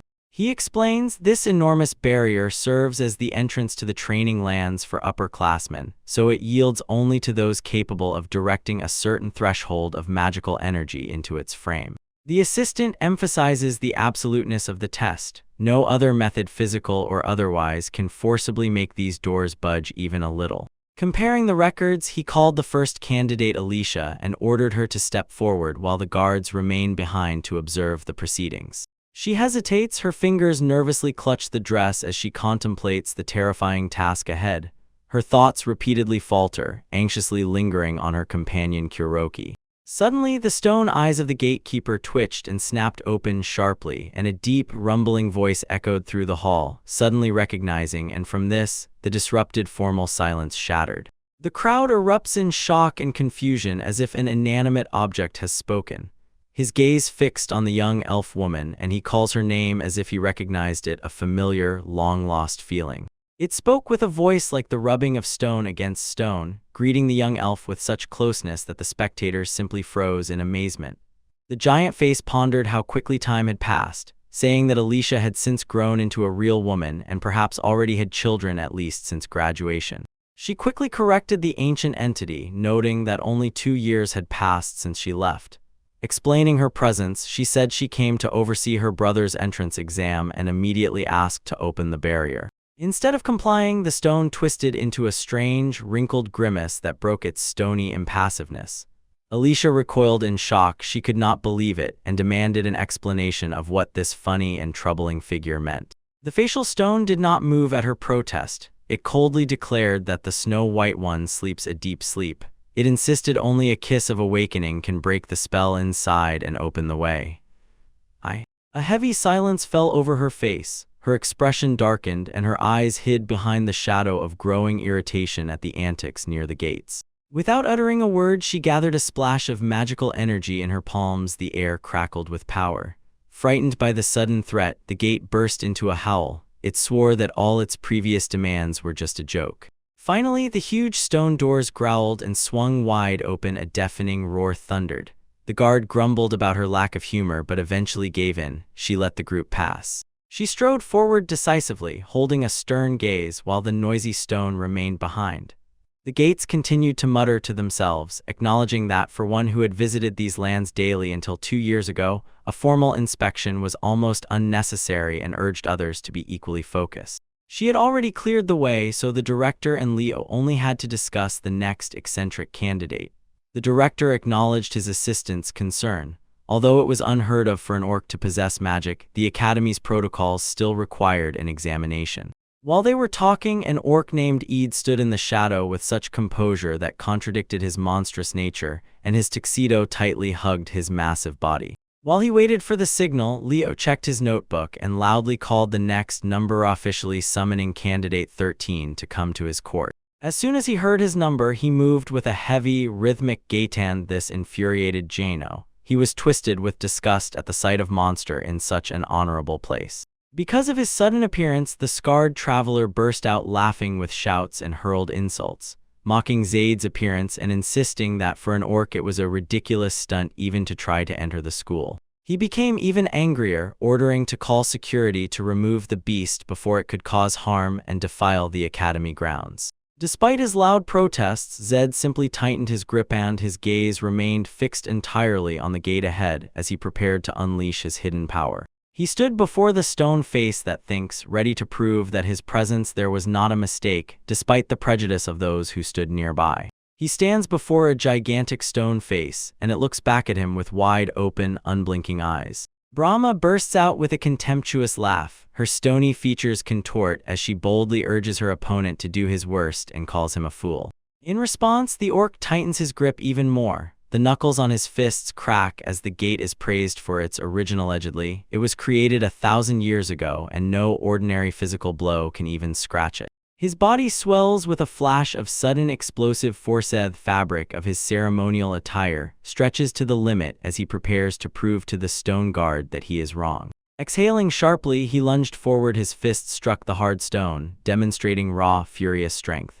The blow leaves the carved face in stunned silence. His defiant grimace disappears, replaced by a look of confused, numb understanding. He quietly apologizes and says it is for his daughter, then pulls back his hand for the final, decisive, crushing blow. The corridor roars as he unleashes his full might. The arrogant facade of the gates shatters with a scream of pure terror, and the very foundations of the academy tremble. He holds his fists tightly, and the pure weight of his intent forces the magical barrier to yield. The air around his joints crackles with an invisible, all-conquering force that seems to vibrate through the very stone of the academy. With a cold, steady gaze, he watches as the heavy stone finally gives way and notes within himself with simple inner confirmation: the path is cleared. On the other side, the stone face of the gate is covered with cold, magical sweat. The breath comes out in ragged, frightened spasms as it twitches from the near-total destruction it just felt. Stepping over the threshold, the warrior freezes. A strange sensation that just overwhelmed him momentarily confuses him. He has no idea whether the power of the moment made his own life flash before his eyes, not understanding the true impact he had on this construct. Behind him, the eye of the gate trembles in its frame. The instinctive mind of the sentient construct realizes with full certainty, if it had not yielded at that moment, the pure physical pressure would have ground its ancient stone form to fine dust. The silence is broken when the director bursts into the hall. His eyes are wide with disbelief. He desperately blurts out a question whether the legendary doors really dissolved on their own for the huge orc who is simply standing there with a stone, unreadable expression. The gate cuts in with epileptic, deliberately hysterical laughter as if trying to drown out the lingering fear. It knows, if the official representatives of the academy understand that it opened out of mere cowardice and not legitimate cause, it will be seized, dragged away, and dismantled as a defective tool. Shaking off his own shock, the director bursts into loud laughter, deciding that his first impression of the orc was a mistake. He believes the gate recognized hidden potential, and the warrior remains silent. The weight of this encounter still hangs in the air. He froze. Icy sweat appeared on his forehead as he tried to comprehend what he was really seeing. He wanted to understand. Was he the only one mistaken, or was his understanding of reality completely wrong from the very beginning? He tried with all his might to convince himself that his vision was just blurred while that huge figure walked away. He reasoned, it must be a mistake. Could he really have failed to see that before him was not a real monster, but only a pig-like resemblance in a human face? He watched as the giant warrior froze and glanced over his shoulder. In a quiet voice, he asked if he was allowed to enter inside. Panic washed over him like a wave as soon as the truth became undeniable. No matter how much he tried to justify everything with reason, the creature before him was undoubtedly an orc. Despite the internal frantic hysteria and the sheer improbability of what was happening, he forced himself to give a trembling smile and stammered out that the candidate had passed, so let him go ahead to the academy. He and his assistant could only watch and freeze in silent shock as the orc decisively strode past them into the sacred corridors. Weight of the decision hung in the air like a stone. Then he understood he would trust no one else to fix this situation. As the head of this institution, he silently and grimly vowed he himself would prove that this creature would ultimately be defeated. The majestic grand clock tower of the academy towers over the grounds where entrance exams are taking place. While Zaid undergoes his trials elsewhere, the junior candidates prepare for their turn. In one of the testing halls, junior candidates gather around Evan, a little girl with a bright gaze full of anticipation. The instructor addresses the audience. She smiles warmly and announces that they are about to begin a simple test of their abilities. She watches over a number of different children as they wait in anticipation. Some hold themselves resolutely, while others, like that little boy next to the girl, seem to have held their breath in nervous silence. The instructor shows a simple flower pot and explains, the goal is to direct your mana into the soil until a sprout emerges from it.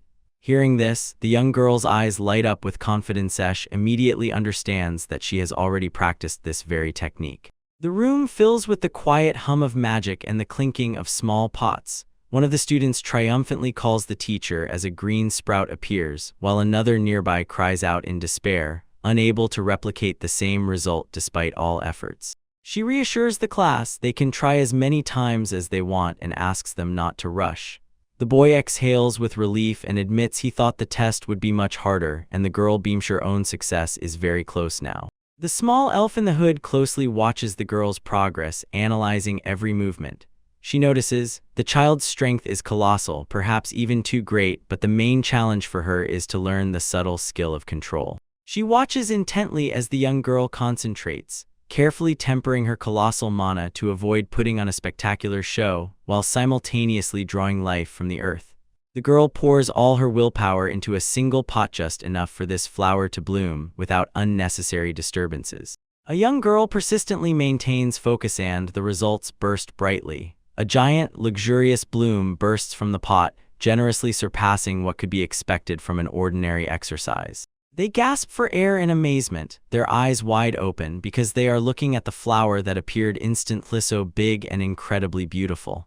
Other children move closer, whispering about what an incredible trick it is. She is wildly happy about her success and excitedly offers to help her classmates inflate balloons for their plants, but her companion immediately interrupts sharply and reminds her, This is an individual test and she must not interfere. The instructor froze in place in complete stupor, realizing such a feat in such a short time should have been impossible.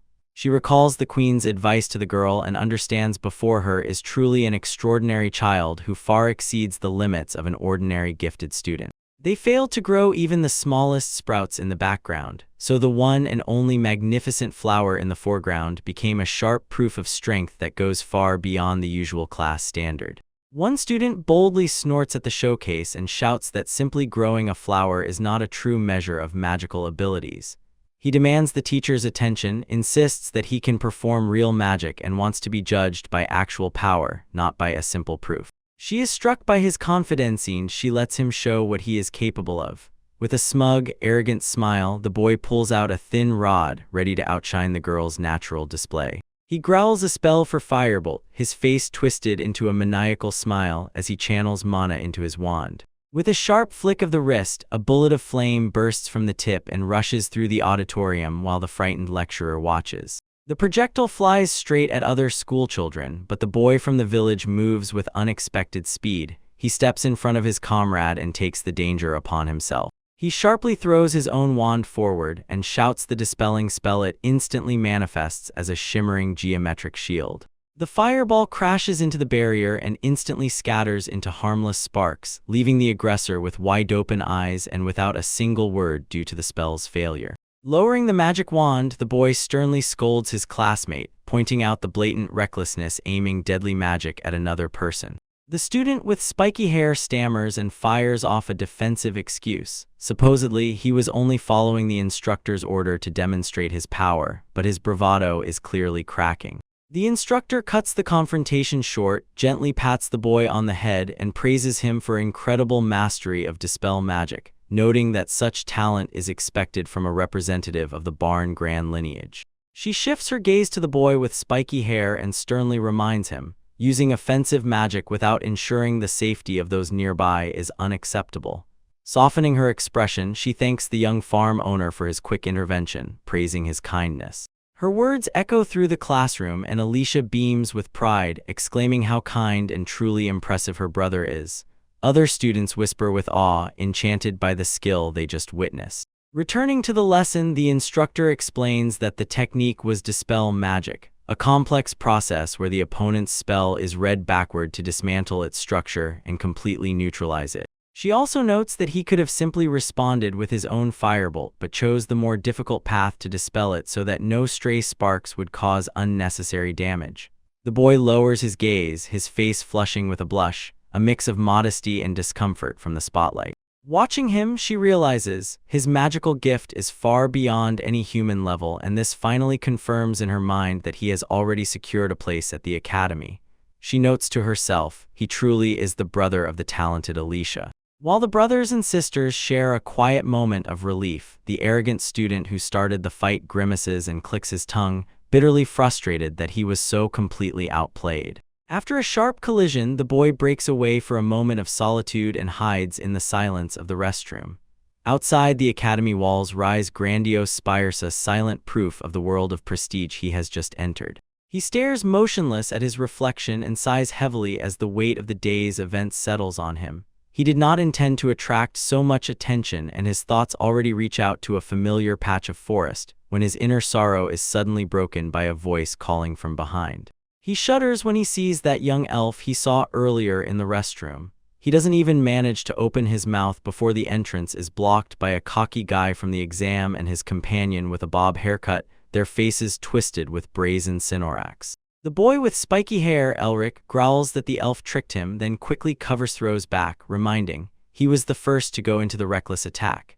His comrade immediately flares up, demanding respect from the one who belongs to a noble family that traces its lineage from stables burned down by themselves. Enraged, Alic shouts for them to be silent and bursts into a violent attack. The force of the blow pushes the little elf. He flies backward, his limbs twitching as he crashes with a thud into the hard floor.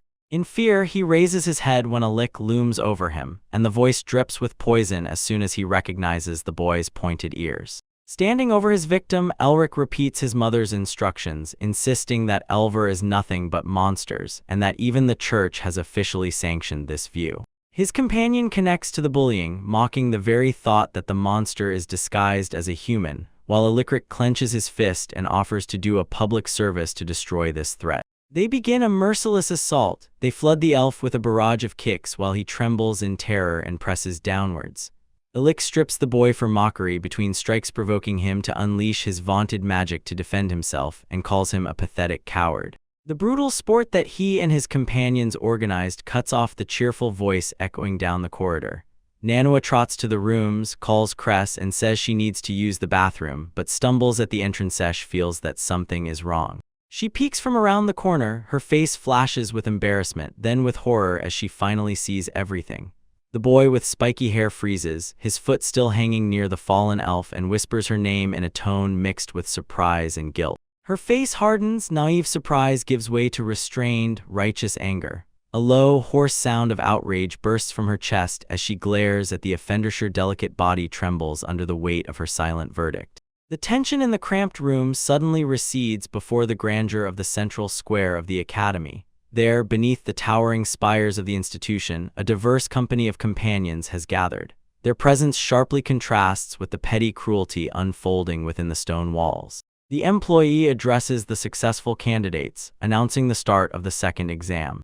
Towering among the contenders, the ogre listens as the official representative explains the tournament format to test their magical skill. He explains that pairs will form depending on magical types, so everyone will have to declare their specialization. Next to him, the director watches with a cold, calculating gaze, certain that the previous success was a fluke and he will soon expose it. He foresees the moment when everyone will realize that this crude force has no real magic. The unshakable giant warrior raises his hand, signaling that he is ready. While the other students silently watch, he steps forward and volunteers to lead the demonstrations. He gathers attention, focusing on offensive magic that relies on the wind, as in his first move. He listens while the assistant considers the situation and wonders if there is any other candidate who is equally skilled in this magical discipline to become a worthy opponent for the demonstration. A nobleman with a haughty appearance steps forward, boastfully declaring that his family has long specialized in the exquisite arts of wind magic. The assistant immediately recognizes him. He is the current head of the prestigious Greenbell House, and he accepts the challenge. Standing in the grand arena, the official representative announces to the gathered crowd the simple conditions of the clash. It will be a direct duel of magical power. The winner will be determined by who can break and overcome the opponent's spell. Before the duel, the aristocrat nastily whines with contempt at his opponent, mockingly apologizing in advance for the inevitable destruction of a fine suit that looks like some orc-like gentleman's. Raising his exquisite staff, the nobleman begins a swift spell, calling the spirits of the air to gather and whirl in a fierce counterclockwise vortex. With a triumphant cry, he unleashes Dragon's Roar, a high-level wind spell embodied in a furious cyclone aimed directly at his silent opponent. The storm with incredible force tears the stone floor of the arena to pieces, scattering debris, while a focused gust of air strikes exactly where the dark-skinned warrior stands. Watching from the side, the young elfess freezes in disbelief. Her companion's opponent managed to summon such a devastatingly high level of spell in just 5 verses of song. Incredible magical efficiency. She watches as a bulky figure in a formal suit, karaoke, prepares his move, and the crowd's embarrassment echoes her own. He firmly roots his feet in the ground, and the soil cracks under his colossal weight. He barks a senseless, lengthy spell. The favorite Neo Armstrong 50 caliber Ultracyclone Magnumand finishes it with a thunderous spray burst. The strike is catastrophic. A shockwave of pure physical force erupts, and the arena cracks. The field splits at the moment he sees his opponent flying backward. He is declared the winner by the official quickly, nullifying the surprise of the overthrown nobleman. He awkwardly freezes while the audience whispers, doubting the legality of the strange magic they have just seen. He stammers out another ridiculous name, Super Favorite Galactica Phantom Cannon 100, but the nobleman immediately notices the inconsistency. This desperate bluff grows from an old witch's advice. She suggested he simply name his devastating strikes to pass them off as spells. That's how she planned it for the young man. The burdensome figure claims that his techniques were granted by elven magic. He is met with complete distrust. The nobleman stammers, unable to digest the very fact of such a high-ranking mage's involvement. He again gets caught up in the internal whirlpool, analyzing the motives of the queen and the mages. Their sponsorship of the orc seems simply unbelievable. Next to him, an official contemplates the grim theological consequences. She recalls the papal decree about the true nature of half-humans. He is still lost in thought, sweat streaming down his forehead, until the political weight of the entire situation settles on him. This icy silence is broken by an assistant. He rushes forward headlong and shouts, demanding the attention of the chief director. His face pales with anxiety. He reports that the fight has already broken out. The examinees are no longer just competing, they are fighting in a fistfight. He watches as the nobleman shudders in shock and gasps for air. The impeccably restrained ogre stands nearby and observes as panic spreads. The academy's clock tower looms against the gloomy sky, and the hands mark the start of a turbulent day. Under his own shadow, the nobleman dashed through the corridors. Gasps of air tore from him in ragged breaths, and behind him trailed the rector and his assistant, all summoned by the roar of the commotion. He burst into the room and immediately ran into a cacophony of sobbing from two boys.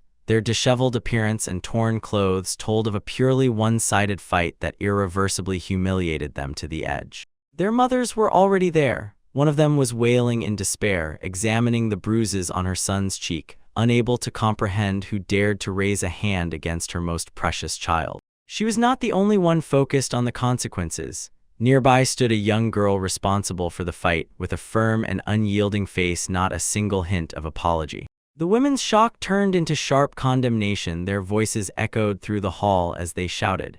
The presence of such a cruel boy, whom the prestigious Ingrid Magic School cannot leave without justice, demands truth for their sons. One of them stepped forward, eyes wide with rage, and shouted at the girl, demanding to know what she was thinking when she hit her son. She did not calm down. She harassed the child, ordering her to speak louder and apologize for her actions. But the girl only shot an angry look in response. Her silence was a wall that the adult tried to break through with increasing fury. She raised a cry of defiance, neither retreating nor admitting guilt, insisting that she had done nothing wrong. Behind her, a massive ogre stood silently, a heavy, unbreakable guardian, and his presence sharply contrasted with the girl's fiery outburst. In response to her explosion of outrage, the mothers of the boys she hit flared up. One of them called her excuses shameful and demanded to know what kind of upbringing could have produced such a wild, ill-mannered child. The formidable figure froze in place. His face was impenetrable as he silently absorbed the poisonous words raining down on the young girl under his protection. Seeking to restore order, the school principal stepped forward and calmly asked for a full, detailed account of the events that led to this fight. The teacher began recounting the results of her investigation and admitted, although there were no witnesses among the teachers, the collected testimonies gave a clear picture of the incident. She explained that the young girl witnessed two boys bullying another candidate and, guided by a sense of justice, physically intervened to stop them. Having heard this, the director immediately asks where the victim is now. The teacher replies that the wounded student is currently in the infirmary together with his relative, Alicia. This explanation immediately meets sharp resistance from one of the mothers. She cuts off, saying that such framing unfairly portrays the boys as villains of this story.